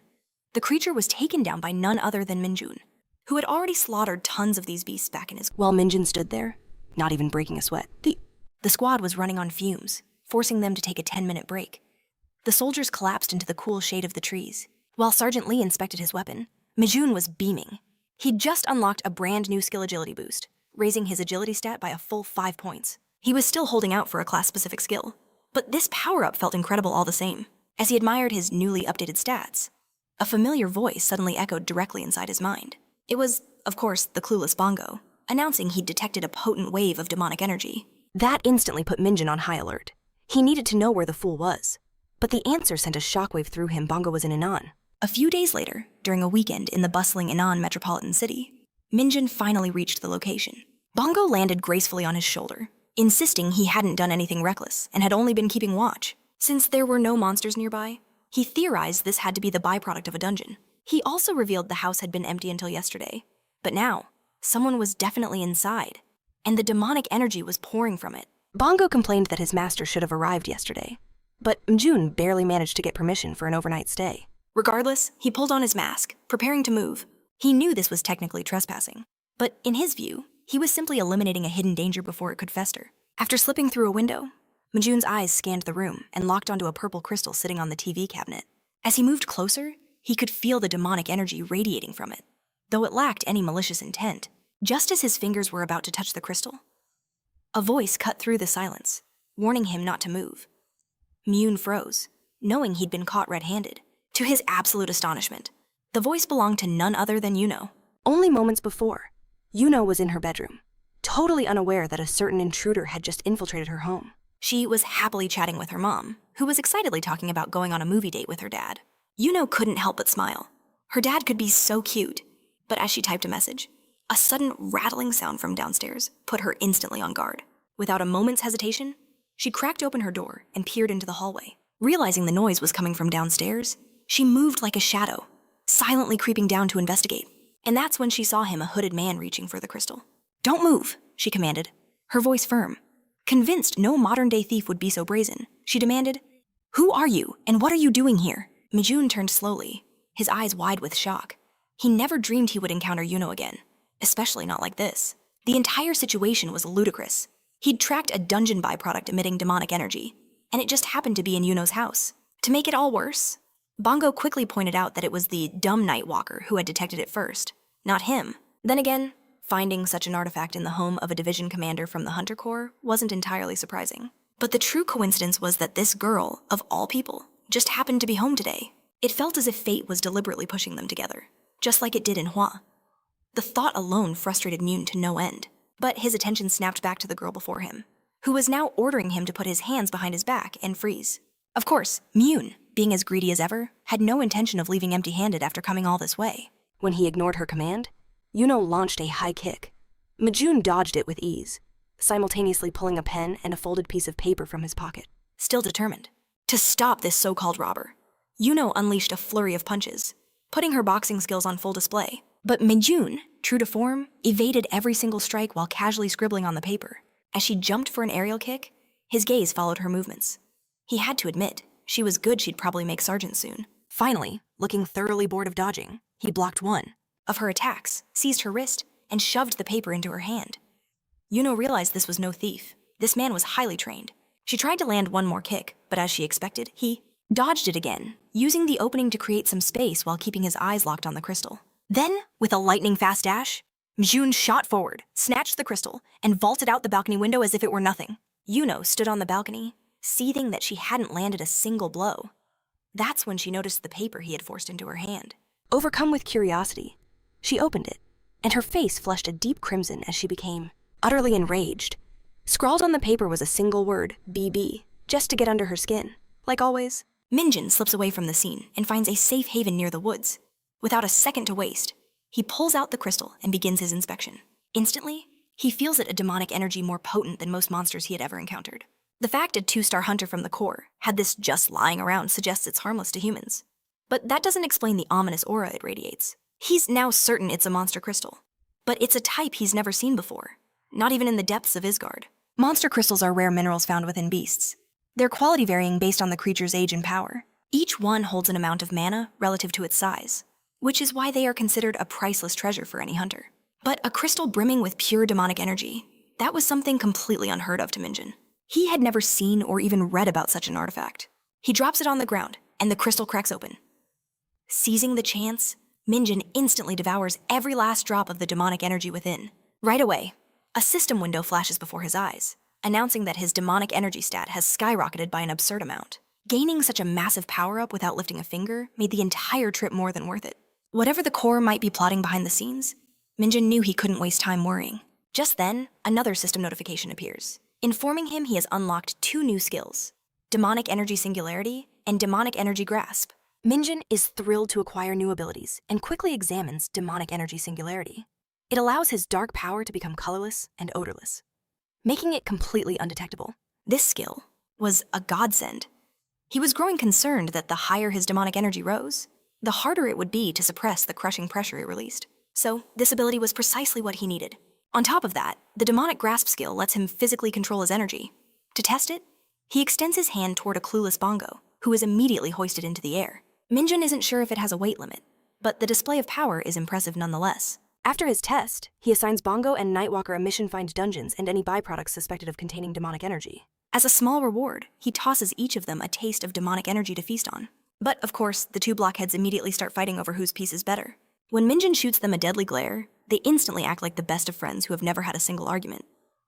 In a surprisingly good mood, Mjun asks Bongo if he's ever experienced Korean food. And just like that, the three of them head to a Korean barbecue restaurant. The table is soon covered with all kinds of incredible dishes. The moment Bongo takes his first bite, he bursts into tears, completely overwhelmed by the amazing flavor. His dramatic performance makes Mjun question his subordinate's intelligence, while the waiter stands there utterly stunned by the scene. Still, as Mjun watches him eat, a small smile forms on his face. He remembers what they survived on in Isgard Dry, flavorless biscuits, and realizes this is likely Bongo's first true meal. Suddenly, Minjun's phone vibrates furiously in his pocket. When he looks, he sees a storm of messages from Guangxik, practically begging him to answer. Guangxik sounds like he's on the edge of a total meltdown. Urgently. Reminding Mjun that their guerrilla training starts next week, and that the schedule is nothing short of hellish. A little while later, the guerrilla warfare training has officially begun for the awakened soldiers. Warriors who have surpassed the limits of ordinary men. At first glance, the drills seem standard enough. Squats, burpees, the usual brutal exercises. But while most of the soldiers are already on the verge of collapse, looking half dead, Mjun is the only one actually enjoying himself. By the time they reach the third course with its 3-rope bridges, he's swinging across them, like a kid on a playground, while everyone else is using every ounce of strength just to keep from falling. Then come the drop-down drills, which he also clears with effortless grace. Finally, a man in a hazmat suit appears for a bizarre lecture, forcing everyone to memorize the national anthem up to the 4th verse and the entire Hunter military pledge. After that, they are dismissed. Most of the soldiers drag their exhausted bodies straight to their beds, which are just as awful as the food they're about to receive. Others sit in utter misery, staring down at the revolting meal before them, their faces filled with regret. They had hoped for a proper meal and rest after the grueling training, but instead, they're served slop barely fit for consumption. At this point, some genuinely wonder if the division master has a personal grudge against them all. On the contrary, Mjun is acting like he's having the time of his life. He's devouring his food like a king feasting at a royal banquet. One of the nearby soldiers, however, can barely touch his meal, terrified of what horrors await in the latrine. That night, a powerful presence arrived at the camp platoon commander, Captain Seo Jong-woon. Sergeant Lee instantly snapped to attention, saluting his superior. The commander ordered everyone to stand at ease, announcing that the instructors would take the night watch. Seeing how exhausted they all were, he offered praise for their performance so far. But then his entire demeanor shifted, his voice taking on a heavy, serious tone. A wave of determination washed over him as his voice thundered across the camp, commanding everyone to pour every last ounce of their strength into the next day's trench combat. The following morning, the air crackled with energy as each platoon roared, cheering for their squads. The arena for this brutal clash was a square pit, a grim simulation of a real trench. The rules were savagely simple: either throw your opponent out of the bounds, or utterly defeat them within. 2 colossal soldiers currently reigned supreme, tossing men around like dolls and smashing them into the dirt. The defeated piled up, one after another, until the referee finally brought the merciless match to an end. Round 16, third fight. The 1st Battalion's 1st platoon takes another victory. No weapons, no outside help was permitted. This was a battle of pure, raw, physical power. But this seemingly simple trench combat held a far deeper meaning for the 4 battalions of the 104th Division. The 2nd Battalion's commander, Colonel Lee Jun-BM, watched in disbelief, stunned by their insane strength. These were the same monsters who dominated last year. Colonel Jong-sung agreed, reminding him that last year they were mere corporals. Now, they were sergeants, even when 10 squads had charged them at once. That one absolute beast, that man, Cho Sunung-woo, had pushed every single one of them out by himself. But then, the 3rd Battalion commander, Colonel Ko Jong-cheol, casually dropped a bombshell Sergeant Chi Young-woo had already passed his promotion exam. But the 1st Battalion was stalling the paperwork. The accusation hit like a lightning strike. Jun-BM exploded, roaring at Shungun and accusing him of intentionally delaying the man's promotion. He claimed it was a dirty trick to keep using him in trench combat, since a higher rank would make him ineligible to compete. Seong-gun erupted in fury, denying everything, insisting he never agreed to such a scheme. This bitter clash was almost a tradition. Trench combat always devolved into a vicious proxy war between the battalion commanders. While Colonel Ko Jong-cheol watched with a smug grin, savoring the chaos he'd created, the 4th Battalion commander, Yoo Ji-hae, remained silent and tense. The referee's voice cut through the tension, announcing the next match. 4th Battalion, 4th Company, 4th Squad. A flicker of nervousness crossed Yoo Ji-hae's face. Only one squad from her entire battalion had made it this far, and everyone knew that underperforming battalions faced the harshest training. As Chi Sung-woo and his monstrous team left the stage, Minjun and his squad watched from a corner of the camp. It was then that the Titan, Cho Sun-woo, noticed Minjun and approached him for the first time. He confirmed Minjun's identity, the famous hunter from the 2nd Battalion. At first, he feigned excitement, claiming he never expected to meet a celebrity like the fastest soldier to ever make sergeant. But his friendly mask shattered, replaced by a sneer. He scoffed that the rumors had given him high expectations, declaring that Minjun was just an idiot.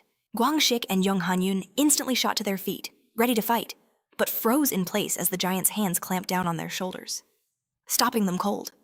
He declared with a smirk that he only meant to, with a final mocking laugh. He apologized and left with his squad. Gwang Shik and Han-yoon were left trembling with rage. Their faces were flushed crimson, but Minjun calmly told them to let it go. However, Gwang Shik was consumed by fury, wanting nothing more than to crush that man to pieces. Meanwhile, Minjun, who had appeared so calm, was now like a tomato about to explode.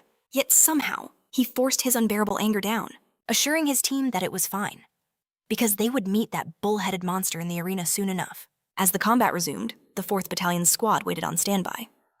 Corporal Chouari sat in simmering silence, visibly annoyed.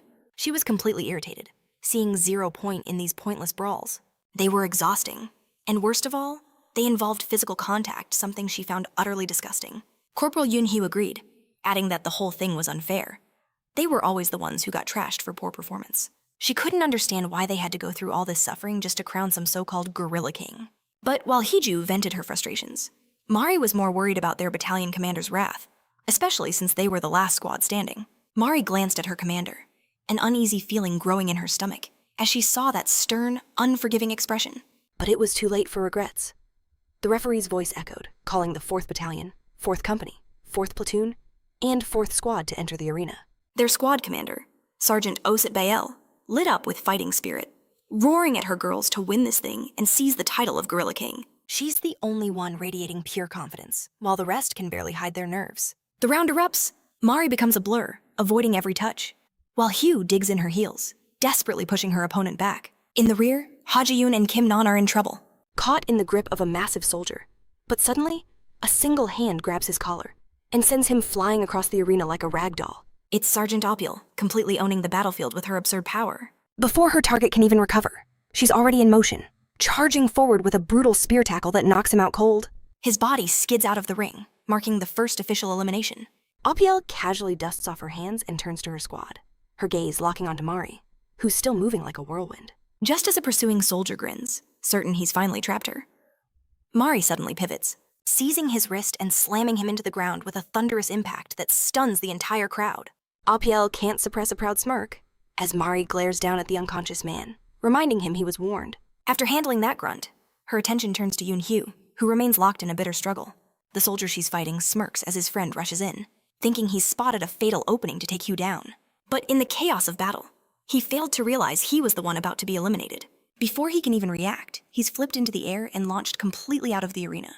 This time, it was Yoon Seo, whose sharp instincts ended the fight in a flash.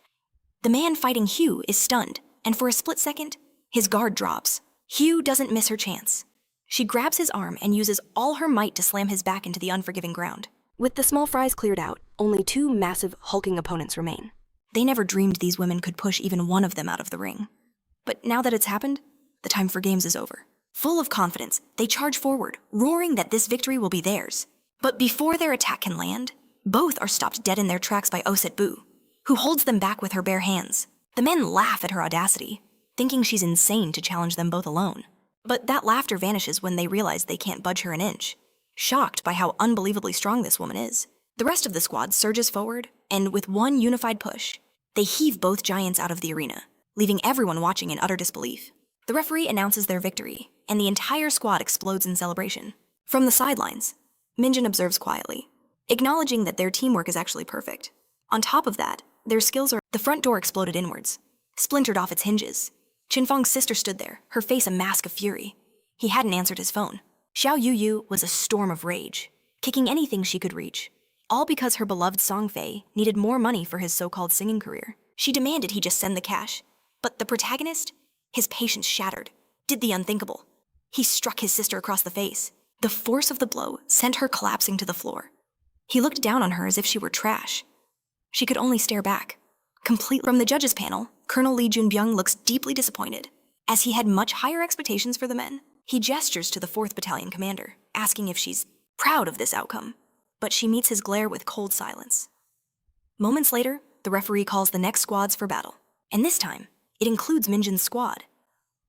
At that moment, Yuji Hai's gaze locks onto Minjin, remembering he is the very person Seok is so obsessed with. A spark of curiosity ignites within her, and she suddenly finds herself eager to see what he is truly capable of. As the men walk toward the arena, Hanong casually tells Minjin that if they secure first place, their squad earns a vacation. The second he hears the word vacation, Minjin's mood darkens. He has absolutely no desire to go on a trip with a bunch of idiots. Guangxik and Han Yong burst out laughing at his sour expression, joking that perhaps they should just give up on winning, ignoring their nonsense.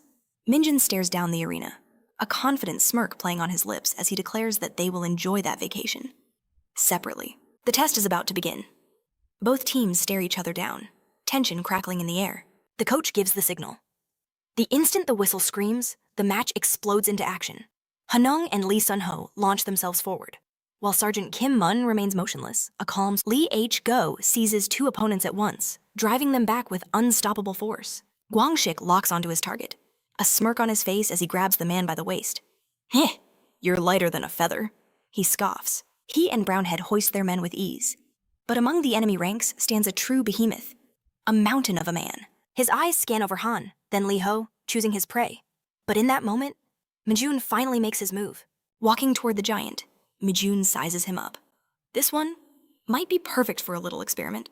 Without a word, the mountain of a man charges. A faint smirk plays on Mjun's lips. My control is still rough, he thinks. But disrupting his balance should be simple enough. He activates his E-rank skill.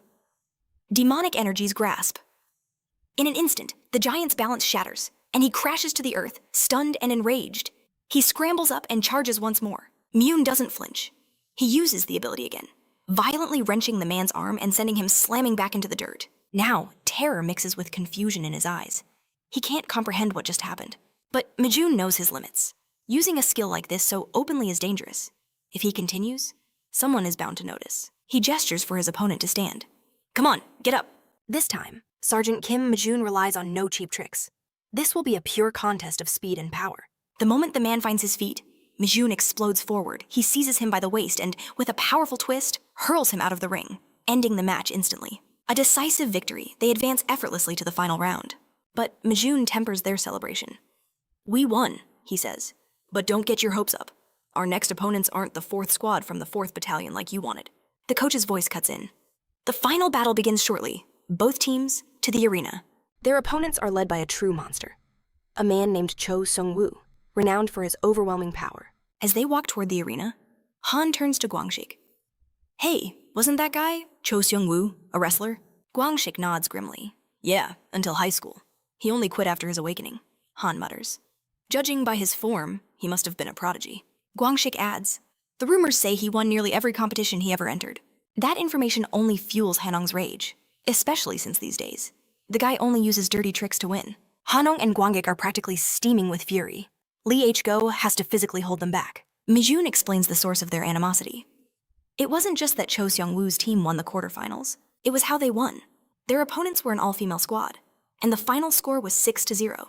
Not a single one was pushed out. Technically, Mjun points out, Seung-woo didn't break any rules. He won without even throwing a punch. It just proves how weak the other team was. But Guangxik isn't listening to reason. He screams at Seung-woo, I'm going to teach you some damn manners. Mjun just watches his teammates, thinking, they still have so much to learn. If his actions make you this angry, then the only proper response is to utterly crush him. There's no need for all this pointless rage before the match. But the air is already thick with hostility as the two teams step into the arena and face off. Han Yong glares daggers at Cho Sung-woo. So, you plan on taking us all on by yourself too? Cho Sung-woo smirks back. I wouldn't dare, not with the famous Sergeant Lee Sunho here. Then his grin widens. But then again, could you even win if I did? That arrogant smirk is all it takes to set Han-young and Gwanggik off. But Sung-ho holds them in check. Cho Sung-woo's eyes then lock onto Sergeant Kim Mjun. I thought thrashing your little girlfriend might get a rise out of you, but you look completely bored. That single sentence sends a shockwave through the team. Gwanggik, completely baffled, just asks, "What are you even talking about?" Sung-woo shrugs. The pink-haired girl from the 4th Battalion.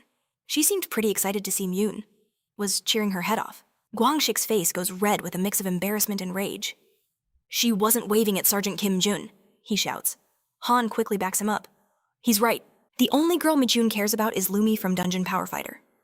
The random outburst plunges the entire arena into a stunned, awkward silence. For a split second, the tense battlefield feels more like a high school drama. And then, Cho Seung-woo and his whole team explode with laughter. Seung-woo can barely speak. "Are you serious? You're talking about the beginner NPC from that garbage game?"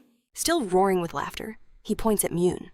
Is that beginner character really Sergeant Kim Jun's girlfriend? Han-young can only think what an absolute idiot this guy is. Meanwhile, Kim, Gwanggik, and Brownhead shoot fearful glances toward Mjun. Seung-woo's laughter rings with pure mockery, declaring he's only read about losers like this. And now he's finally met one who fancies a 2D girl. The coach cuts in, ordering both teams to take their positions, and announces the match will start at the sound of his whistle. Wiping a tear from his eye, Sung-woo lets out one final chuckle.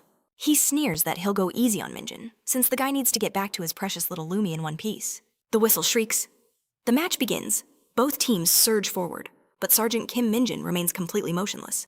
Chi Sung-woo barrels straight toward him, grinning. Still daydreaming, are we? In a flash, Mjun tilts his head and unleashes a vicious headbutt. The sickening crack echoes across the arena, stunning everyone into silence.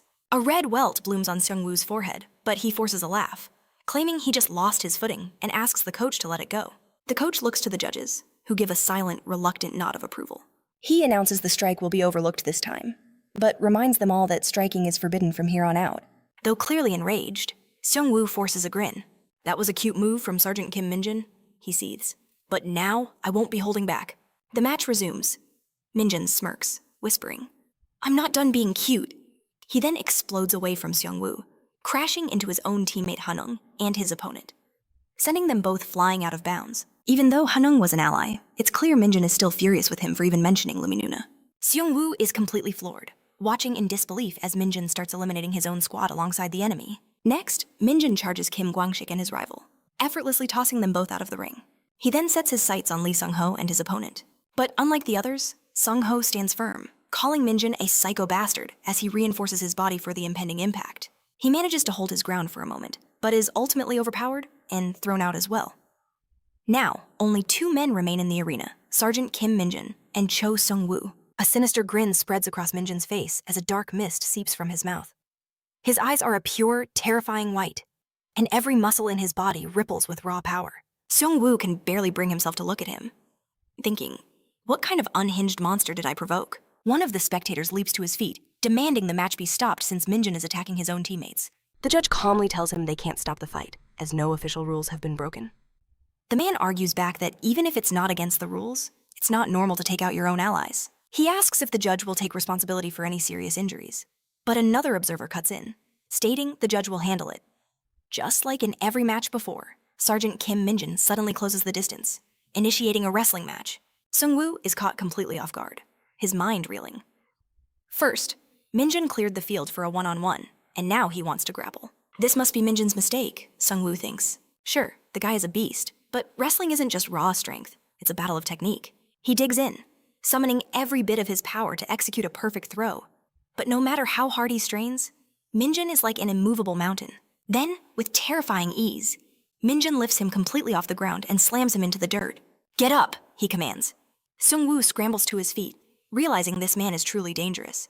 He lets out a nervous chuckle and tries to surrender.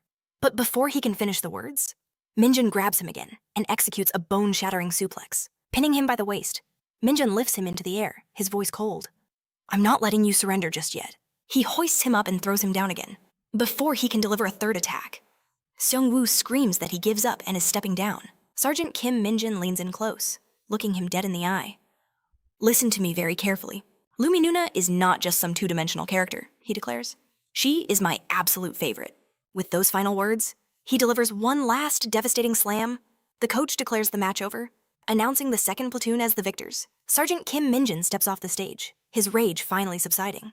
He turns to face his team, the very same men he had thrown out of the ring. He tells them awkwardly that he might have gotten a bit too heated, but his teammates erupt in cheers, congratulating him on his overwhelming victory. Kim Gwang-shik exclaims it was the most legendary match he'd ever witnessed, taking down the infamous Cho Seung-woo in a pure one-on-one showdown. Hanong adds that watching Choi get utterly demolished was incredibly satisfying, and asks if Minjin took them out just to set the stage for the drama. A sense of relief washes over Minjin, seeing how well everyone is taking it. But Lee Sung-ho cuts through the celebration. "No matter your reason," he says coldly, "team killing can never be justified. I'm truly disappointed in you." He then turns his back and walks away. After a short walk, a cold smirk plays on Leong Ho's lips. He knew he couldn't afford a single moment of weakness. He was a prime target now. He swore to himself that next time, he would be the one to crush Kim Min-jun. Meanwhile, Malai presents the victors with medals, officially recognizing their triumph. At the same time, Sir Hunter slips away from the tent, grumbling to himself about the pointlessness of guerrilla training when they were already part of the elite hunter corps. Just then, a soft voice calls out from behind. He turns, his face flushing crimson as he sees Yoon So standing there.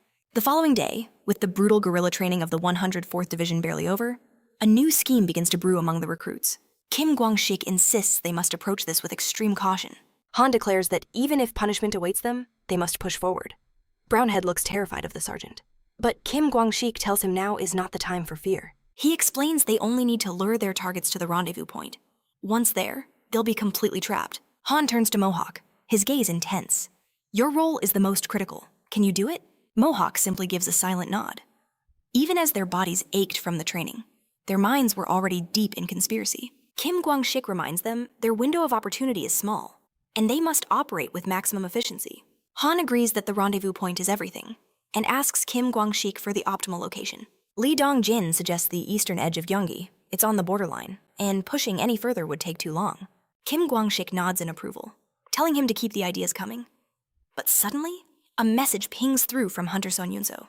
They exchange a few words about scheduling the vacation time they'd earned, and Son Yun-seo tells them to choose the destination.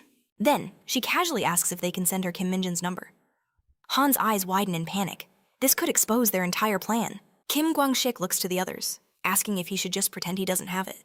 Han immediately shoots the idea down. No one in their right mind would ever believe that. Lee Dong-jae points out the glaring flaw. Kim Min-jin is their teammate. They live in the same barracks.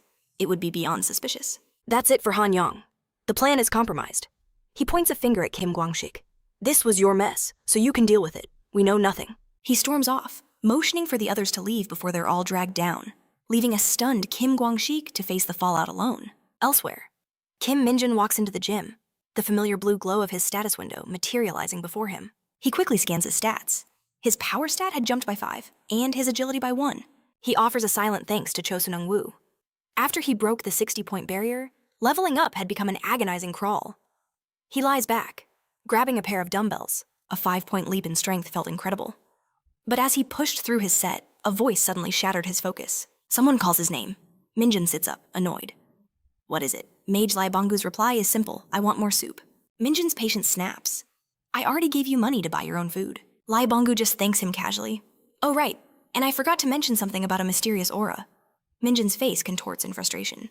"You should have started with that." He demands to know what kind of aura it is, wondering if it's some sort of demonic energy. Lai Bongu clarifies that it isn't demonic, but it's completely alien, an energy he's never once sensed in all of Isgard. Minjin asks why he suddenly went quiet. Lai Bongu just smiles. "The soup is here. I'll tell you the rest after I've eaten." Minjin curses him under his breath. Right at that moment, his phone buzzes. It's a text from Sun Yun-seo, asking if this is Hunter Kim Min-jin's number. He lets out a deep groan. What is going on today? Why does everyone suddenly want a piece of him? He questions how she even got his number in the first place, and decides he's just going to block her. But before he can press the button, Kim Gwang-shik appears out of nowhere, desperately begging him to stop. Kim Min-jin has no idea what is happening. "Did you get a text from Sun Yun-seo?" Gwang-shik pleads. This is a rare chance you have to think about your squad members. He grabs onto Min-jin's arm, his grip surprisingly strong. "You're going to climb the ranks, I know it. It's only natural you'd need to start managing your subordinates' mental health." Kim Min-jin stares at him, a look of dawning horror on his face. "Was it you? Did you give her my number?" Gwang-shik keeps his hold on his arm and finally admits it. "Yeah, It was me. He begs for some understanding. We're all putting our lives on the line in the military. A small thing like this is the only thing that keeps us going. Minjin's fury rises. What have you planned? Guangxik blinks in confusion. Didn't Hunter Sun Yunseo already tell you everything? A dark shadow crosses Kim Minjin's face. We're in the training room. You better start talking, and you better be straight with me. Kim Guangxik stares back at him, his face a mask of pure terror, as if his very soul had just been ripped from his body. A week later, the platoon arrives at Thunderland, decked out in their full military attire. Han-yong expresses his gratitude to Sergeant Kim Mun, admitting he never believed they'd actually pull this off. But Kim Guangxik shoots him a venomous glare, snapping that a traitor who abandoned the plan has no right to thank anyone. Kim Mjun immediately steps in, reminding Guangxik that he wasn't the reason for their success. It was all Chaho's doing. Han remarks that he's surprised Sergeant Lee Sun-ho approved the plan so easily, joking that maybe Kim Mjun is just a normal guy after all. Kim Mjun coldly informs his platoon that the only reason he agreed was to avoid spending the entire day with them. Han's eyes begin to dart around the crowd, searching for someone in particular. Suddenly, his face erupts in a joyful blush as he spots the girls standing near the ticketing counter in the distance. But just as the group is mesmerized by the girls, their attention is stolen by a colossal figure standing right behind them. Kim Guangxik and Hanong freeze, assuming the man is some kind of monster. But Kim Mjun stops them with a sharp command to salute, revealing the man is the commander of the 107th Division, a face he In that moment, Taiho begins walking toward their platoon. But his daughter, Yuno, quickly grabs his arm, reminding him he promised only to drop her off and that it was time to leave. Santi-ho just smiles warmly, saying he only wants to greet the hunters she works with before he departs. He gently brushes her hand aside and continues his approach, stopping directly in front of Kim Mjun. His towering presence looms over him, his cheerful expression hardening into one of pure intensity. He looks down at Mjun, his voice deep and serious, and asks if he is indeed Kim Mjun. Both squads enter the park. Chamari urges everyone to hurry, reminding them that their time is limited. She grabs Kim Mjun's arm, pulling him along as Kim, Guangxik, and Han rush forward, boasting they've mapped out the most efficient route. The girls, thoroughly impressed, shower them with thanks. The group surges inside, all except for Setbile and Leung-ho, who hang back, sharing a knowing glance. Setbile admits that places like this aren't really her scene. Liango nods in agreement, saying he prefers to spend his weekends training alone. Setbile smiles, saying she had him figured as that type. Before asking about his max squat weight, the two of them, finding common ground, begin to walk into the park together. Inside, the group dives into the fun riding attractions, buying souvenirs, and enjoying cotton candy. Before long, Lee Seung-ho and Setbol are locked in a fierce arm wrestling match. Later, Kim Guangxik takes a shot at a shooting game, but his efforts only earn him a consolation prize. Han Yong scoffs, telling everyone to watch a real pro at work. He steps up to the same game and wins the exact same prize. The girls in the background erupt into laughter, while Kim Guangxik reminds him of their bet the loser pays for everything. Han grumbles in frustration, insisting the rifle must be rigged. Just then, Kim Min-jun wanders over, and his eyes lock onto the second-place prize, a first anniversary limited edition Luminuna keyring from Dungeon Power Fighter. A fire ignites in his eyes. He grabs the rifle, his focus narrowing with an absolute determination to claim that prize. He then unleashes a volley of perfect shots, hitting every target. The owner informs him he still has one shot left, but Kim Mun simply states that he doesn't need it. His objective was the second prize all along. Emerald and Ginger whisper to each other. Emerald is amazed by his flawless aim, while Ginger wonders why he'd give up the final shot. The owner hands him the Luminuna keyring. The girls look on, completely baffled by what the prize even is. Kim Jun, however, is glowing with pure satisfaction, declaring that the trip was completely worth it. Han and Kim Guangxik let out their usual bizarre laughs, but Chimori just smiles, happy to see him finally enjoying himself. The team moves on, but Mjun lingers for a moment, admiring his new treasure. At that moment, Yunyo calls out to him, asking what he and her father spoke about earlier. A flashback begins, showing Kim and Jun standing with her father, Sun Taiho, in the empty parking lot. Sun Taiho apologizes for pulling him aside during his vacation time. Kim Mun replies that it's not a problem and asks what he wished to discuss. Sun Taiho's expression turns grave. He places a hand on Yoon's shoulder, his grip tightening with immense pressure. But Kim Mjun remains perfectly still, not flinching an inch under the force. After a tense moment, Sun Taho releases his grip, remarking that Mjun seems to be well trained. He then turns to his car, mentioning that his daughter speaks highly of him as he pulls out an item recovered from a dungeon. He explains that this artifact is normally reserved for general rank hunters, but he's decided to entrust it to Mjun. He adds that the military's evaluation system isn't always 100% accurate, and this item should boost his stats in random proportions. He then presents him with a bracelet. Inwardly, Kim Mjun is ecstatic he just hit the jackpot, but on the outside, he maintains a stone-cold expression and formally thanks Santi-ho. Soon Tai-ho agrees, but with a stern condition, he warns him never to neglect his training. Keep this between us, Soon Tai-ho insists. He then offers a friendly gesture if Kim Mjun is ever in Dijon. A meal is on him. His expression turned deadly serious as he delivered a chilling warning. Try anything with my daughter, and you're a dead man. But Mjun met his gaze, unfazed. That won't be necessary, he replied, pocketing the gift. Back in the present, Kim Minjun downplays the encounter. Your father and I didn't talk much, he tells Yoon Seo. He just mentioned, if I'm ever in Daejeon, I should call him for a meal. Yoon Seo looked puzzled. Why would my father say that? Minjun simply shrugged. Perhaps it's his way of repaying me for saving you. The memory of that rescue rushed back to her, how she clung to him for safety. A faint blush crept across her cheeks. She quickly apologized for her father's intensity. But Minjun just flashed the card he was given. Don't worry, he grinned. I plan on making it a very expensive meal. Just then, the rest of their squad arrived. Kim Kwang-shik turned to Chamari, demanding to know why she'd organized this sudden get-together. Her reason was simple. She wanted to repay Kim Minjun for avenging her team's humiliating defeat against Choi Young-woo. She declared it was time to thank him properly. Bi-an quickly jumped in, backing her up. Lunch is on us today, she announced to the guys. Order anything you want. The guys' faces fell. They realized this whole outing wasn't for them. It was all for Kim Minjun. Even his revenge was for the sake of their senior. Lumi Nuna. Meanwhile, in Daejeon, a different scene unfolds. Soldiers gather before a sinister dungeon gate, watched by a crow with haunting, purple-glowing eyes. The 107th Division's 3rd Battalion commander, Colonel Lee Sang-jin, stares at his tablet. The report is staggering 100 kilograms of mana stones within the cave-type dungeon. A greedy smirk twisted his lips, his ambition plain to see. All the while, the crow watched on, silent and knowing. Back with Minjun's group. The day was ending as they said their goodbyes outside Thunderland. With their outing over, the boys made their way to the bus station, ready to head back to base. But suddenly, a voice calls out to Minjun. It's Lee Bong-gu, and he says there's trouble. Minjun's eyes narrowed. If this is about food, I'll end you. But Bong-gu quickly shook his head. No, it's about a dungeon. It's then revealed that the strange crow in Daejeon was none other than Lee Bong-gu in disguise. He tells Minjun the dungeon feels incredibly suspicious. Minjun was skeptical. You said it was under investigation. And I'm supposed to be resting. Bong-gu pressed on. It was restricted before, yes, but the situation has completely changed. The area was suddenly swarming with activity. Minjun's vacation was over. Keep me updated, he ordered. I'm on my way. The following day, Minjun arrived in Daejeon. He spotted soldiers hauling out massive loads of gleaming mana stones. He pulled out his hunter card, contemplating. Would this be enough to get me inside? Just then, Lee Bong-gu appeared beside him, this time as a common pigeon. I've been keeping watch, he cooed, waiting for your arrival. Minjun needed confirmation. Is it true 100 kilograms of mana stones? Bong-gu confirmed the rumors. That's what I heard. I don't know the exact value, but it feels like an astronomical amount. Minjun put it into perspective for him. It's about 100 times more than a lucky haul in Asgard. This wasn't just treasure.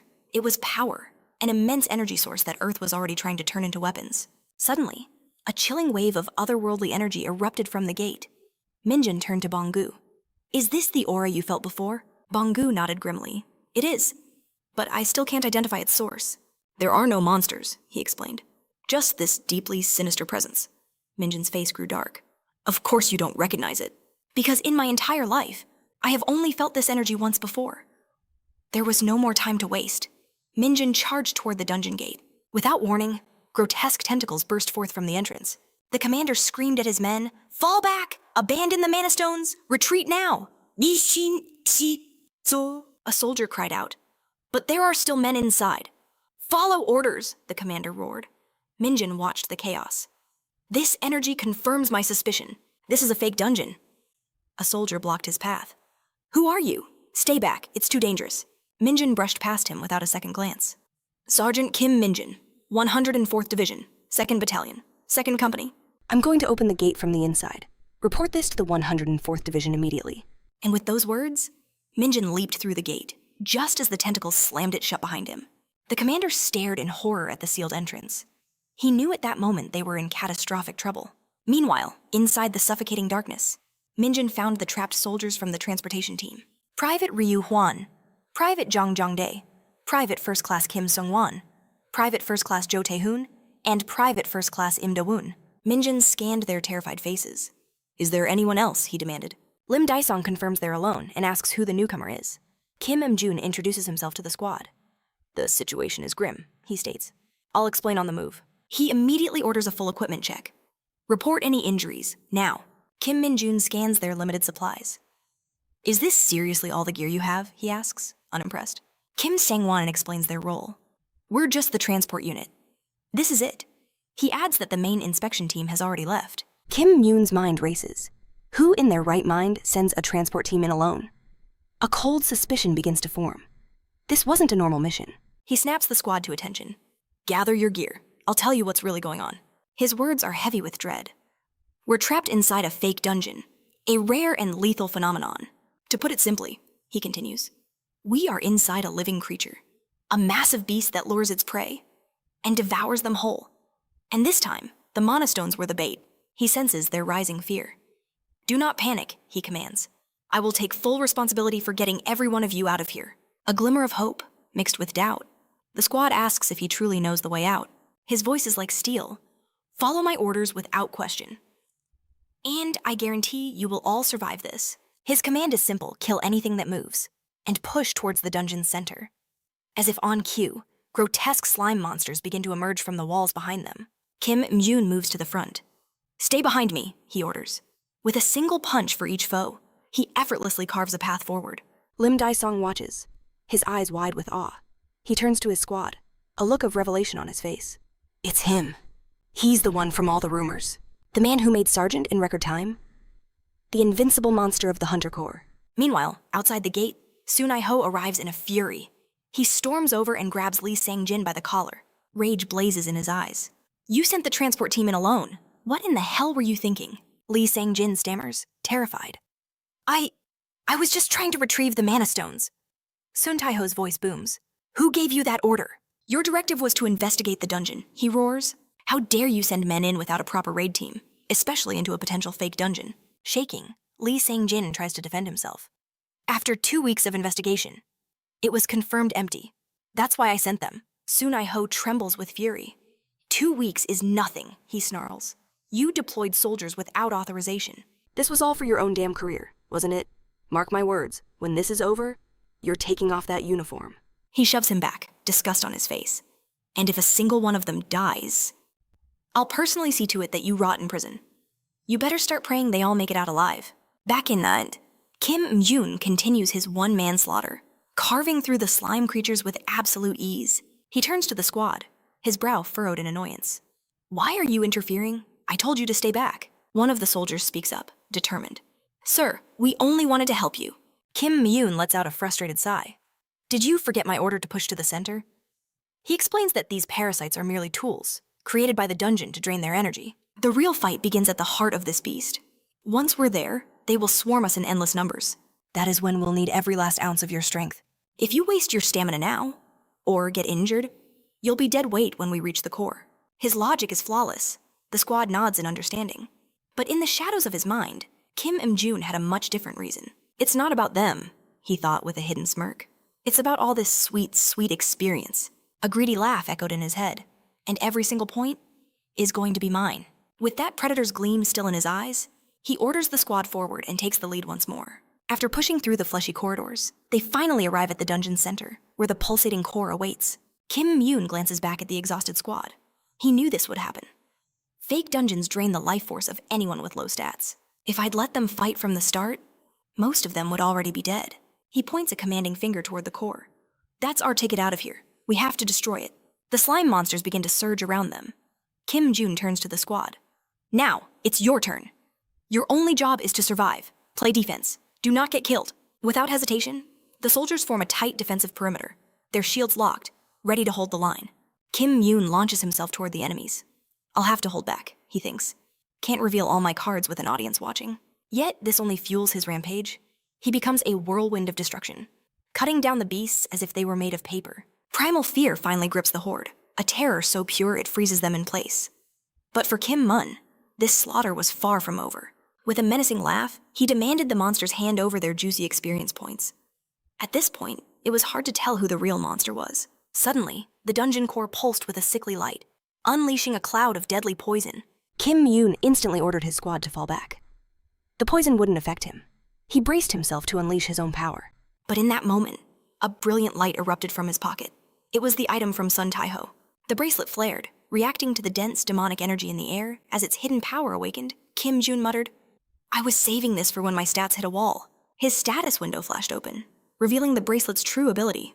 It allowed the user to cast any spell they'd ever witnessed, even without possessing it. But it was a one-time use item. A wide grin spread across Kim Jun's face. What an incredible stroke of luck at the perfect time.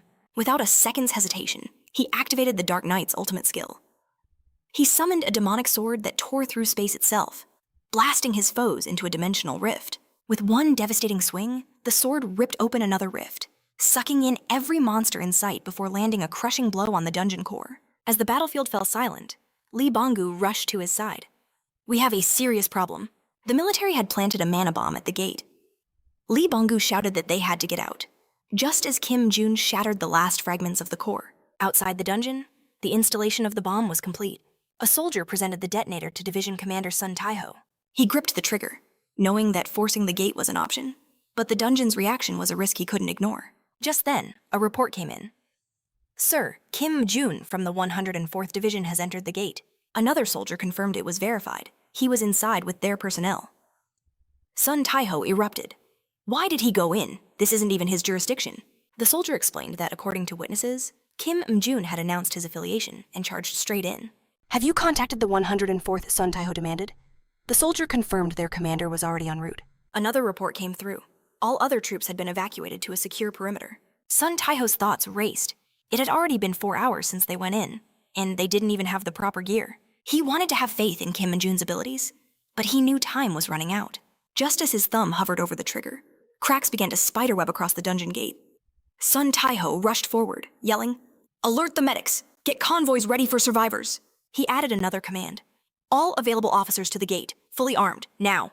Without a moment's hesitation, Sun Taiho grabbed a writhing tendril and began to tear the gate apart with his bare hands. As medics arrived, he ordered them to stand by, continuing to rip through the dungeon's defenses until finally, the gate broke open and soldiers poured out to safety. Sun Taiho let out a deep sigh of relief, overjoyed to see them all return in one piece. He checked on their condition, and they reported with pride, "Dungeon clear, sir." Kim Mjun then emerged with the last 2 soldiers and snapped a sharp salute to Commander Sun Taiho, who smiled and returned it with respect. Later that evening, at the 107th Division headquarters, Kim Mjun and Sun Taiho sat down for a private conversation. Kim Mjun began to explain he was on vacation, but Sun Taiho cut him off. "First, tell me why you were in Daejeon at all." Kim Mjun answered honestly. "I was here to see you, Commander. You did offer to buy me a meal." Sun Taiho raised an eyebrow. "So, you just happened to be passing by the dungeon on your way here, and when the incident broke out, you leaped in with a cheerful smile." Kim Mjun confirmed with a straight face. "That's exactly right, sir." He added that when he saw the anomaly, his body simply moved on its own before he had time to think. Sun Taiho chuckled. "The more I see of you, the more eccentric you seem."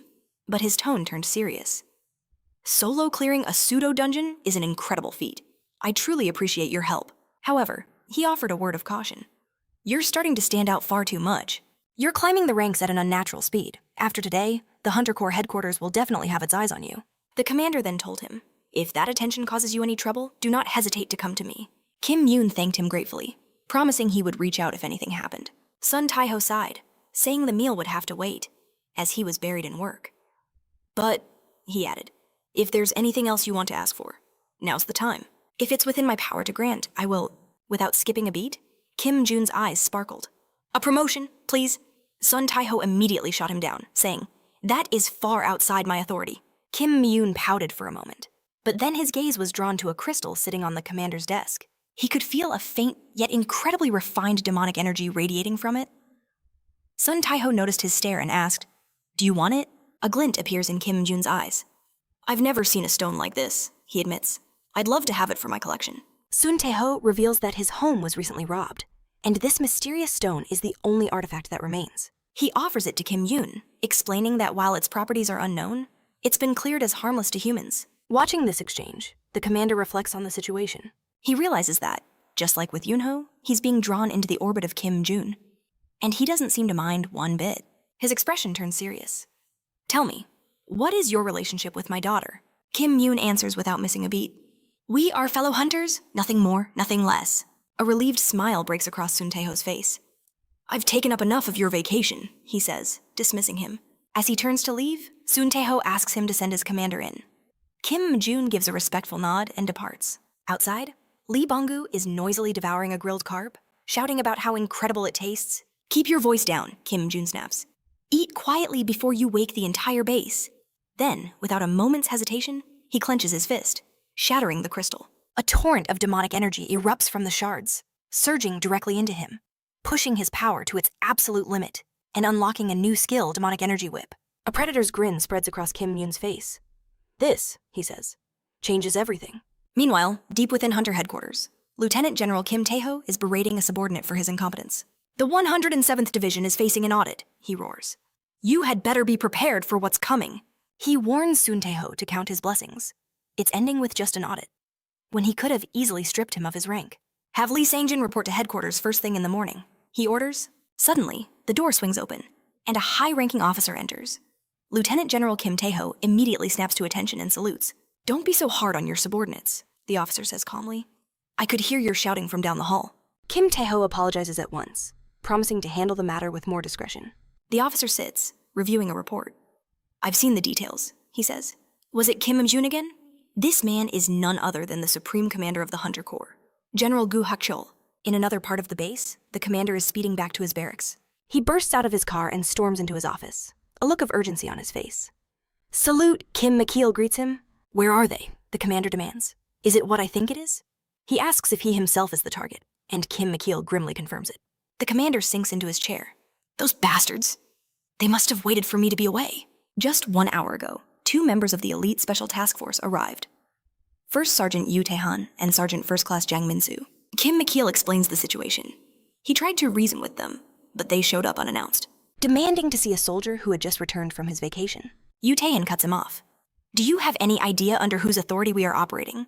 He asks for cooperation, just this once. Kim McKeel stands his ground, stating that with both commanders absent, this is a severe breach of protocol. "Do you require an official notice?" Yu Tae-han asks coolly. "Because we can arrange that immediately." He promises they will be brief and depart quietly. All he asks is for them to bring him Kim Mjun. At that very moment, Kim Mjun walks in, his eyes immediately drawn to their insignia. He recognized it instantly, the special unit that answers only to Hunter Corps HQ. Yu Tae-han introduces himself with a firm handshake. "Your rescue of those hunters from the fake dungeon was nothing short of legendary. Kim Mjun, the Hunter Special Task Force," he continues, "has a place for men with your capabilities." Kim Myun raises an eyebrow. "Is this a scouting offer?"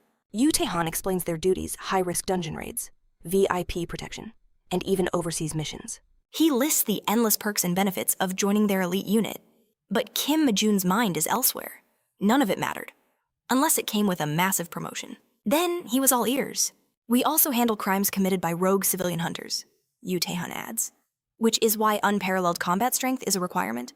Your extraordinary performance has not gone unnoticed by the top brass. That's why I'm here, to offer you the recognition you deserve, including a special promotion." At the words special promotion, Kim Im-jun's interest skyrockets. Yu Tae-han lays out the deal. "Our unit doesn't take regular soldiers. If you join the Hunter Special Task Force, headquarters will grant you an immediate promotion to Staff Sergeant." Jang Mansu chimes in. "The advancement opportunities in our task force are unmatched. We're deployed where the real action is, a place where achievements are earned fast." To Kim Myun, the offer seemed flawless. But just then, a device on the table began to buzz, breaking the silence.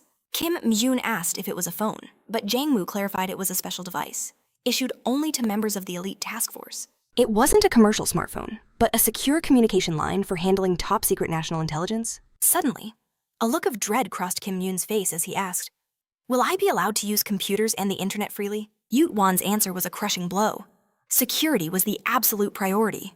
Personal electronics and internet were strictly forbidden in the barracks. Jang Minsu chimed in that it was a small sacrifice to make, a minor price for serving the nation at the highest level and receiving unparalleled treatment. But to Kim Mjun, this news was heartbreaking, and yet, a mischievous smile began to form on his lips. Yoot Wan presented a card, the symbol of their offer, saying they didn't extend it to just anyone. But Kim Mjun rejected it without a second thought. "I think I'll be staying right here." Both officers were left speechless by his immediate refusal. Yoot Wan, baffled, asked him why he would ever turn this down. Kim Mjun's reason was simple, yet utterly insane to them. If I join the special task force, I won't be able to play Dungeon Power Fighter. Jang Minsu erupted in a blaze of fury, shouting, "Are you really throwing away this golden opportunity? For a mere game?" He roared that the highest-ranking generals had held a meeting just for him, and now he was casting it all aside for some video game. "Are you trying to be funny?" he demanded. But Kim Mjun calmly replied that he wasn't joking. That game was his essential source of energy. To everyone's surprise, Yut-Wan simply nodded. "I understand your reasoning," he said, rising to his feet. "We'll be going now." Kim Minchul shot up from his seat, practically ushering them out the door to de-escalate the situation. But just as they reached the exit, Jang Minsu turned back, his voice dripping with scorn. "I'm sure your achievements are exaggerated. You're just making excuses because you're terrified you wouldn't survive," he added with a sneer. "Without lucky breaks, a nobody like you would never pass our entrance test." That was the final spark. The air grew cold as Kim Jun shot back. "And how can you be so certain I wouldn't pass?" Jang Mu strode forward, standing face to face with him. "Do you want me to prove it to you?" Kim Minchul tried to intervene, but Ude-Wan placed a calm hand on his shoulder and asked, "May we borrow your training center for a moment?" A short while later, inside the vast training hall, Kim Jun and Jang Minsu faced each other. The air itself crackled with tension. Jang Minsu explained the test was a freestyle duel against a senior member, offering Kim Mjun one last chance to back out. But Kim Mjun was unflinching. "I have no desire to join your forces, but when I win, you will apologize to me properly." Jang Minsu was enraged. "How dare you speak to me like that, holding that pathetic excuse for a weapon?" "I'm going to fix that rotten attitude of yours right now," he bellowed. Yut-Wan stepped forward as the referee. "The match will be 3 rounds, each lasting 3 minutes. Begin." The moment he spoke, Jang Minsu exploded forward, a blur of motion aimed at Kim Mjun, who dodged the attack with impossible ease. The agent immediately followed with a second strike that connected with brutal force, sending Kim Mjun crashing into the wall. But instead of pain, Kim Mjun just smirked. In a quick flashback, Kim Mjun recalled Minchul asking him about his plan. Minjun had replied casually, "I'm going to win, of course." He then paused. "But could something bad happen if I actually do?" Minchul admitted it was a risk. That squad was known for their massive ego. A wounded pride could lead them to do something reckless. Kim Myun had just smirked. "If that's the case, I'll just let him land the first hit." Back in the present, Jang Minsu walked away from Kim Myun's crumpled form. Yut-Wan declared the spar over and told Minchul to get him to the medics. Kim Minchul kept a perfect poker face, remaining completely silent. Yut-Wan approached Kim Myun and said he should be proud for dodging the first ultimate attack. But from their perspective, he was still far too weak. But before Yut-Wan could finish his lecture, Kim Mjun stood up, smiling as he casually brushed the dust from his uniform. Both Yut-Wan and Jang Minsu were stunned into silence. He was still standing, completely unfazed. Jang Mu's mind reeled. How was he on his feet? That attack landed exactly where he'd aimed it. "Do you really want to continue?" Yut-Wan asked, warning that it could cause serious injuries. Kim Mjun just shrugged it off. "Let's go again." Jang Minsu scoffed at his arrogance, swearing he would make him regret ever getting back up. Demonic energy began to coil around Kim Jun's whip, as Jang Minsu lunged with a storm of sword attacks. Kim Jun blocked every single one. Then, in a flash, the whip snaked around the blade, yanking the sword from Jang Minsu's grasp and leaving him utterly disarmed. In the next instant, Kim Mjun struck, landing several precise lashes from his whip against his opponent's body. Jang Minsu tried to maintain his composure, complimenting Kim Mjun's skill but claiming the attacks were too weak to damage him. In that moment, searing agony from the lashes erupts, and a pathetic shriek tears from his throat. Yu Taiwan watches in stunned disbelief, wondering how a mountain of a man like Jang Minsu could be brought to his knees. Kim Myun draws the whip back for another strike. Panic floods Jang Minsu's eyes as he begs for mercy. But his pleas fall on deaf ears as Kim Mjun lands a devastating blow right on his chest. The impact nearly sends Jang Minsu into unconsciousness. Kim Mjun thinks to himself that this attack was on another level entirely. And while the Special Task Force is supposedly elite, it's clear this is Jang Mansu's first taste of a whip crackling with demonic energy. He knows for a fact that even a battle-hardened orc warrior would collapse after a single strike from this weapon. Raising the whip high, he warns Jang Minsu. "Just because you have some skill doesn't mean you can act untouchable." Utai desperately calls for him to stop, but with a cruel grin, Mjun cracks the whip once more. This time, it strikes the ground right between Jang Mu's legs. The sheer terror of what could have been is enough to make him faint on the spot. Yu Taiwan rushes to catch his falling comrade, utterly bewildered. The same man who stood firm against an orc horde was just taken down by fear itself. He wonders if a mere training whip could truly inflict this level of terror. Turning to Kim Myun, he says gravely, A subordinate's failure is his superior's responsibility. He then offers a sincere apology on Jang-moo's behalf. Kim Mjun acknowledges he overstepped his authority and offers a curt apology of his own. Yu Taiwan presents a card, an open invitation if he ever reconsiders. But Kim Mjun just scoffs, asking if they need a medic for their fallen warrior. Yu Taiwan declines and says they must depart. Back in the present, Colonel Lee Jun-boon chuckles and asks about Kim Moon's whereabouts. Kim Mun informs him that the sergeant is currently off training by himself. Lee Jan-boon declares he'll report directly to Division Commander Sakong that Sergeant Kim Mjun has turned down the Special Task Force's coveted offer. He adds that this rejection won't deter them. In fact, they'll only want him more desperately now. They would never give up on a talent like him. Kim McCool replies calmly, "In that case, we must create a situation that ensures Kim Mun will never want to leave." A knowing smile spreads across Colonel Lee Jun's face. Division Commander Seo Kyo-wong already anticipated this. There's nothing to worry about. All they have to do is wait and see what kind of incredible offer the commander has prepared for Kim Mjun. The next day, Division Commander Se-wong erupts in laughter upon hearing that Kim Mjun rejected the Special Task Force. He roars. Those arrogant fools must be absolutely seething right now. He admits that no matter what privileges they offered, if Kim Mjun decided to join them, no one could have stopped his choice. That's precisely why he'd been so wary of the situation. But now, the problem has solved itself. The commander agrees that it's time for them to make their move. Seok-wong nods. It's the perfect opportunity to show Kim Moon his true value to them. He makes a call. "Is the item I requested ready?"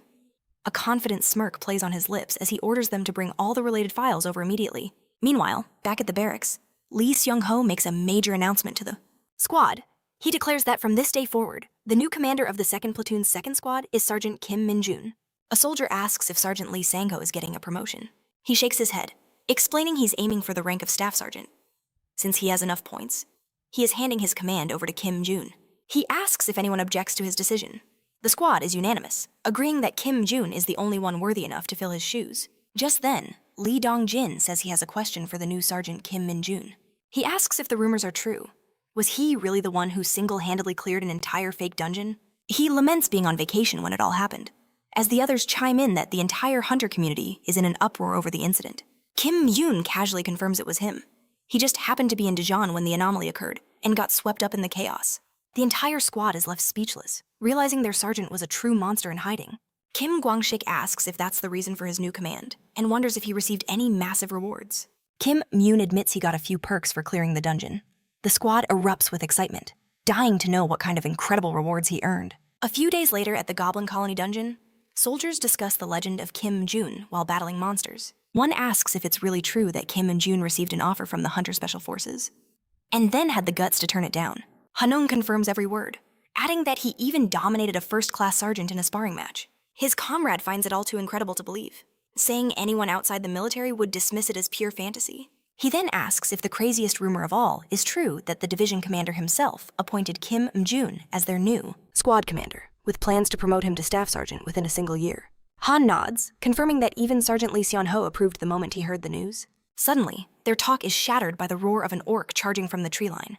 But the two soldiers don't even flinch, completely unmoved by the monster's sudden rampage. The orc swings its massive club, but a glowing whip materializes from thin air, cracking across the beast's eyes with blinding speed.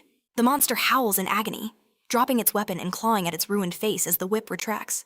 The soldiers just watch the wounded beast, utterly unfazed by its desperate screams. Kim Mjun steps onto the battlefield, revealed as the wielder of the whip. His newly acquired weapon? Eyebrows notes that it's personal equipment. A direct gift to Sergeant Kim Mjun from the division commander himself. Hyung chimes in, saying even the platoon commander doesn't have a personal weapon yet. This clearly shows Kim Mjun is receiving special treatment. Meanwhile, Kim Mjun continues his deadly dance, felling goblins with the cold efficiency of a ruthless executioner. Eyebrows wonders why a whip of all things, and Han explains the division commander gave him free choice of any weapon, and the whip was what he chose. The man says it all makes sense now. Why he'd reject the Hunter Special Task Force when he's getting this level of favor. Han agrees, adding that it's unheard of for a mere sergeant to be granted personal equipment. The division commander had to push through more than 10 documents just to make it official. While they gossip, Kim Mjun is lost in thought, realizing this weapon exceeds all his expectations. Thanks to the Mana Stone embedded within, he doesn't even have to tap into his own demonic energy to unleash its devastating power. He muses that with this treasure in his hands, he'll soar through the ranks in far less than a year. The following Saturday, at a restaurant in Chuncheon, Kim Mjun sits down for dinner. Yuno is with him, asking if they should begin eating. Kim Mjun just stares at her, questioning why she's even asking. And more importantly, why she's here at all. The old woman running the kitchen calls out to Yuno, letting her know the food is ready. Yuno flashes a bright smile, thanks the chef, and digs in. She looks up at Kim Mjun and asks if he's not going to have any. She tells him not to worry about the bill, since it's her treat. But Kim Mjun coldly replies that money isn't the problem here. He drills into her, asking how she knew he'd be on leave today, in Chuncheon, at this specific restaurant. Then, a dreadful thought strikes him. He asks Yuno if Kim Gwangshik was the one who leaked his schedule. She nervously avoids his gaze, claiming it's all just a wild coincidence. But Kim Jun's expression darkens, his eyes turning cold and sharp. She immediately breaks, apologizing and admitting Gwangshik told her, begging him not to blame him since she was the one who insisted. Kim Mjun, clearly infuriated, states that he'll be the judge of that, muttering that this entire situation is deeply unnatural. A confused Yuno asks what he could possibly mean. He cuts straight to the point, asking her bluntly, "Do you have feelings for me?" She's completely stunned, her face flushing bright red as she sputters that his question is ridiculous, demanding to know why he's suddenly dropping formalities with her. Kim Mjun grits his teeth and crosses his arms, retorting that she can speak casually too, since they're practically the same age. She argues that may be true, but insists she definitely does not like him like that, telling him not to get any strange ideas. He presses on, asking why she would seek him out for dinner then. He adds that he knows she took a vacation day just because she heard from Gwangshik that he would be out. She admits he's right, but claims there's a completely different reason for her being here. She begins listing the recent incidents: the enclosed dungeon at the training center, the red boar gate at the public office, and the recent fake dungeon incident. She explains that wherever he appears, a major incident always seems to follow. So, she was intensely curious to see if something would happen this time too. Then she snaps back to reality, mortified that she actually voiced her crazy theory out loud. Kim Mjun lets out a nervous laugh, saying it's not like he's some kind of walking calamity. But deep down, a cold anxiety grips him. He wonders if she's finally starting to piece together the truth. Kim Mjun's eyes land on the badge on her chest, and he realizes she's been promoted to corporal. She mentions nonchalantly that she passed the promotion exam last week. He offers his congratulations, remarking that she's climbing the ladder fast, just as he'd expect from her. She asks if he's mocking her, considering he's already a sergeant, and again questions why he's speaking so informally. He simply reminds her that she's welcome to drop the formal speech anytime. She shoots back, "Fine, then I will." In that same moment, Mjun's senses flare up, a vision of a dungeon forming nearby. He's instantly annoyed. Of all the times for this to happen, it had to be with the sharp and far too observant Yoon Seo right in front of him. He internally curses, reminding himself that he only took this leave because his most trusted subordinate had tipped him off about a gate scheduled to open here. He makes a quick excuse, saying he needs to use the restroom. He then heads toward the nearby park where the gate is set to manifest. As he scans the area, he spots his top agent, already in position and waiting. He had to give the man credit for being right on schedule, even after splitting from Lee Bongo. They exchange a silent thumbs up, and Minjun passes over a swirling core of demonic energy. He briefly wonders about Lee Bongo's whereabouts, but then reality begins to tear open before him. The gate was manifesting. Minjun's eyes narrow. The biting cold had kept the streets empty. A small mercy, but a gate opening in a residential zone was unforgivable. He had to end this, and fast, for the sake of the civilians, and for the promotion he was aiming for. Just as he moves to engage, a grotesque form claws its way out. At the same moment, his phone screams to life a military-wide emergency alert.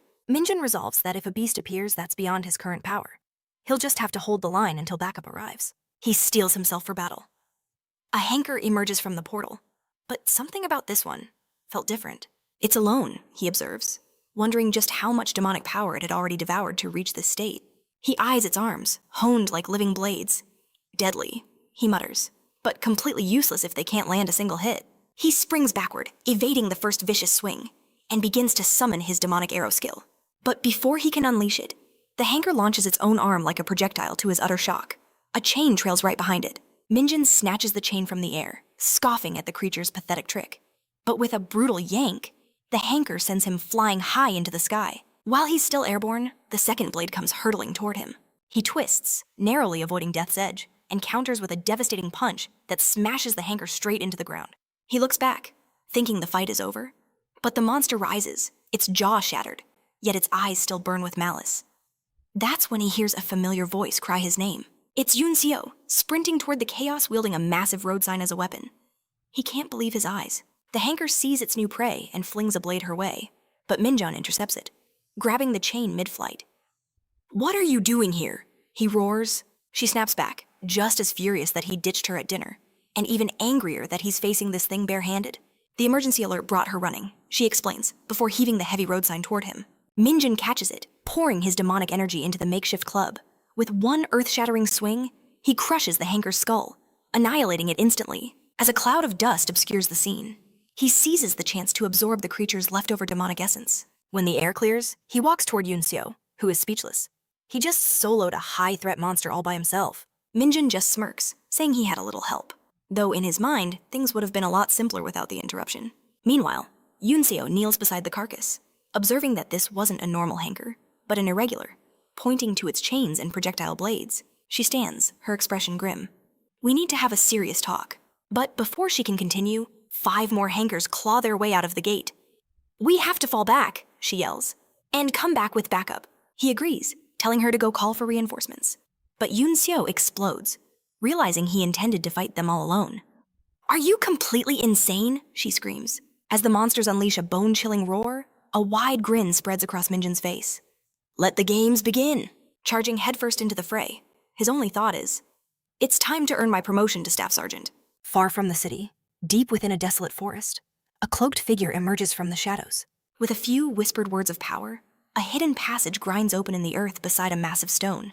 She descends into an ancient chamber, pulling back her hood to reveal the face of a woman. She stands before a great stone carving of Luminuna. Her voice is a soft, devoted whisper. Lord Min, just wait a little longer. I am coming for you. The gears of fate are turning. As one hero fights for his future, a dark figure from the past prepares to make her move. The real battle is only just beginning.